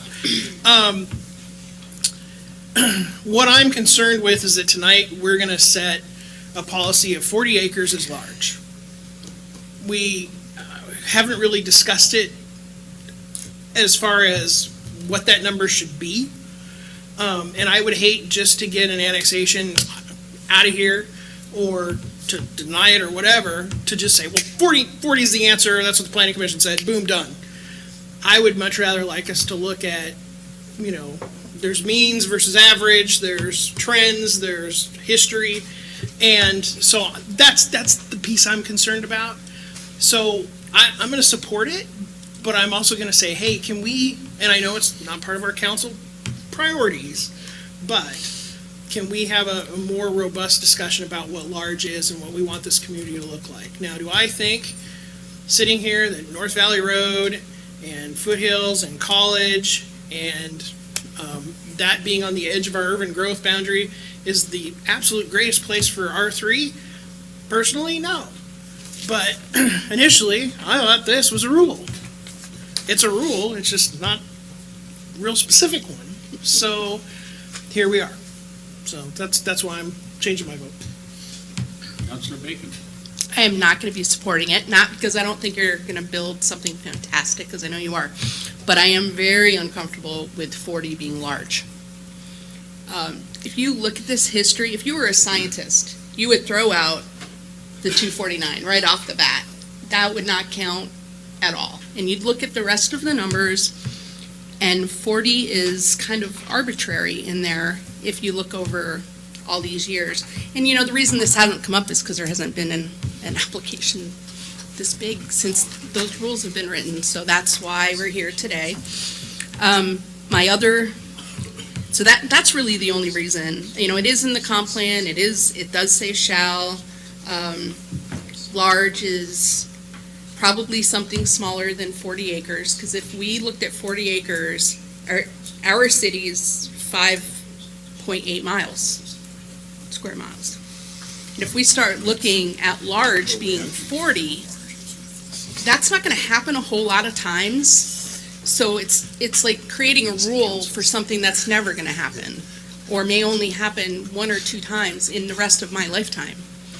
And if we know that we have a shortage of 900 units, we know we're not gonna get them that way. So if you did what would be the reasonable of the large, which would be in the 25 to 30 range, then you'd have more likely an opportunity to bring R3, which has nothing to do with affordable housing at all. We're mixing concepts together that just don't need to be mixed together. So that's really the only reason I'm uncomfortable with the 40. And since it was in the comprehensive plan, and Doug did address this from the beginning in his email, as he stated to us earlier, that it did say shall include R3 earlier, thanks to Charlie. Those are my reasons. Councilman McKinney? Well, I'm glad to support the annexation. I've always been glad to support the annexation. I believe that people deserve to have the opportunity to move to Newberg and enjoy what we enjoy here in this particular community. I also am eager to help assist Denise and her concerns too, is to make sure that things get adequately defined and implemented, because through implementation, it's really a rule, along the way there. So Mike, thanks for your motion.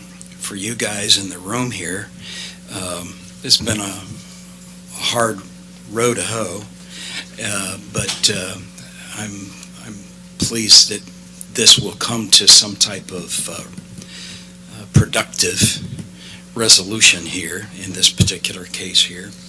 And as we're looking at other large parcels as we annex in the future, we'll have to have some real discussion about how we're going to quantify these things.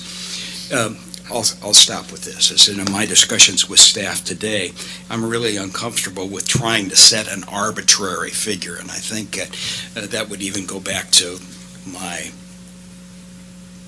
first objections to deny this rather than the other.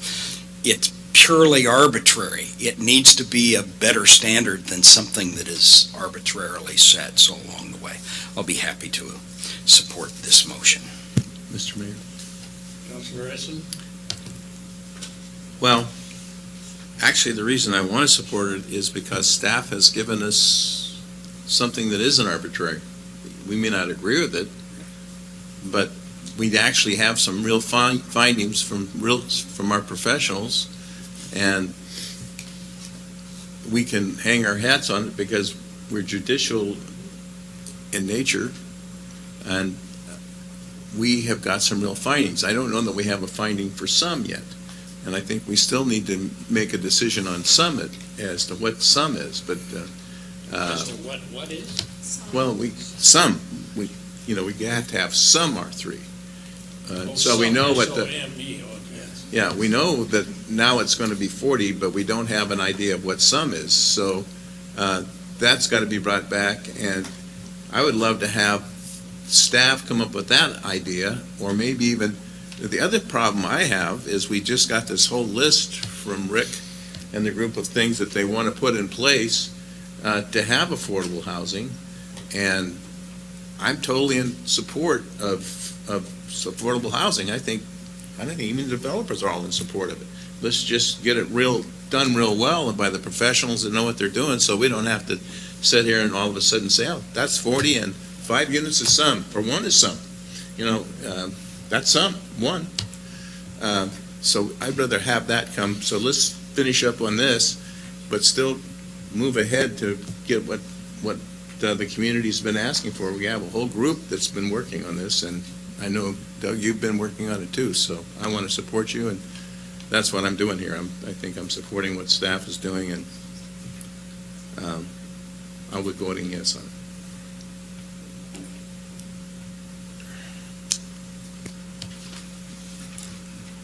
I have a question, if I may, Mike, before you get your water again. And this goes to staff. And it is part of the motion. I'm supportive of basically of the motion. Do we need to specify the acreage or the size in this motion? Or do we need simply said this constitutes or does not require, versus trying to set an actual acreage? And can that, and the question that Councilor Essen raised, some, do we say 10%, do we say 20%, do we say 5%? What is some? So does this motion need to have a definition in it? What came from the Planning Commission did not have a definition as to what was large. Is that correct? I'm not hearing you. Sorry, Steve Olson, Planning Division. The findings from Planning Commission did have a definition of large, and they had set large at 40 acres. Oh, 40 acres, thank you. Right. That was the question I needed to have, thank you. I'm satisfied, and I will be in support of the motion. Mr. Mayor, Yes. I would add, because you asked the second portion of that question, Doug Rux again, is do you need to define some? If you define that it's 40 acres or larger, then you don't need to define some at this point in time because you're saying that this annexation is less than the 40 acres. Thank you. And that's what I was, been trying to say now Appreciate through the three answer. people, that that was exactly I what I wanted the needed to question say. asked, and I appreciate the answer. The sum is not part of Is there any this. further discussion? I have one last comment. Yes, Councilor McKinney. This decision tonight doesn't forego the opportunities to have better discussions in the future concerning housing. I know that with Rick and I, our mantra has kind of been, we want to be successful at every level. I know that every person in this room wants Newberg to be successful at every level. And so this just is the opportunity to renew our strength and to renew our resolve to make sure that we don't get lost in this minefield here again or whatever, but that we keep making some tangible steps forward. And those are all things that we can commonly agree to and work towards those. So if some of you want to shake your head up and down in the room, that would be okay too. But it doesn't lessen my resolve to deal with the issue of R5. That's the reason why it's not unusual for me to look at Doug Rux and say, Doug, how many acres of R5 do you have? And he always returns, he says, well, Councilor McKinney, we got about 5. Oh, is it 3 now? R3. Oh, R3. I mean, yeah. So these guys knew what I was talking about, yeah. So I promise that I'll continue to help resolve this question for the Is future. there any further discussion? Call for the question. Has the question been called for? Yes. Call for the question. Question's been called for. This is a we're not adopting an ordinance because you're going to be bringing it back to us, correct? So this is a motion to have you draft the findings for approval of this annexation Correct, on September 5th on September 5th. at 7 p.m., the Public Safety Building. So we're not adopting the ordinance at this time, but I do want to have a division of the House, please. Councilor Essen? Yes. Councilor Johnson? Yes. Councilor Bacon? No. Councilor McKinney? Yes. Councilor Corey? Mayor Andrews? Yes. 5-1. Thank you. And now we need to move to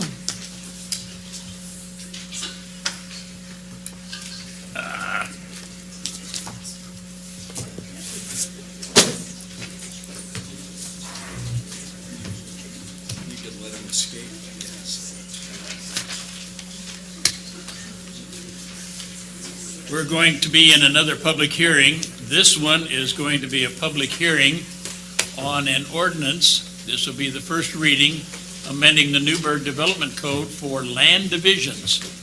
This will be a first reading.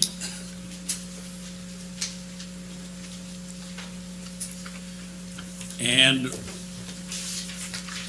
I am going to ask if there are any abstentions, conflicts of interest, or objections to jurisdiction.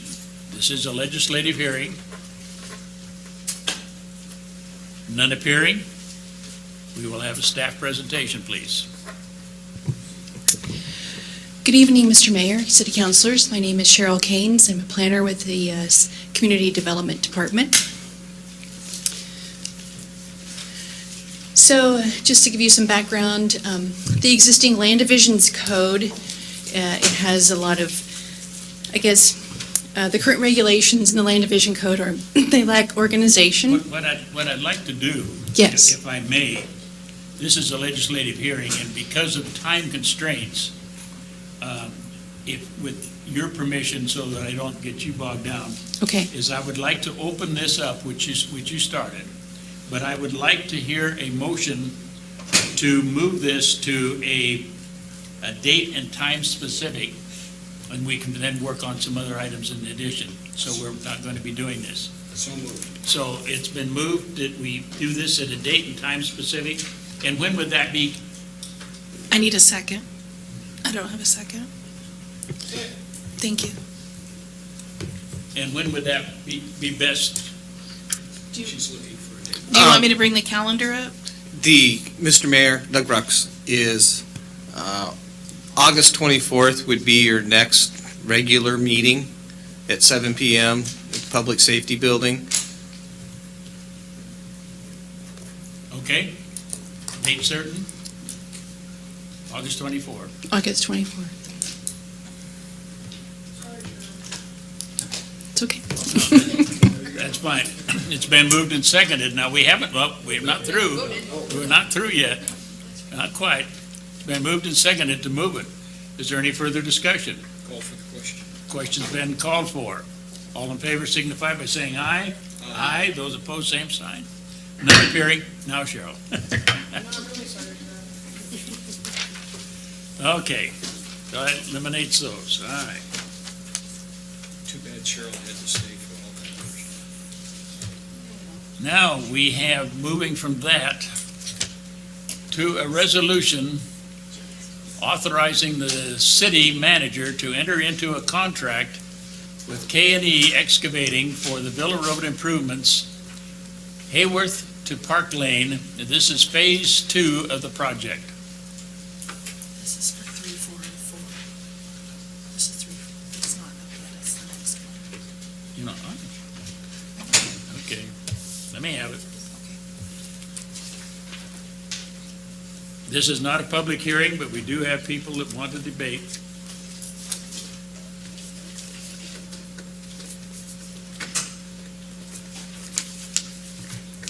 Go ahead. It is evening, right, still? Okay, it is evening. Good evening, Mr. Mayor, members of the council. You have before you, there's actually, you'll note that there are actually 2 resolutions, one authorizing the award of the contract and one rejecting. I provided both depending on which way the council decides to go, because the decision does have to be made tonight based on the bid requirements. So you have both, and we'll move forward from there. So I wanted to clarify that. So Villa Road, north of 99W, currently exists as a 2-lane road that has intermittent sections of curbed sidewalks and bike lane improvements. The incomplete sidewalk sections are unsafe as it forces pedestrians onto the shoulder and bicyclists into the travel lanes. It is especially unsafe in the section between Hayworth and Crestview, with the addition of both horizontal and vertical curves that don't allow for adequate sight distance, and the added constraint of the railroad trestle and Hess Creek crossing. So the original purpose of the project, this came out of City Council Resolution 2015-3197 and 2016-3260, was The identified master plan improvements are to widen the road to collect major collector standards. I'm going to paraphrase here. This includes sidewalks and bike lanes. Some variations from the standard road section are anticipated, given the constraints of available right-of-way, wetlands, and the railroad trestle. The design will also include significant grade changes to address sight distance and safety. Due to right-of-way constraints, as well as to stay within the approved budget, the construction of these improvements will most likely be phased. So the Villa Road project's been in the transportation system plan for the last 20 years. It does call for Villa Road to be constructed with 2 travel lanes, a center turn lane, bike lanes, planter strips, and sidewalks. The section north of Crestview is typical of what the roadway section should look like. It was placed on the capital 5-year capital improvement plan 5 years ago, and in July 2015, the council awarded the design contract to Murray Smith. The scope has been decreased due to budgetary restraints. We took out the portion between Park Lane and Crestview, and also the center turn lane was removed from most of the project due to the width constraints of the railroad trestle, existing homes, and then budgetary at the Hayworth intersection.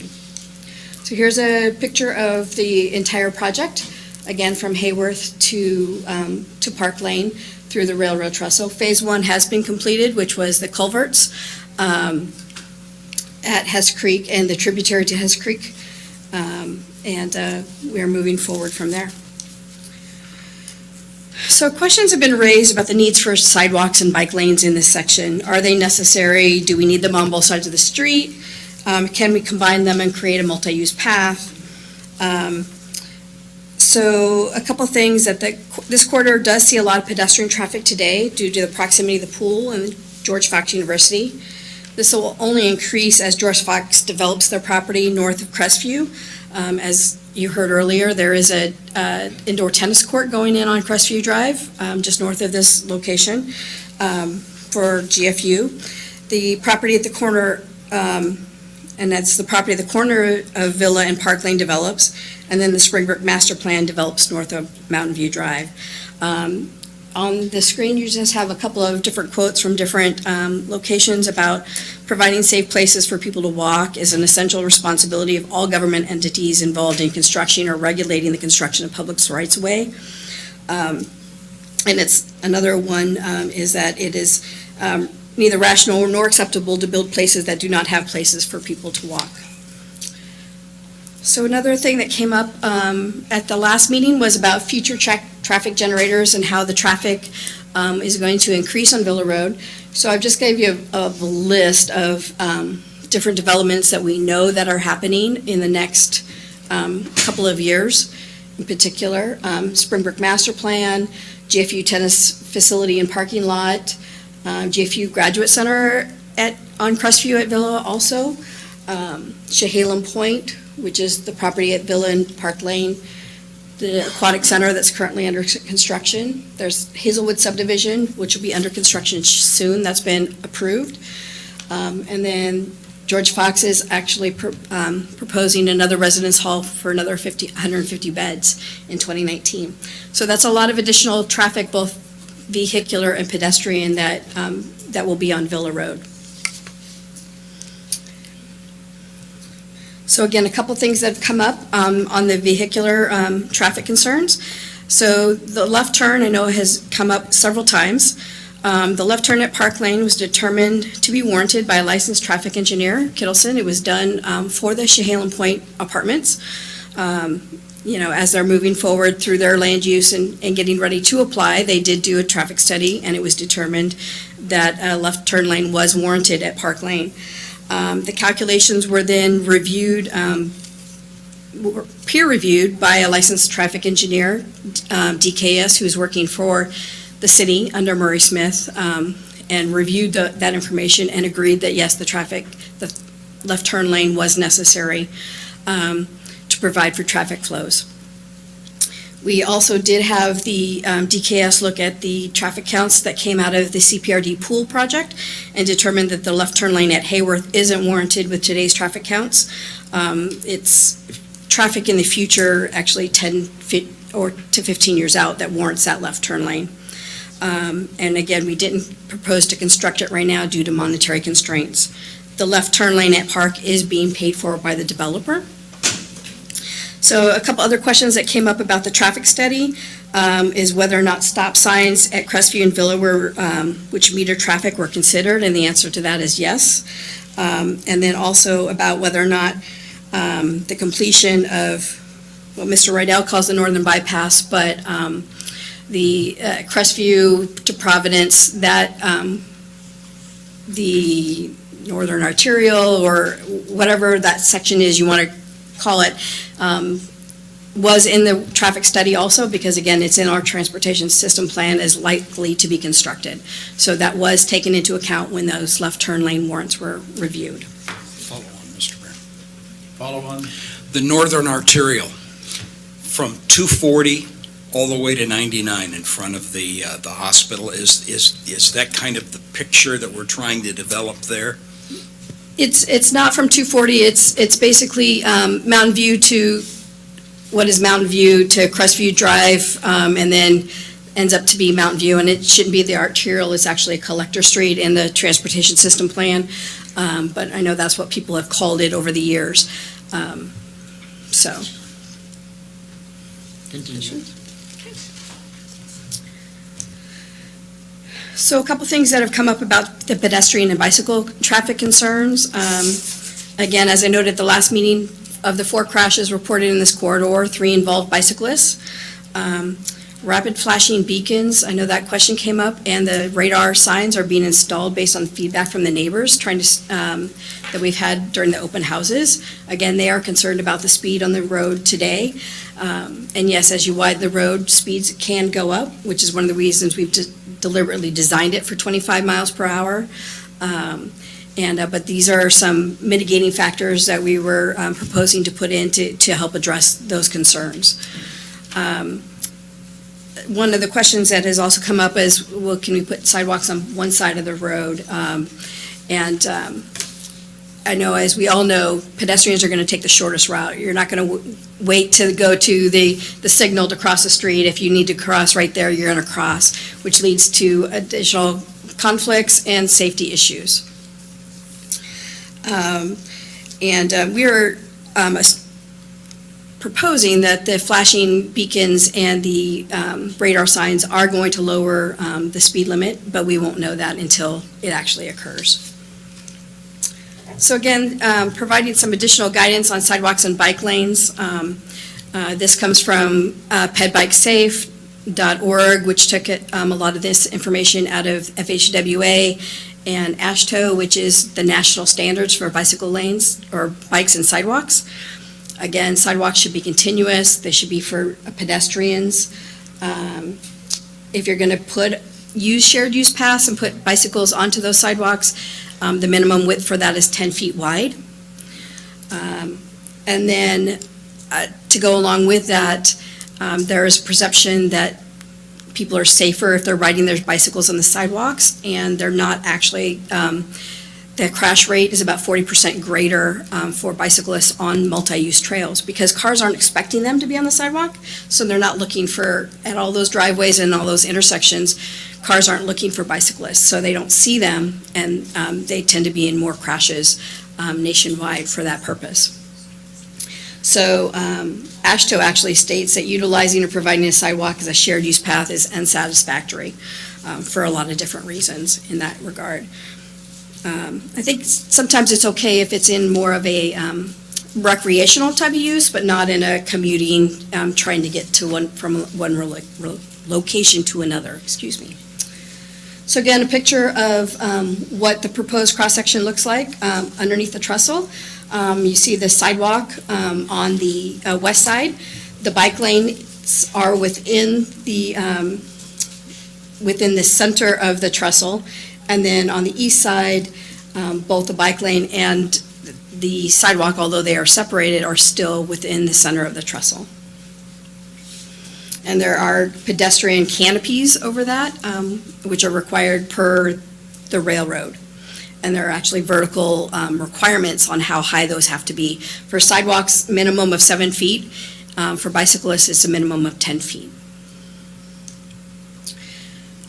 Again, that that's tough to read, but that's the dimensions of the different areas within that trestle. Another question that has come up about is the location of the oak trees. I misspoke at the last meeting. I indicated that they were both on private property. Technically, the southernmost tree is just inside the right-of-way line, the center of the southernmost tree. Both of those trunks actually straddle that line. But on the southernmost one, the center is within the public right-of-way today, and the northernmost one, the center of that tree is on private property. So just wanted to clarify that. So this Chehalem Point site plan, I want to point out this is draft. They have not submitted an application yet, but they did provide this for me because I know that question has come up about access onto Villa Road. The site plan does not show access onto Villa Road. All the access is from Park Lane. One note was in the zone change, the council did require that if there was an access onto Villa Road, it would be a right-in, right-out only with a median. Mr. Suppy's pointed out since then that technically our code actually says that where property has frontage on more than one street, access shall be limited to the street with a lesser classification. So they would not be allowed access onto Park Lane, or onto Villa Road, sorry, they would be onto Park Lane. The only way it would happen on Villa Road is if there was like a need for an emergency access or something, and then it would probably be gated off for emergency purposes only. So wanted to bring that up. So Mr. Rydell provided an alternative that we had several concerns with the design that he proposed. So we did draw up an alternative that meets some vertical curve requirements and saves the trees. It does require significant redesign, and again, there's no guarantee that this would work. Anything that we're going to do out here to try and save the trees is going to require us to get an arborist on board, which has not happened, to really look at what the construction requirements are going to be, all of those types of things. We know a lot of things, but we don't, until somebody looks at those trees specifically, we don't know what the requirements are going to be. How close can we build to the trees, any of those types of things. That would all be determined by an arborist. And that would all take time. So here's the design that we drew up to try and save the trees and not change the grades as much. The red line kind of shows just an overlay and then starts to drop the grade down significantly past the southernmost tree. In this scenario, we are showing a sidewalk on the north side, and that is would be some type of impervious concrete getting close to the trees in this scenario. And then and we wouldn't have no bike lane on the west side. And then on the east side, it would be a shared use path that's 10 foot wide. And that would, and this shows no left turn lane. So in this scenario, there's no left turn lane to save the trees. And again, this would have to be something we would have to look at in more detail to determine whether it really could happen. A big concern with this scenario is that that there's still you'll see the pros and cons, which are a little tough to read. I think the full list was in your packet. There are some costs associated with it, and there's some site distance issues. There's a driveway on the north of the trestle. I don't know if I can. Oops, wrong way. Yep, thank you. There's a driveway here that currently has site distance issues. And if we do not allow for the grade to change as the proposed happens, then this driveway will continue to have site distance issue and will continue to be a safety problem. So that is a major concern of the designer. Obviously, they don't want to take on the liability of designing a project that can continue to have safety issues. So one thing to keep in mind. I know a question has come up about the site distance analysis that's been done, and it has been based on AASHTO's 2011 Green Book, and there's a whole analysis that has gone into it that we can provide, but the short answer is that it's this location here, oops, causes the issue with being able to see for sight distance when you come out of that driveway. So again, the alternative summary, again, you know, it could save the trees. It maintains that eastern right-of-way line. Could save some money in immediate construction costs. But there's some additional costs we would have to incur in order to determine whether or not this was really feasible, a feasible option to move forward. Can you go back to the previous one, please? Mhm. This area right in here you were talking about? Mhm. Where is the driveway for the other house? Is it in this area? So there's a driveway here. Right there? Yeah, it's if you look up here, Mayor, it's here, so if you bring it down, it's right Okay, here. thank you. Mhm.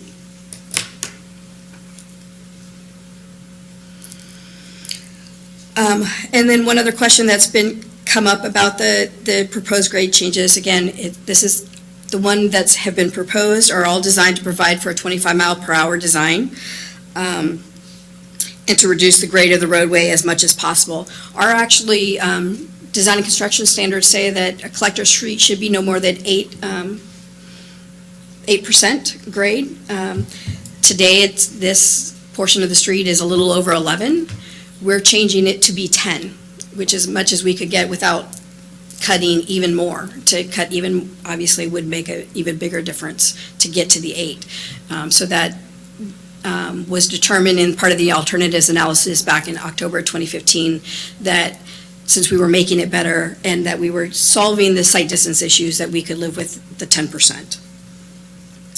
And a question also came up about the site distance location on Orchard Drive, which is on the other side of the trestle. And actually, that does, it has a slight site distance issue today.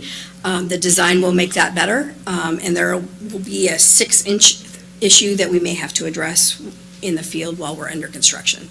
6 inches is a lot better to address than 3 feet. So. Which side of the street, east or west? It is on the east side of the street, Orchard Drive. So it would be where the orchard enters into Villa. Thank you.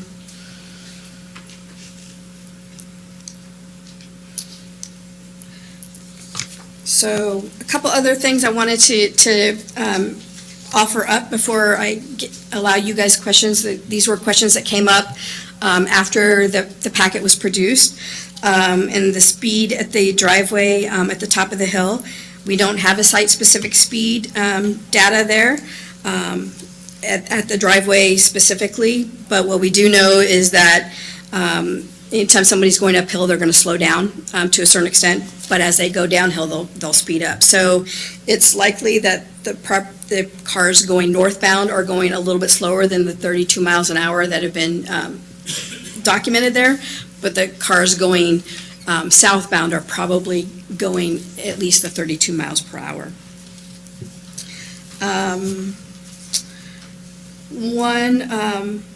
One last thing is also, I know Mr. Rydell pointed out some construction cost concerns that he had with the design.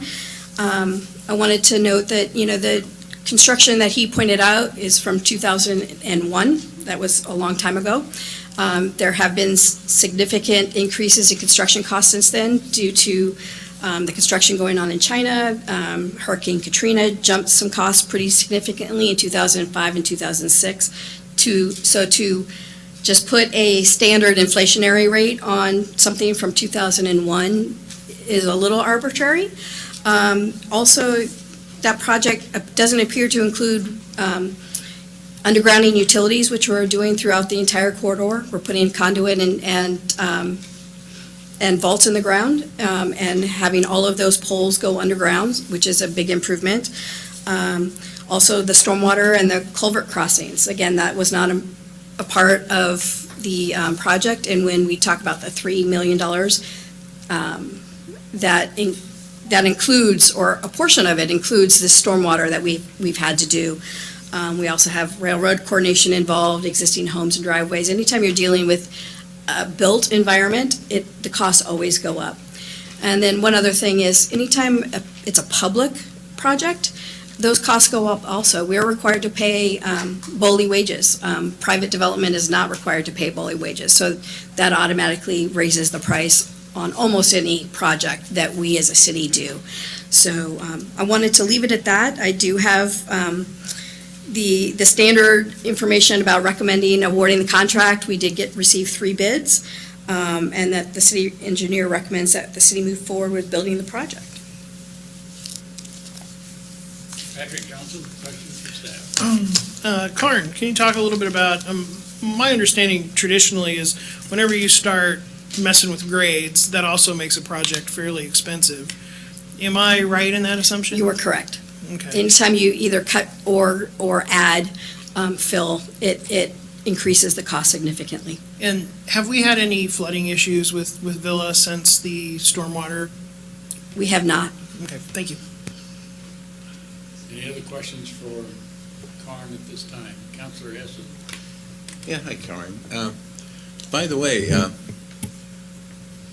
I found that we had a grant to do this in 2012, this exact project, not having to do with all the way up to that the city had presented.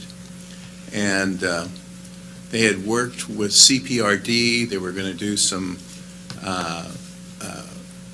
view of the creek and that, and so they had some cost estimates on what it would cost back then, and I assume we didn't get the grant because it was a highly competitive grant. So this project, and it was identified as something that needed to be done. So we've known about it for some time, and it addresses all the concerns that you have, that they thought that was important. So as far as the work that needed to be done, realigning and all those things like that, that was identified back then. And, I want to acknowledge that to you. So this is not a new project. This is something that's been around since 2012. 2015 was when the map came out that shows the side street entrances and the trees obviously being removed at that point. Although I went back and looked at the meetings that were held, nothing was ever discussed about the trees at the time. So there wasn't anything ever brought up about the trees. But I do have a question. One of the things you said is if we wanted to deny this contract, we'd have to come up with a reason. So one of the questions I had in the announcement in the paper, it said that the engineer's estimate for the project was $12,400,000. I'm sorry, $2 million.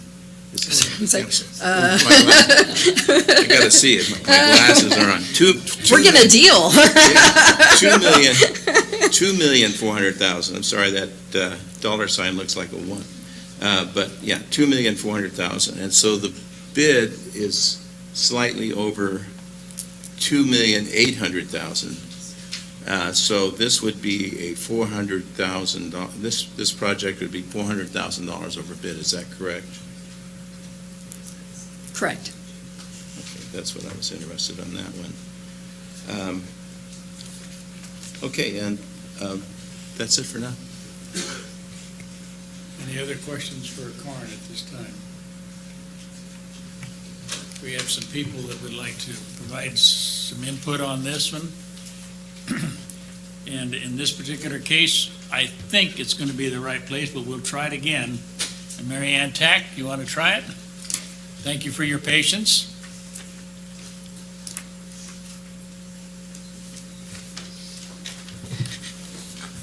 Thank you, Mr. Mayor and council people. I am Mary Ann Tack, and I live at that 1400 Villa Road, Circle Drive, that is the issue. I think, of the sign of light, light sign. And nobody's come to me and asked me about moving my driveway more. And my number one concern about this whole space is safety. I've watched people driving up and down the road for 25 years. I've lived there since '92. I brought this to the council many times. Bikers, walkers, that's been my number one concern, what happens to them. And what I see is the speed has gone up since the culvert has been done quite a bit. And when you go down the hill, southbound on Villa, people will go faster. They also go outside of their line. Coming up the hill, they also will go, as they get up to the top, they zoom. They want to get up there and get fast. And yes, when I try to get out of my line of my driveway, I nearly get hit, and even going to walk across the street to get my mail. So I don't mind moving my driveway if it means saving a few things, keeping the line safe for me, but keeping it safe for everybody else. So that's all I had to say, really.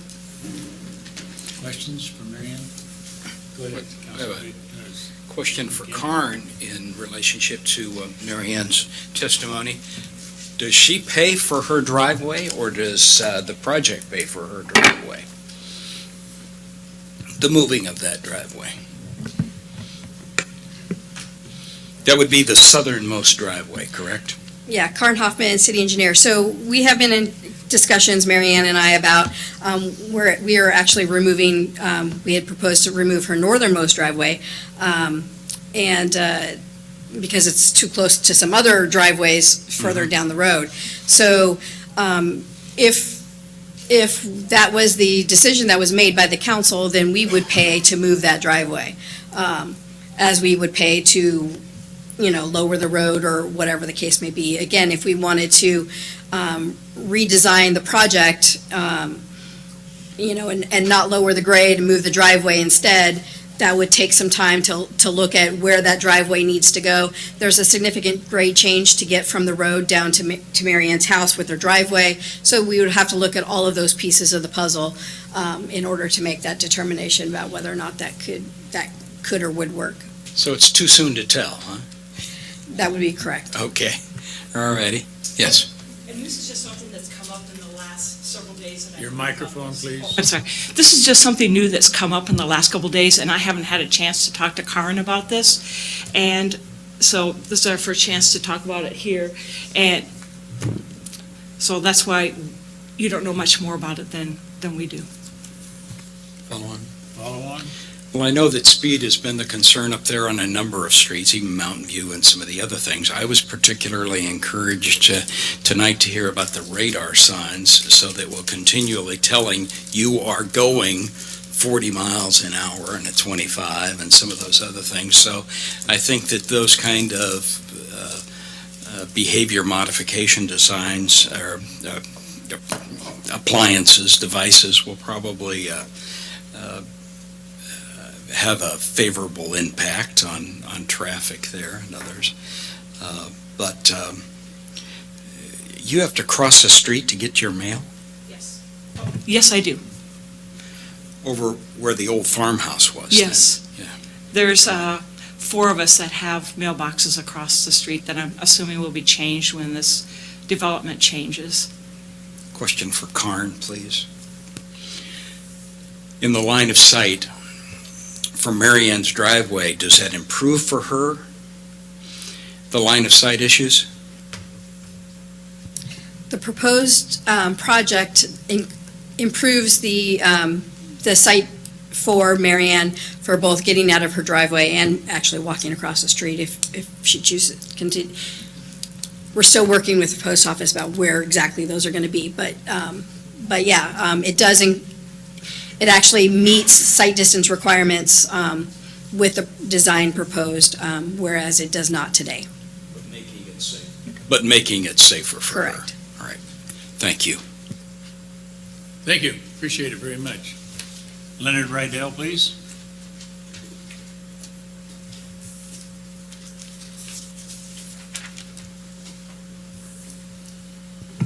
Thank you. My name's Leonard Rydell, 601 Pinehurst Drive in Newberg. I want to thank you for allowing me to make comments and allowing me to meet with the city engineer and this public works director. The only thing I really learned that I remember from the meeting is Mary Ann's driveway that she just talked is the reason where most of the 6,000 cubic yards of dirt's being moved. I did not get an answer why Orchard Lane on the other side of the field does not have to meet the new standards, and I think from me drawing it up, it's much more than just 6 inches. Now, there's 2 standards on this road. One standard is the vertical curves, and that's a 25-mile-an-hour standard. The other standard that's being used for Mary Ann's driveway is the average 85th percentile speed. The difference between the two, one you got to have 240 feet of distance, the other you have to have 335 feet of distance. I think the idea of putting in the flashing traffic signs is a good idea because it makes me slow down. So anyway, I didn't get an answer why Orchard Lane on the other side of the project doesn't. I didn't get an answer why Hallworth Street, that has 3 times the accidents as Park Lanes, did not get a left turn lane while Park Lane did. I did not get an answer why the left turn lane was so big compared to others in the city and on Villa Road.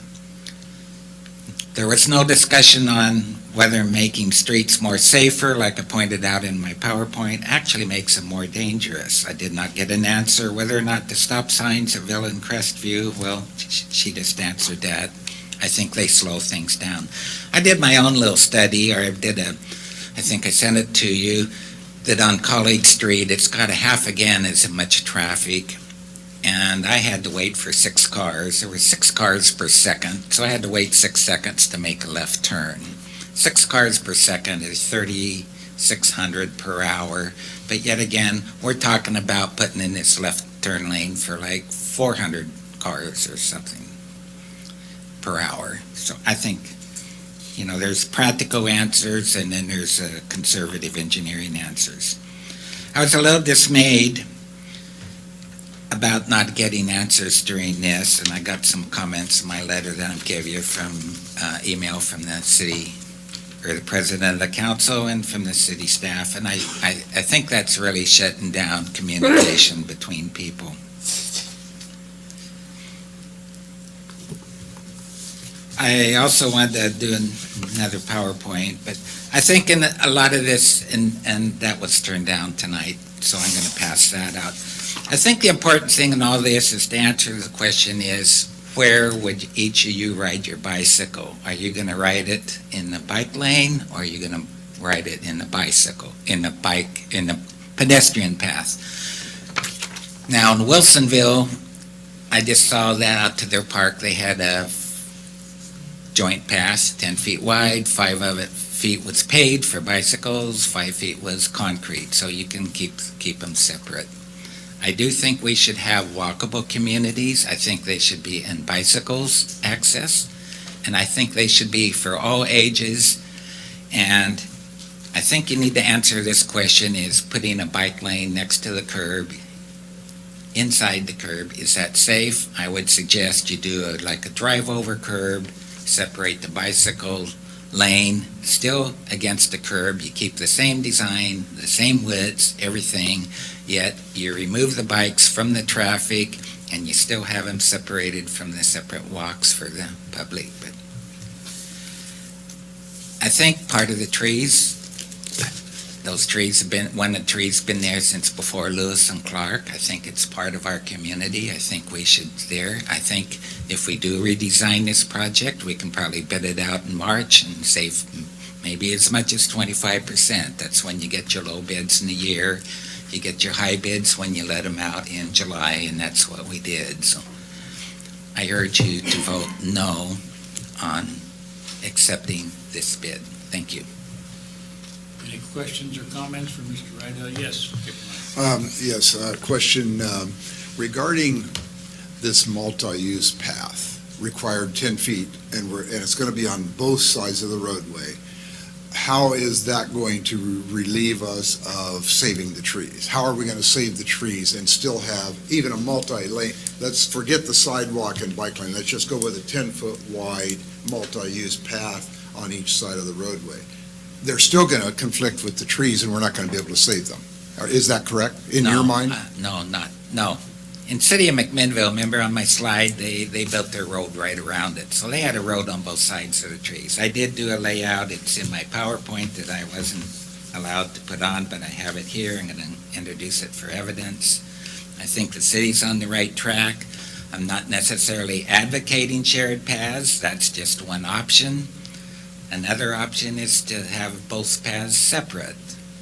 And my recommendation is let's make safe for 5- and 6-year-olds riding their trikes and keep out. So I think there's solutions. I think the presentation that the city engineer made shows that, yes, there's some options available, and I think we should consider them. And I think trees can be a good traffic calming. Follow on.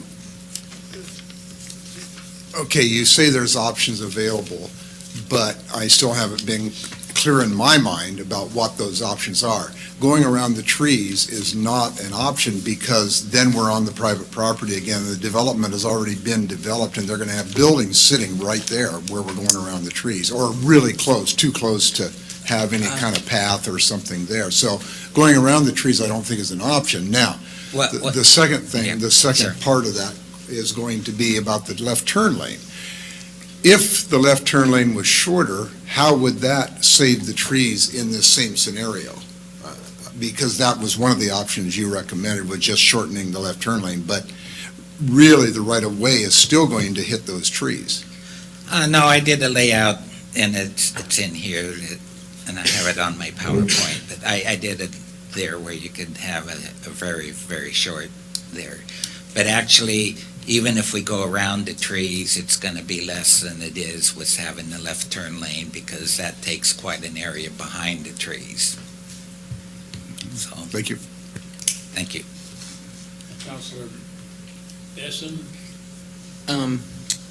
I just asked the city engineer if our bid was, the difference is $400,000 on a, I guess it's a $3 million project, right under. So are you saying that if this project were to be denied, just for the fact that it's on such a large cost overrun, that you feel that we would get a lower bid in the spring? And why would that be? Contractors are busy in the summer. They're out of work in the winter. And if you want to get good prices, I would bid it out in March. We bid it out in, July, which everybody's got their work all set up for the year, and you want them to do stuff by the end of October. I mean, what they do is they hire temporary help and rent equipment and do all those things, and that adds to the cost. You're better off bidding it earlier in the year. And who denied the right for you to put your PowerPoint up? Who did you ask? Sue. Sue. The mayor did, Are you sure? yes. Okay. 5 minutes for people. Okay. So you did that? I did that. Okay. That was the other question I had. And what you weren't allowed to show then was how your roadway would have worked. The questions. Well, it's a complicated little problem, but, you know, there's solutions. Okay. Thank you. Councilor Johnson? Thank you, appreciate it. And here's, Mr. Robert Suppy, please. I would appreciate y'all answering the question. Thank you. Leonard? I can email it. Good evening. Thank you. My name is Robert Suppy. You have before you a very important decision to be made about the Villa Road project.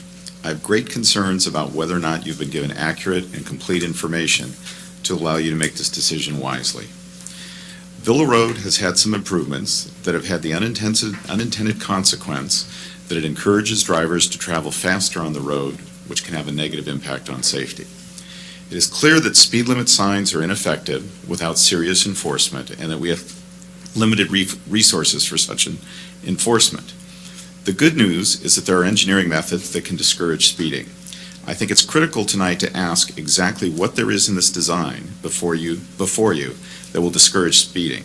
This shouldn't be an afterthought, it should be part of the design. I did see mention of radar signs. Are you comfortable that this is adequate as a long-term solution? As I mentioned at the last meeting, the warrant for the left turn lane was based on 40-mile-an-hour speed. If the project is successfully designed to discourage speeding, the warrant no longer applies, and the need for a left turn lane should be reanalyzed. Last Monday, Leonard Rydell and I met with Doug Ruggs, Jay Harris, and Karen Hoffman to discuss this project. My concerns were not just with saving the 2 oak trees, but also with ensuring that the project fit engineering standards appropriately and was designed with economy of cost in mind. I appreciate the time and effort that was given by city staff, but I wasn't very comforted by the answers we got. The council appears to be in a difficult position. There are legal and physical limitations to what can be done in the design. I think it's crucial here that you have accurate information to allow you to make an informed opinion. Unfortunately, I think you've been given numerous pieces of inaccurate information and have had important information omitted, making informed decisions very challenging at this point. You heard at the last meeting on this matter that the 2 oak trees are on private property and that the owner has the right to cut them down at any time. This is false. As shown in tonight's presentation, the city engineer has acknowledged that the majority of the trunk of the southern tree is in the public right-of-way. Because of this, the city would have to approve the removal of that tree. The city engineer has also acknowledged that part of the northern tree's trunk is in the public right-of-way. This would make it a border tree, which should also require city approval for removal. You should never have been told that they were both on private property. At your last meeting and last Monday's meeting, the lack of a heritage tree ordinance was given as the primary reason that the city's hands were tied with regard to protecting the trees. I would like to read you part of the development code, which I have shortened for brevity. The director may allow modifications to the public street standards where a modification is necessary to preserve trees or other natural features determined by the city to be significant to the aesthetic character of the area. That seems pretty clear. That's your current code. In my words, the director may, in fact, modify the standards to preserve the trees. Is this consistent with what you've been told by staff? I'm going to skip that. In last month's meeting, you were told to keep all of the project elements and to try to save the trees would require the acquisition of at least one neighbor's house on the east side of Villa Road. While I would agree that the acquisition of a house is undesirable on numerous levels, I believe that this statement is false. It was clear from our meeting last week that there are options that hadn't been considered that may in fact have achieved desired goals. When the council approved the rezoning of this property, it was expected that there would be access on Villa Road. As the city engineer stated tonight, this is prohibited by the code. Why did it take a citizen's input to have this corrected? The southern tree is planned for removal because of excavation to lower the road.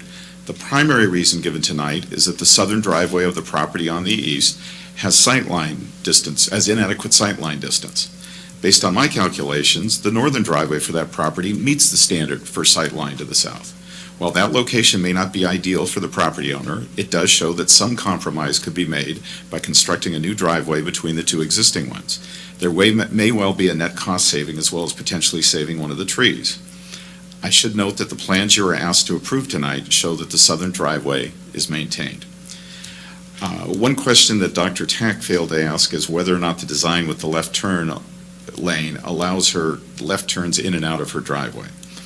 I want to be clear that I am not claiming at this point that it is certain that we can have all the design goals met as well as preserving the trees. My claim is that this has not been honestly studied well enough to conclude that it's not possible. I think you have clearly not been given complete and accurate information to allow you to make an informed decision on this project. This is an issue that reaches beyond this project but needs to be addressed as part of your decision-making process. And I'll wrap it up. To close, do you feel that you are in a position to make an informed decision on this project? I think it is clear there have been significant errors in fact and also omissions of fact that should raise serious concern. I think the only responsible path for the council is to deny awarding the bid until you feel the issues have been resolved. And thank you. Any questions or comments from Mr. Seppy?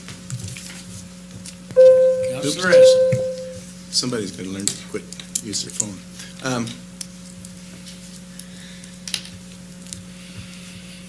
In your presentation, you found that the oaks, we were informed that the oaks are on the property, and we were told on the right of way, and it's kind of split down the middle. And we were told that if we wanted to cut down those, didn't cut down the oaks, that the developer could do that at any time. Do you think that's true? Well, I think tonight the city engineer told you that both of them straddle the line, one of them which is more in the public right-of-way, so clearly there's no question on that one. I'm not an expert on the law on this, but I think the concept of a border tree says that no, we both have to agree to it. I mean, when it straddles the line, that seems pretty clear. It's very clear from the discussion on Monday and the follow-up emails that that's the definitive answer for that isn't known by the staff that made that claim. Follow on? Follow on. So you said you had a meeting with the staff and on Monday, and there were other options rather than removing that house? Leonard Rydell and I met with him, and one of the things that was discussed is, number one, is the left turn lane required? And also, could the path be put to the west side of the trees? Now, contrary to what Mr. Corey said, I do think our code very much allows the director to modify the width of the road. And it could well be that that could be a requirement on there. These are the kinds of things, as I said, I'm not claiming I have an exact plan that fleshes all this out, but it's clear that these are things that weren't explored well enough to decide, could this happen? Thank you. Thank you. Appreciate it, Robert. I need a little clarification from staff. You've given us an alternative? Is that what you've given us? In either resolution 3387 or 3404? That would be correct, Mayor. The staff's recommendation is that you approve Resolution 2017-3387 to enter into the contract and award that contract. But because a decision had to be made tonight, I drafted up a resolution for you to, if you chose to reject that bid. And I threw in some ideas about, because you have to provide reasons on why it's in the best public interest for you to do that. So I threw some ideas out there. You may want to add additional, as the case may be, but I provided it for your use if that's what you choose to do.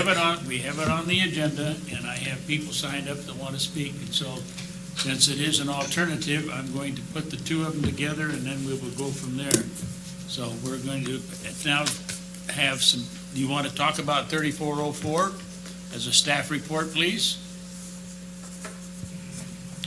Or was that your staff report? That was my staff report, Mayor. Thank you. I would call up Patricia Farrell forward, please. This is regarding Resolution 2017-3404. Good evening, Councilor and Mayor.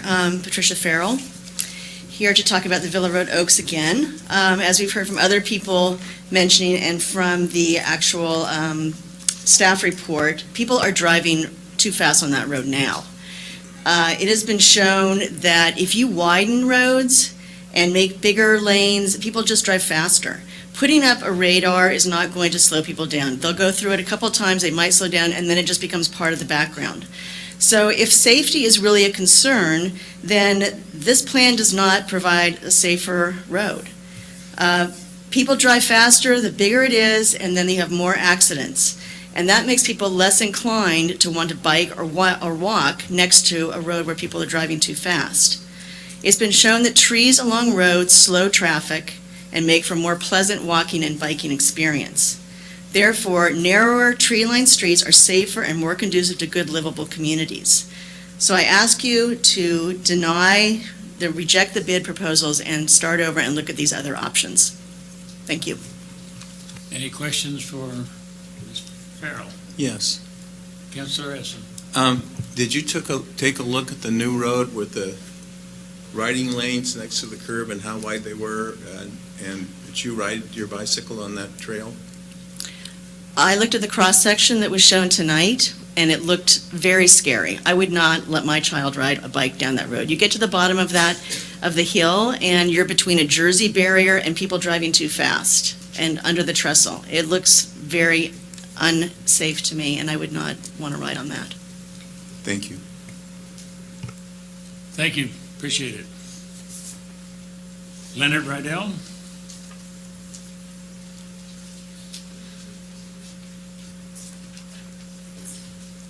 To 3404.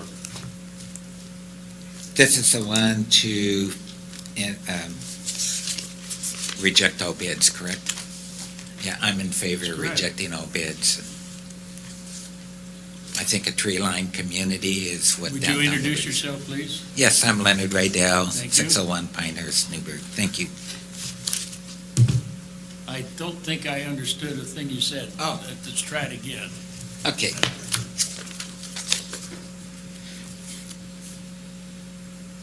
$3404, is that the one we're talking about? That's the one we're talking about. Oh, why, You signed up to, you had comments that you want were. yeah, I on this oppose, particular- I oppose entering into a contract. He wants us to reject. You want us to reject it, is that Yes, right? I want you to reject you. it. Excuse me, Councilor Essen? can I ask a question?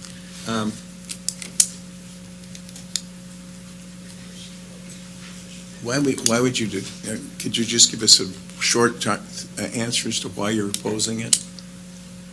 Why you're opposing entering into the contract? I oppose entering the contract. I think Newberg can spend its money more wisely. I ride my bike around town. I see a lot of areas with alligator cracks, potholes in the pavement. There's no bicycle lanes, no bicycle paths. We can't fix everything up to standards. We'll never have enough money. We need to start being a little more educated on how we spend our money. One of the things I proposed in my letter is, we can have a little study group or work group of engineers and concerned citizens and review these plans. I started out protesting against the removal of the trees. And then after I look at the 87 sheets of plans, actually I didn't look at all of them. It takes 10 minutes to plot one sheet, so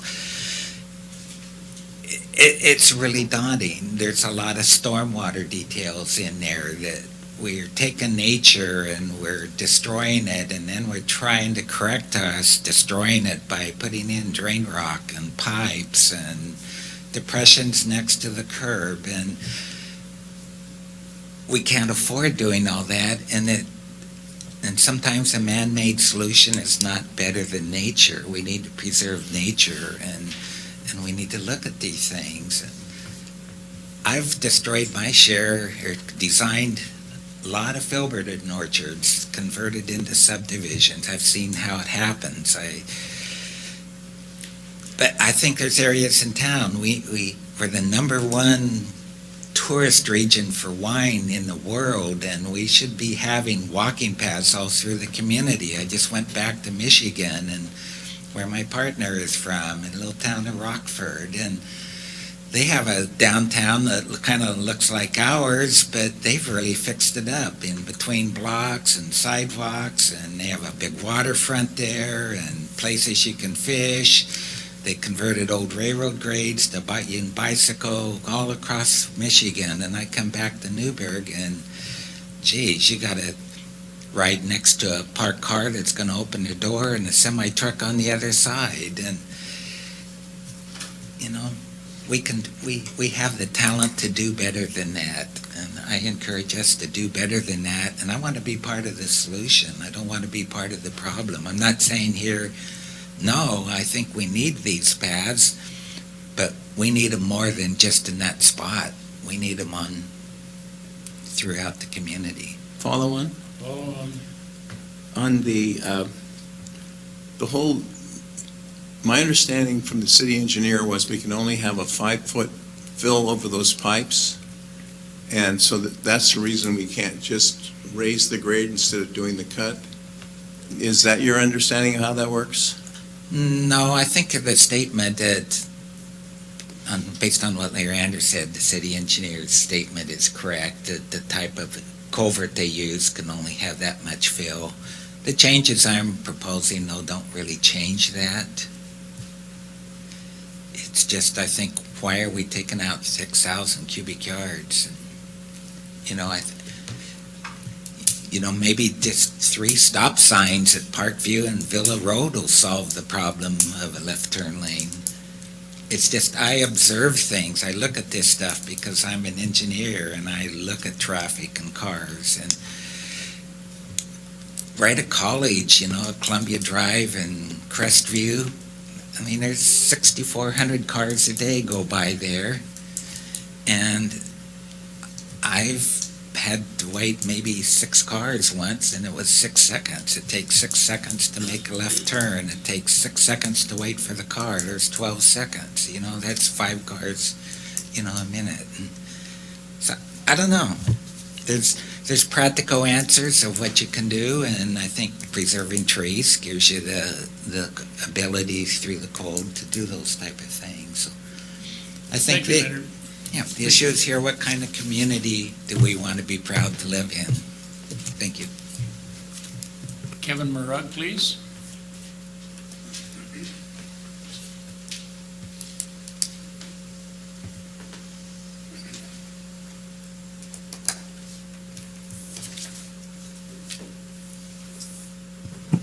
My name is Kevin Murrug. I'm a 52-year resident of Newberg. My comments tonight are going to be very brief. This is basically just kind of an add-on to last council meeting. 3 weeks ago, I spoke right at my 5-minute mark, and I just wanted to give you an update. At that point in time, there was 40 wineries in our area and 2 government agencies that had signed an accord to save all Oregon white oaks from now on. Since that time, there's been 2 more government agencies that have signed on. Oregon Department of Fish and Wildlife and United States Department of Agriculture have signed the accord to save the Oregon white oaks. I think tonight that we have the ability to show ourselves that we're either going to be a progressive society or we're going to be a regressive society. I think regressive would just be we're just going to knock the damn trees down and go through them. I think progressive, we're going to say that we have 2 really senior heirloom trees that really need to be saved. And Councilman McKinney said it the best tonight. We have a lot of smart people in this room, and we have the ability to do this. And we just haven't thought about that. And I think that we really need to do that before we go forward on this. I just finished a book by Steve Jobs. It was his memoir of Steve Jobs, and he had a famous saying to all of his engineers and his sales staff and everything else, that when they would develop a product, they would bring it to him, and he would say, it used to drive his staff crazy, and he would say, "You got a good product tonight, but it's just not good enough for the apple box. Now go back and get it right." I don't mean that in a bad way. I just mean that I think that your city engineer, bless her heart, has done a great job. And she's put a turn lane in there and a bike lane in there and widened the road. And I think that that's fantastic. But we really forgot about 2 citizens that have been in this city for over 200 years and left alone will be here for another 300 years. That's going to outlive me. That's going to outlive any of you guys. It's going to outlive our kids. It's going to outlive our grandkids. There's a decision ahead of you. And because I have 2 minutes left, I hope with the mayor's permission, I just want to make one more statement. I came in late to the meeting tonight, and you guys were talking about the Heritage Tree Program. Denise, I made an offer to her on an online forum. I am here to offer all of my assistance, whatever I can do. I have a lot of college professors that would help. I'm also a member of Oregon Association of Nurseries. I'm sure I could get some of those people to help. I have a lot of contacts, so if I can be of any help to you guys, I'm here. You have my email, you have my phone number. God knows I've emailed you guys enough. Have a great evening. We can find you. You can find me. What did I say? What would I do? Any questions or comments for Mr. Murug? Thank you, Kevin, appreciate it. You have before you, I guess, a choice of questions. Do you approve Resolution 3387, or do you approve Resolution 3404? Pleasure of the council. Councilor Baker? Can I ask Karen one more question? You may. Those, Who are you asking? Karen, Oh, okay. Please come forward, Karen. Mr. Mayor, I think there's a third option too. We could go beyond those because I don't think those are our only options. So I'd like a chance to talk about that. We'll see what comes out. Councilor Bacon. you said there was 3 crashes in bike involved. Who was ticketed? The bikes or the cars? I don't have that information. Oh, because the one I know of, the bike was ticketed, not the car. So that was that. That's all I wanted to know. She didn't do it. Councilor Johnson? I'd like to make a motion to approve resolution number 2007-3387. Resolution authorizing the city manager to enter into a contract with K&E Excavating, Inc. for the Villa Road improvements, Hawthorne to Park Lane Phase 2 project. It's been moved and seconded to adopt Resolution 2017-3387. I would like to make a little comment about why I'm making that motion, if that's all right. It's been moved and seconded, and you make your comment. Thank you, sir. So for the last 3 weeks, I think at the last city council meeting, I made a comment about how tough this one was. I have been a fan of the Oregon white oak. I'm friends with folks that have worked to preserve Oregon white oaks. And I know how important they are to our biodiversity in not only the city, but the state. These 2 trees are historic monuments that will continue to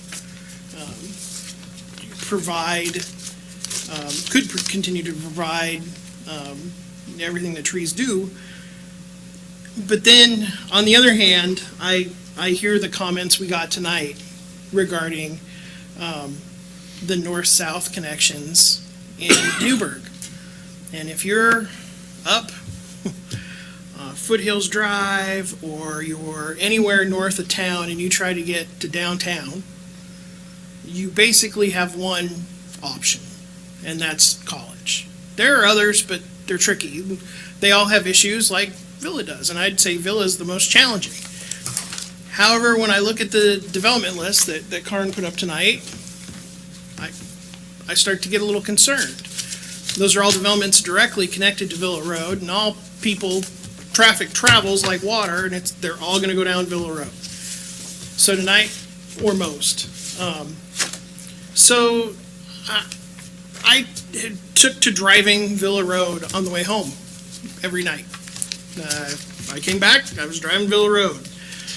In that time, I waited in the middle of the hill about 3 times for somebody to turn left onto Park. I almost took out a pedestrian, some bikes, a couple of families walking down the hill.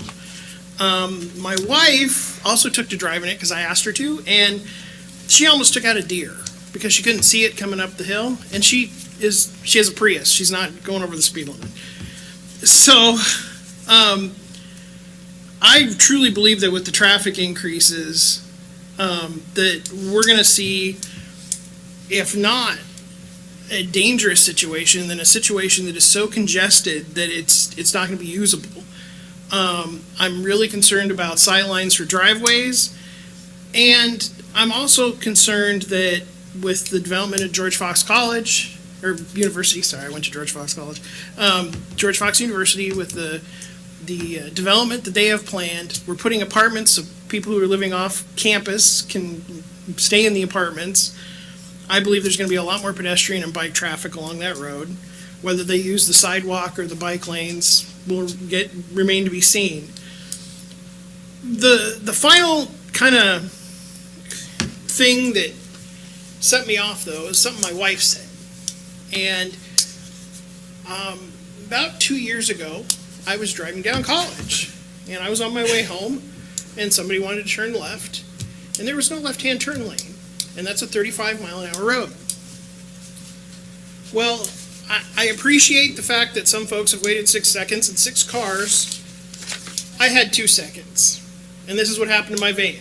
And if my kids had been in the back of that van, they would have been hurt. The van was totaled. I'm still dealing with back issues today, I'm convinced, because of that accident. There was no left-hand turn lane there.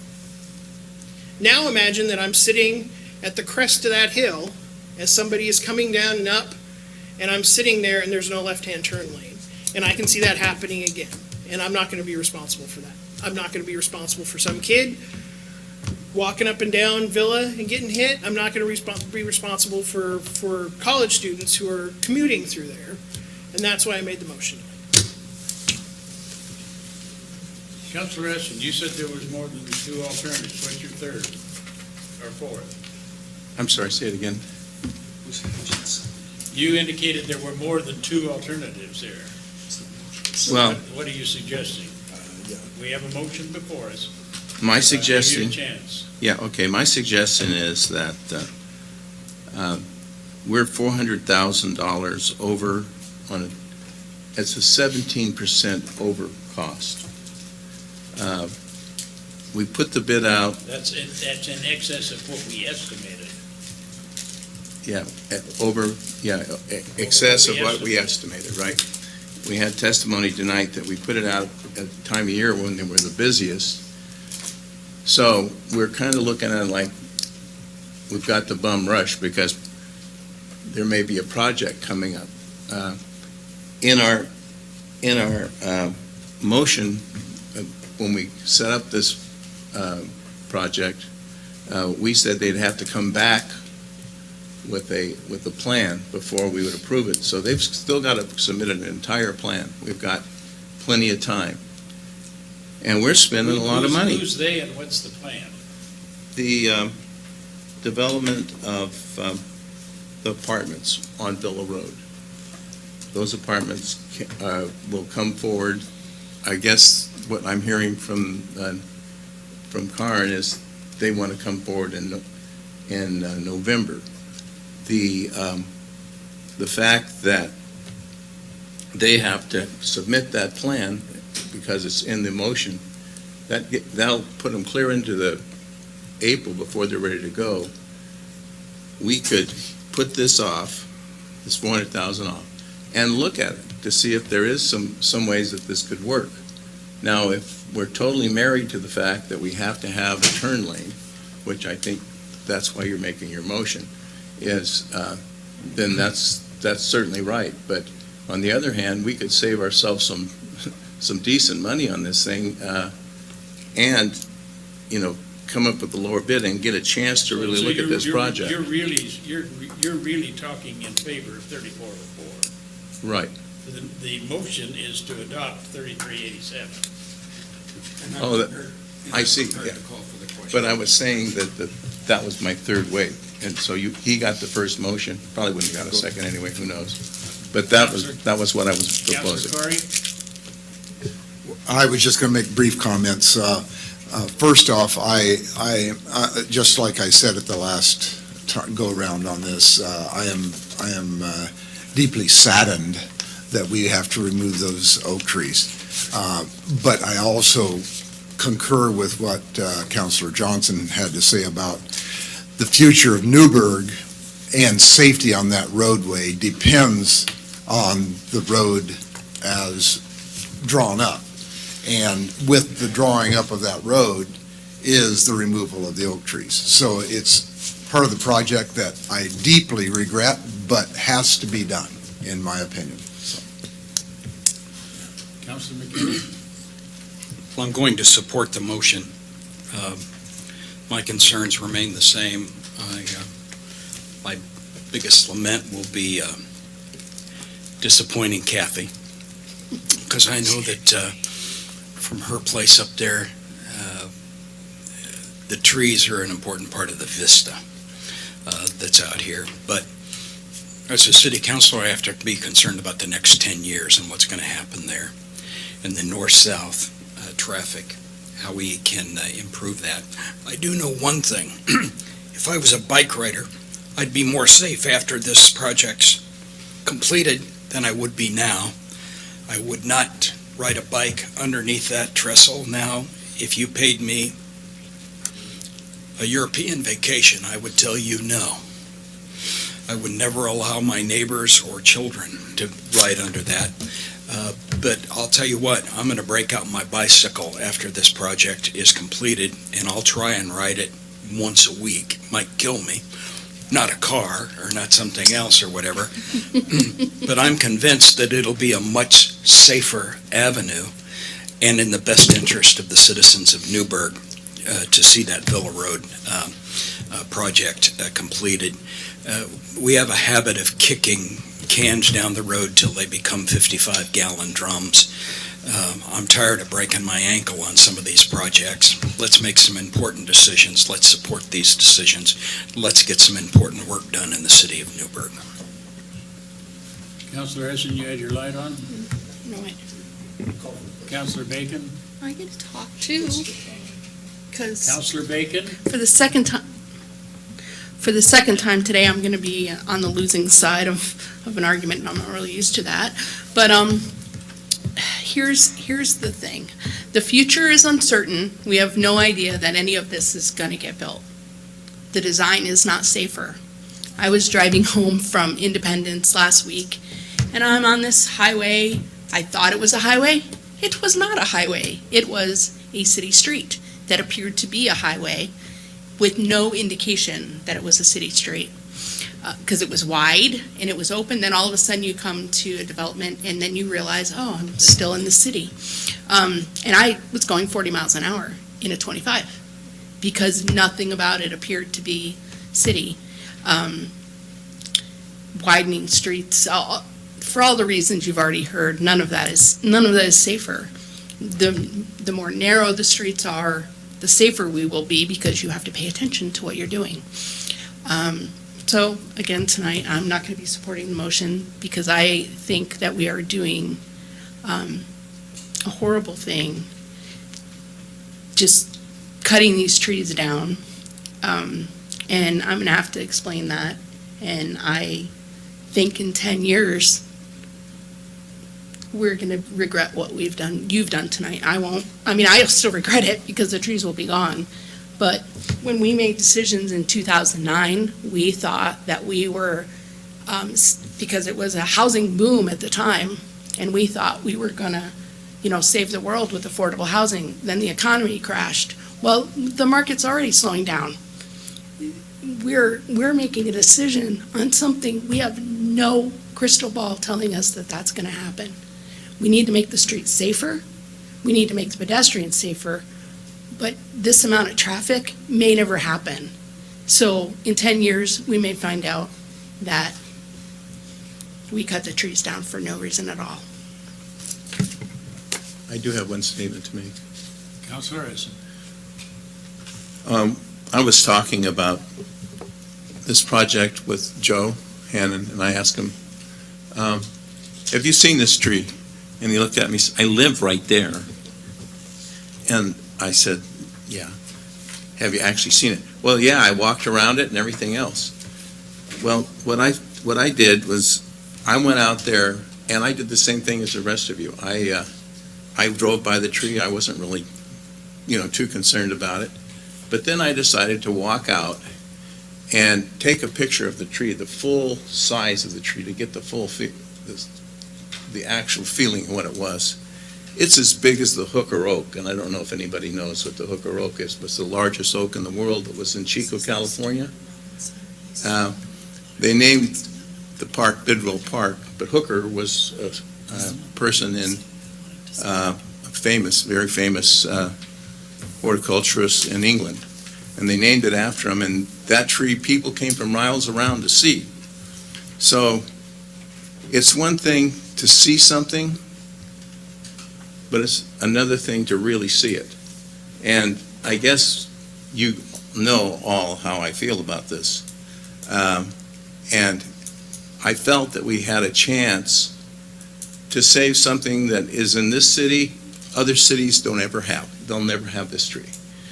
I wouldn't put, I've saved many a tree that wasn't anything like this tree. It's an absolute monster. And it's been here for 200 years. It helped feed the Indians when it was here. So this isn't just a minor loss of a tree or about a traffic thing or a subdivision. It's about something we're going to lose, we can never get back. And oh yeah, you can replant the tree. I would love if we could keep a portion of the tree and make a gavel for the mayor to save, to remember that tree. I would love if we could take a portion of the tree and make some benches with it. And there's been a lot of people that have been coming online. There was 150 comments that said, well, if we're going to take it down, maybe we can do something with it. I would love if we could say to the city, we're going to support saving these oaks. I had in here a list of all the organizations that say you should never, you should do everything you can to save the oaks. And I mean, I don't know, it's everyone you can think of. So this is a big decision. You've made a huge decision, and it's a real loss to the city because you'll never have it. Other cities don't even have this tree. It doesn't exist. And so when I say that, I wanted we could save some money and maybe figure out a way to save the tree, I can understand, and I get it. But I hope we do something more than just cut it down and forget it. So I hope maybe there's something else we can do, and I don't know what to do if this is the right time to propose it, but I want more than just 2 big, huge trees planted in CPRD, the same group that cut down the grove of trees that I was told wasn't going to be cut down. So I'm not really happy about that. I would rather have us put some money aside to put into a foundation to save trees or something like that, because you don't know what you've done. And it's because you didn't see it. And I don't blame you. You can't see it. You have to use my eyes and other people's eyes that are in this room. But thank you anyway. I think you guys did a great job. You did a great job, and I appreciate everything you've done to let me speak. I'm going to be supporting the motion.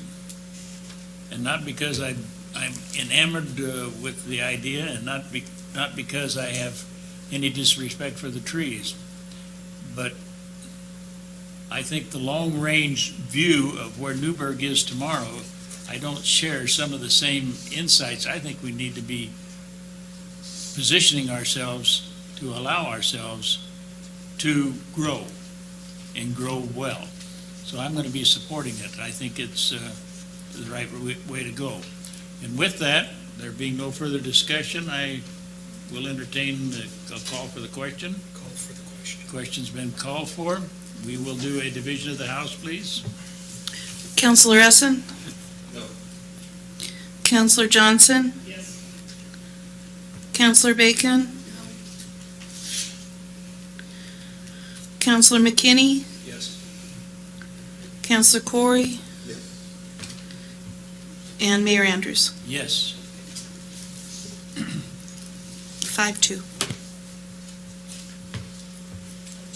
4-2-0. 4-2, sorry. We haven't filled that vacant position yet. Now, point of order, and I'm looking at my alternate parliamentarian, our city attorney. Do we want to have a thumbs up, thumbs down on 3404, or is it a moot issue? I believe it's moot since you've authorized entering into the contract, so it'd be kind of a non sequitur to do anything further. Any heartburn otherwise with the council? All right, then we are moving then to resolution, I gotta get it here. Point of convenience. Say what? Point of convenience. Point of convenience? I need to take a right. You're excused. You may. Resolution 2017-3377.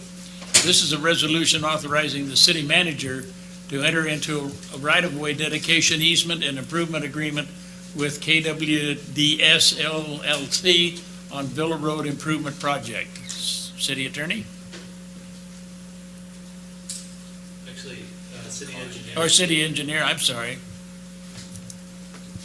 You spell engineer with a name. I was going to say, I didn't think I got a promotion there. I wouldn't want to be the city attorney. Well, good evening, Mayor, members of the council.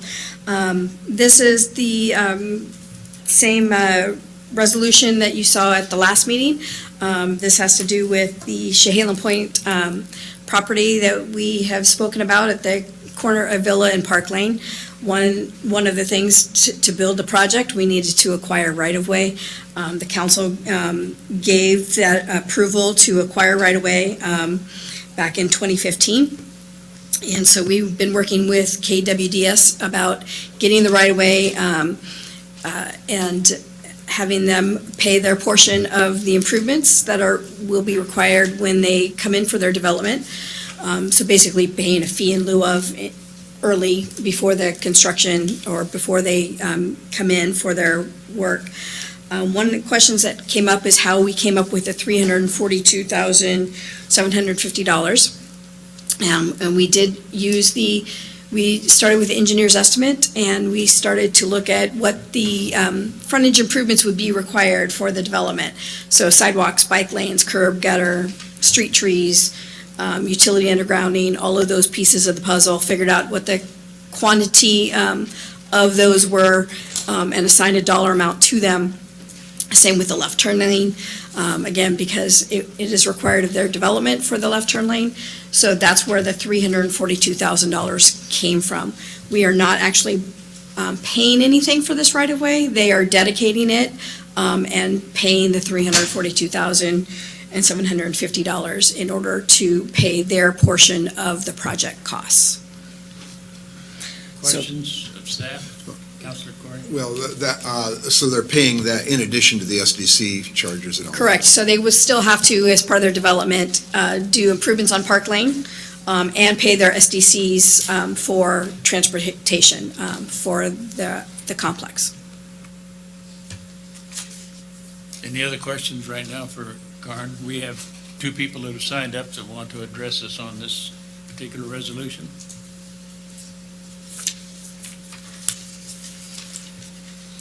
Mr. Leonard Rydell?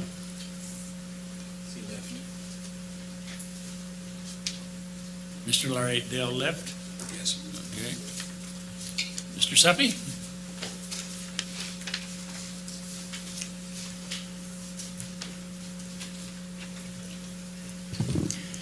Good evening. My name is Robert Suppy, and I'll be fairly brief. I spoke on this matter the last time it was before you, and I received no response, so I'll try again. The council's being asked to conclude that $342,750 is the appropriate amount for KWDS to pay for their share of the project.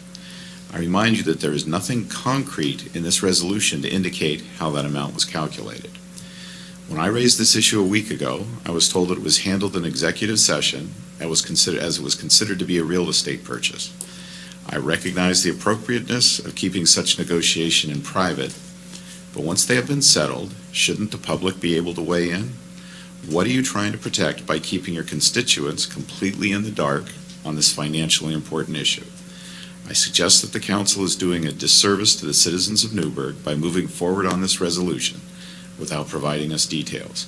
I request that you not approve the resolution until such details have been provided. Thank you. Questions for Mr. Seppi?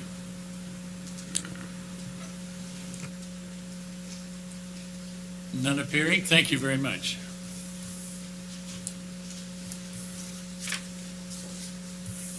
You have before you the question of resolution authorizing the city manager to enter into a right-of-way dedication easement and improvement agreement with KWDS LLC on the Villa Road Improvement Project.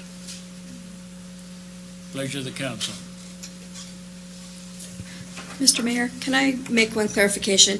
I think when we had talked with Mr. Seppi, we had talked about the fact that if it had needed to come, the numbers would have come up in an executive session. So that's why we haven't provided them, not that we had an executive session with the council. I wanted to clarify that. Follow so- on. Well, yeah. There was not an executive session. Correct.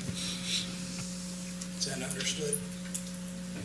That just makes it more ambiguous, doesn't it? It makes it contradictory. I do have a question. Councilor Essen? So where did we come up with those numbers, out of curiosity?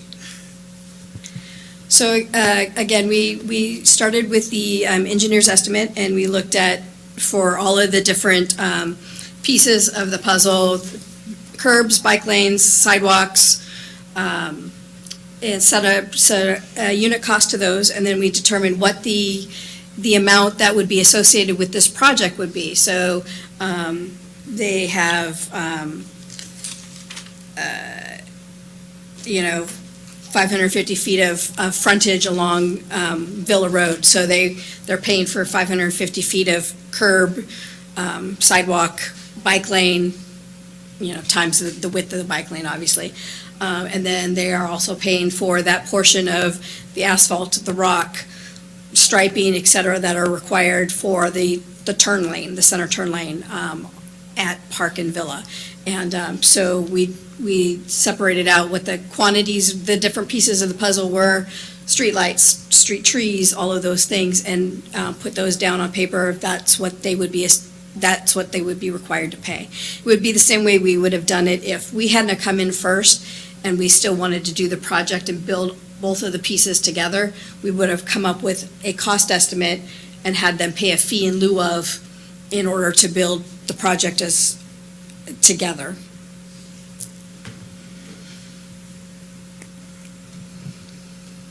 That answer your questions? Thank you. We clarified that. Again, I ask the pleasure of the council. Councilor McKinney? Move the adoption of 2017-3377, a resolution authorizing the city manager to enter into a right-of-way dedication easement and improvement agreement with KWDS LLC on Villa Road Improvement Project. Councilor Essen? I'm not going to second it, so I'm better wait for the second. My only concern is, I guess I should. There's no second yet. Yeah. Is there a second to that motion? Second. It's been moved and seconded. Now, Councilor Essen. Well, I guess On the second. I guess my concern is that we don't have a plan.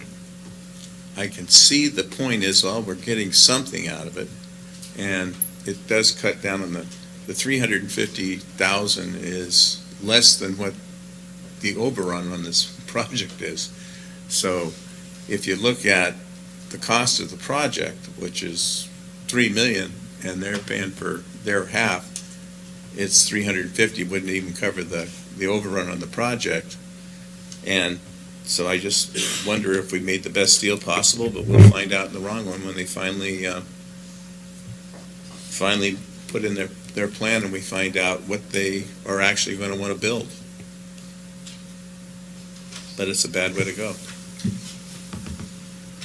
Councilor Johnson, Councilor Corey. Did he go first? No, you went. Oh, okay. I'm getting real tired of why do we have staff? If every single decision they make or every recommendation they make, now it's good to question, but it just seems to me like we're spending an awful lot of time the last 3 meetings, rallying, just punching our staff in the mouth every chance we get, and I'm just kind of tired of it. Do your homework, look at it. If you don't trust it, don't vote for it. But I'm getting a little tired of that.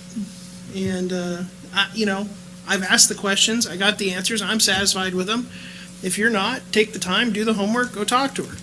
She's right there. I know her number. Councilor Corey, Councilor Essen, and then I have a question of staff. Well, we did take the lowest bid, and it does appear like, it's kind of, it's interesting that they're 400,000 higher and, 350. It's kind of a trade-off is what I'm saying, and it looks like they built it into the bid, but that's neither here nor there because that happens in business all the time. We all know that.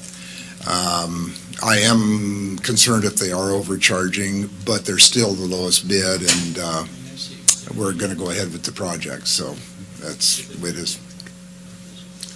Yes, and I'm sorry, Pat, if you're tired. But I'm not. Where I'm at is I want to know the answer to some questions. You don't get what you expect, you get what you inspect. And I've spent a lot of hours looking at this. Stay to the motion, please. Well, I'm just saying. Let's stay to the motion, please. Okay, to the motion is, again, we don't know what their plan is. I would like to see a plan. And we are moving ahead. I think we're probably getting maybe a great deal, but it concerns me. And if I'm concerned, I'm going to state it. And it just didn't come from me. I don't just do this. I do my homework. I've talked to several engineers. We've done a lot of work on this project, and one of the concerns is, are they paying enough? So I'm not just talking from stuff I'm saying, I'm talking to people in the community, and that's where I got it. Not out of my thinking, it was from with professional engineers, because I get a lot of, you don't know what you're doing, so I go to people that do. And I'm going to state what I think. And that's why I said what I said. Call for the question. I'm going to override that for just a moment. And I'm looking to staff, and I was looking on what came on Granicus. I do not have an Exhibit A. Did you submit to us an Exhibit A? Because when I look at the resolution, the city council acting as the contract review board for the city authorizes the city manager to enter into the right-of-way dedication easement and improvement agreement with KWS LLC is attached in Exhibit A. And I do not have any Exhibit A. And we didn't find it in the Granicus. So at this point, I don't think I'm prepared to take any action with the absence of seeing an Exhibit A. Say again. I have it, but I have one from July 17th, so. Well, I do not have it here, and we looked down the Granicus to see if I just didn't happen to print it out, and we don't have it. It was all part of the same packet. Well, it is not here. So it's in Granicus. It's under No, it July isn't 7th. under, it is not in Granicus. It's in Granicus under July 17th. Oh, under July 17th. Well, I don't have July 17th. You're perfectly correct. I do not have July 17th. But we did see it on July 17th. Well, it's there, but I don't know that I saw I it. don't remember yesterday. Are we in a break?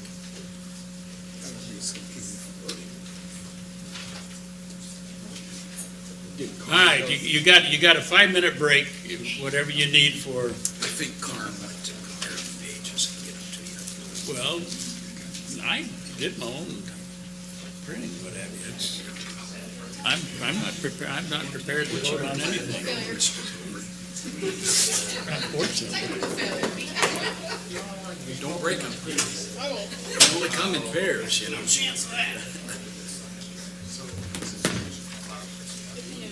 All I did was pull it from the one and stick it to the other, obviously I didn't. And in the absence of that, Copies or what do you do? in the absence of that, I will vote no, or I will abstain from voting for lack of having all of the product. Is there a problem with the timetable?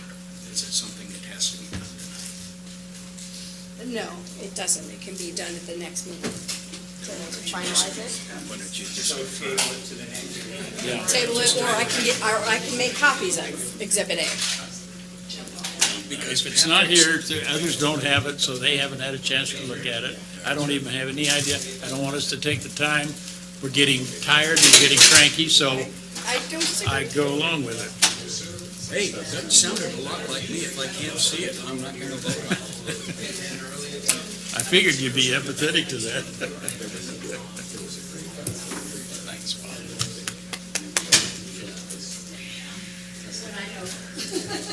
We're not very, people are not very happy with us.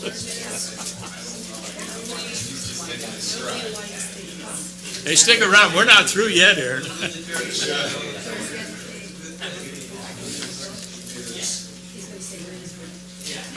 Will you make that motion, Patrick?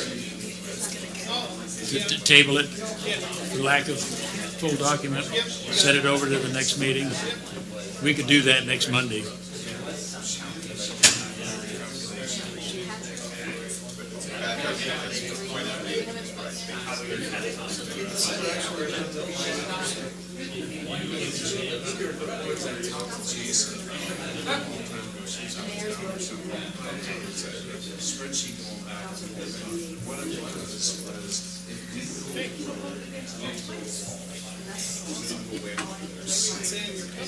Who am I missing?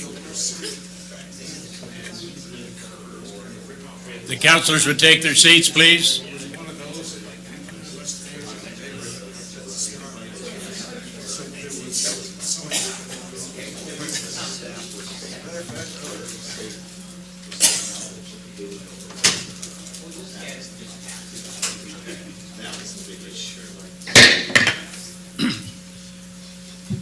The solution we have come up with, and it's workable for me, is the motion has been made, but in absence of having the full document, I am going to move that we table action on that motion pending the full documents to look at, and we're setting over the discussion and the vote on this to, is the 14th, can we do it on the 14th? To Yes. the August 14th. I said 14 and I got a head shake, yes. Well, we can All we put need it, is a copy. we can put it next week. Yeah, I haven't put the That's packet the out yet. 14th. Yes, 14th. And I'm getting a head shake. Karn, are you with me? I am with you, sorry. Okay, on the 14th. Do I hear a second? Second. It's been moved and seconded. Is there any further discussion? None appearing, do I hear a call for the question? Call for the question. On the tabling of this resolution. All in favor signify by saying aye. Aye. Those opposed, same sign. It's tabled and moved over. We are pulling the 2030 project, and that will be on 8/24. We are also going to pull the executive session, and that will be on 8/14. No, Mayor, can we, well, That's what you had me done? 8/14, 8/14. we don't have the chief or Anna that day. Has to go to the next meeting. Okay. The 14th is the interviews. Yeah, that's special. All right, so we'll just, it's being pulled. Please. We have two more items and we'll be out of here. So the next one is Resolution 2017-3400, and this is to initiate a code amendment to PUD, Planned Unit Development Regulations. Make it a quick one. And I have one person signed up to testify on this. Steve Olson, Planning Division, Community Development Department. All right, so the resolution before you tonight, 2017-3400, would not make any changes to the development code. You'd merely be initiating considering changes. Basically, this arose, J.T. Smith Companies submitted a letter requesting that the council consider initiating this change. It arose because they're looking at a development proposal that would include a mix of public streets and some private streets. This current city code prohibits private streets. We used to allow them, and then at some point, because back in the 90s, they were prohibited. And there were concerns about parking enforcement, blocking fire lanes, and there were concerns about maintenance. As there's an expectation sometimes that the city will maintain private streets when, of course, we wouldn't. So the question came up, if you were approving a larger development, a planned unit development, could we consider allowing private streets within that? And the benefit of a planned unit development means you're not creating little dead-end one-way streets where there's no homeowners association or no one to do any enforcement. You'd be creating it as part of a larger development. So we had some internal discussions. We met with city engineer and TVF&R fire marshal. And they thought that if certain conditions were met as part of the PUD, that private streets could potentially be acceptable. They wouldn't necessarily cause problems. And the conditions would include, at a minimum, that the design and development comply with all fire code access and fire protection standards, and that there would have to be effective parking enforcement and pavement maintenance for the private streets. And I think that's one of the big issues that came up with the small private streets is little dead-end private streets with 4 houses on them. There's no HOA, there's no parking enforcement, there's a muddled maintenance agreement. This would potentially be a very different approach. You wouldn't have that same situation. So they were at least willing to consider it, willing to think about it. So we decided we would bring this forth to council and ask council's opinion, see whether you'd be willing to initiate the amendment so that these studies, changes could be studied through a public hearing process. So again, it doesn't make the change, it just merely launches a process. So be public hearing, people can testify pro and con, applicant can make a case. We'll have staff all commenting on it and trying to address any issues that come up. I should also point out that if the council initiates the amendment, then J.T. Smith Companies will prepare an application proposal and pay an appropriate fee for the development code amendment. And then we'd wind up scheduling it for planning commission hearing. They'd make a recommendation and then it'd come back to council for a decision. And that's essentially that. Any questions for Steve right now? Just a process question. This would be a quasi judicial, right? Actually, that's a good question.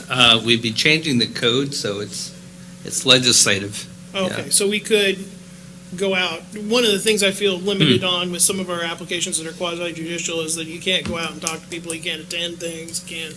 With this, I could go to a planning commission meeting, witness the discussion and talk with developers and other people about these different types of development agreements. Is that right? Yeah, Councilor Johnson, Doug Rux, Community Development Director.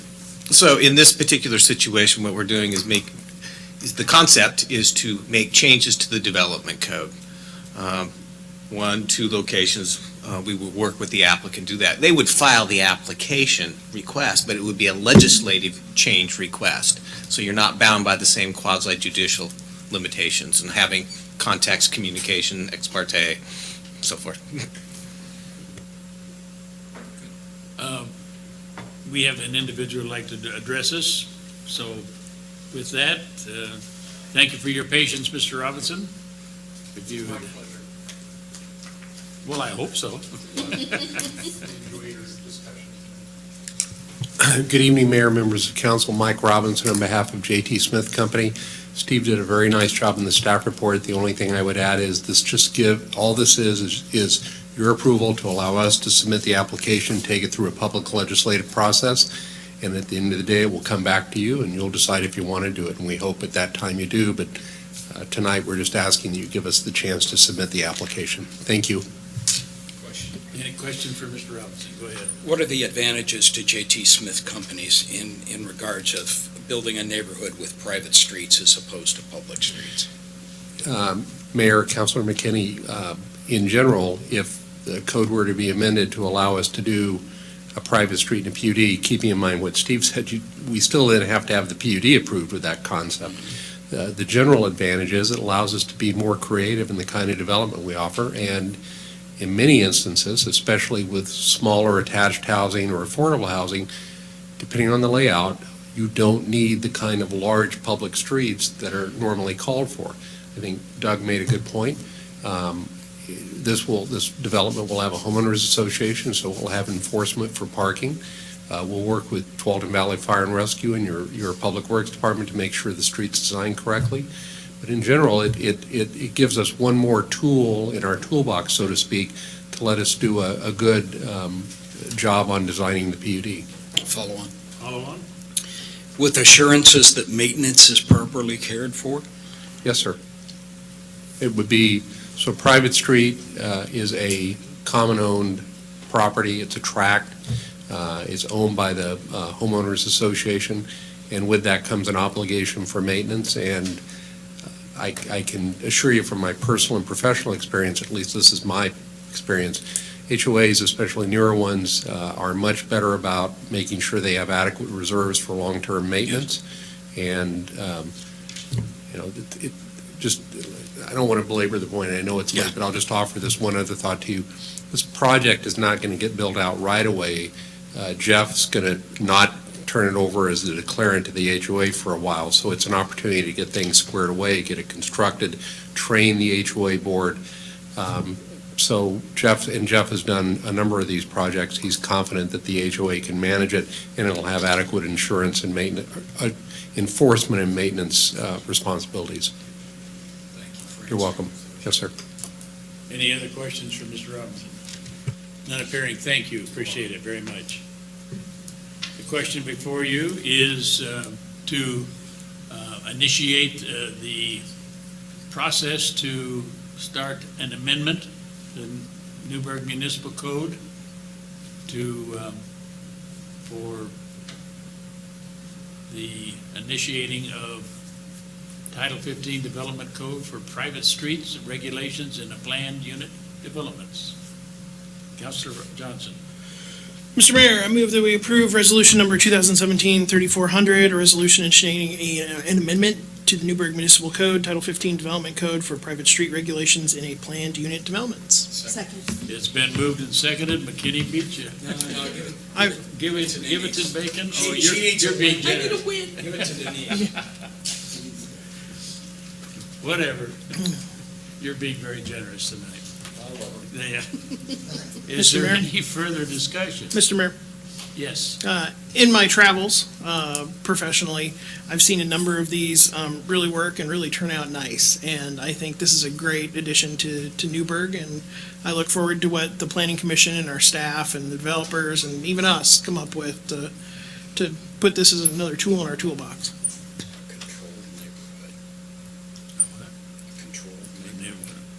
Any further comments? Questions been called for? No further discussion? All in favor signify by saying aye. Aye. Those opposed, same sign. Motion carries. Thank you.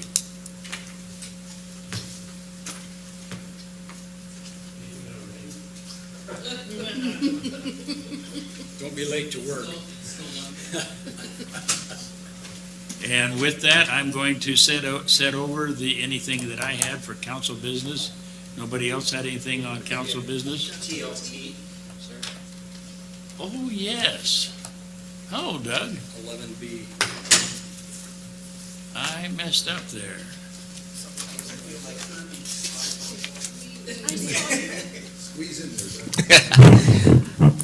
Doug Rux, Community Development Directors. I am going to be brief given the late hour. What you have in your packet is the modifications that we've done to the transient lodging tax small grant program. So essentially, what has occurred is through the first small grant program, they did the review, did the recommendation to the council. Council awarded 5 contracts. They did a debrief, decided that the criteria, the way they had it structured, some of the questions that they had didn't really relate clearly back to the purpose and the guidelines. They needed to be clear. And so we spent a couple of months working through the large grant and then reworked the small grant. So the changes that are in here are basically is that we will notify applicants by January 31st of 2018 of the status of their application, award or not. If you turn to the next page, which would be 632 of my packet, is under the evaluation criteria. And so they've reworked this so that there are eligibility requirements. So staff would review those. They are a yes or no. Do they include this information in their packet of material or not? The committee itself would then go through and rank the applications based upon the criteria. So we've changed the scoring matrix. Last time we did it a 1, 2, and 3. This time it's a 0 to 3 or 0 to 5 points. They tried to kind of weight where they thought something was a little more important. But all of these criteria relate specifically to questions which are actually in the application packet itself. So we've reworked those questions, we reordered the questions, and so now I believe the committee would say we're seamless between here's the purpose and the goals and guidelines, here's the goals and guidelines, here's our evaluation criteria, here's the application packet, here are the questions and the narratives that you need to be able to respond to. So they all, kind of the string of pearls, they all tie together. We made no changes to the contract. They did tweak the form just slightly by adding an alternate phone number.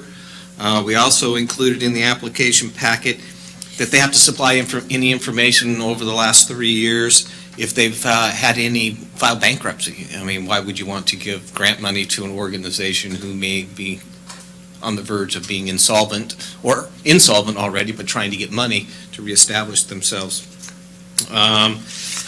The budget information has stayed the same in the proposals. The report form that's in your packet, again, other than changing the dates, is 2017-18 fiscal year, is adding an alternate phone number. They made no changes to the questions in the reporting process, which is a progress report and a final report on the applications. That's all I have, Mayor. Any questions for Doug? I will reinforce that the group having gone through this once and then going back and looking at their criteria, particularly eligibility and the criteria for grading these, they did this with the knowledge of having had one system. And there were a couple of little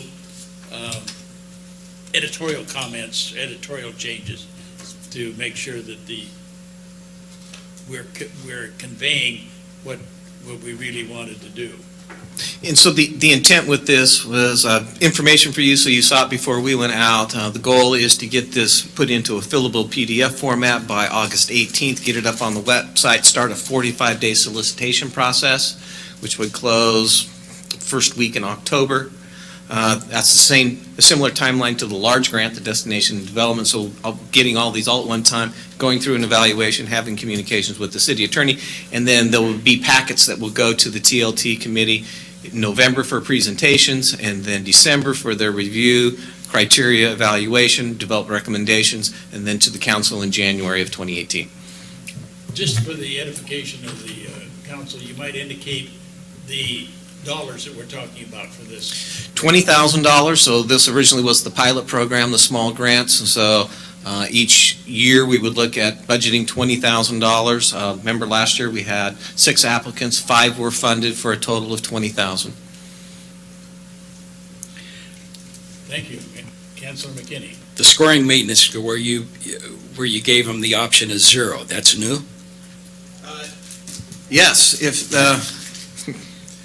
the committee could say that they didn't properly or fully respond to something, so they could give you a score of 0.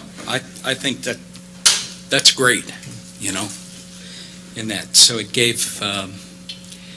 really prioritizes the ABCs of it, then, yeah. And that's where you see the ones from the 0 to 5. The 5 means there's a little more weight to that, has more meaning than the ones from 0 to 3. Very forward. Thank you. Any other questions or comments? Thank you, Doug. Appreciate it. Appreciate the update. Nothing on the council business, as I indicated, we'll set that over. Is there anything else to come before the council before the witching hour? None appearing. Do I hear a motion? Motion to adjourn. So moved. We are adjourned. Well,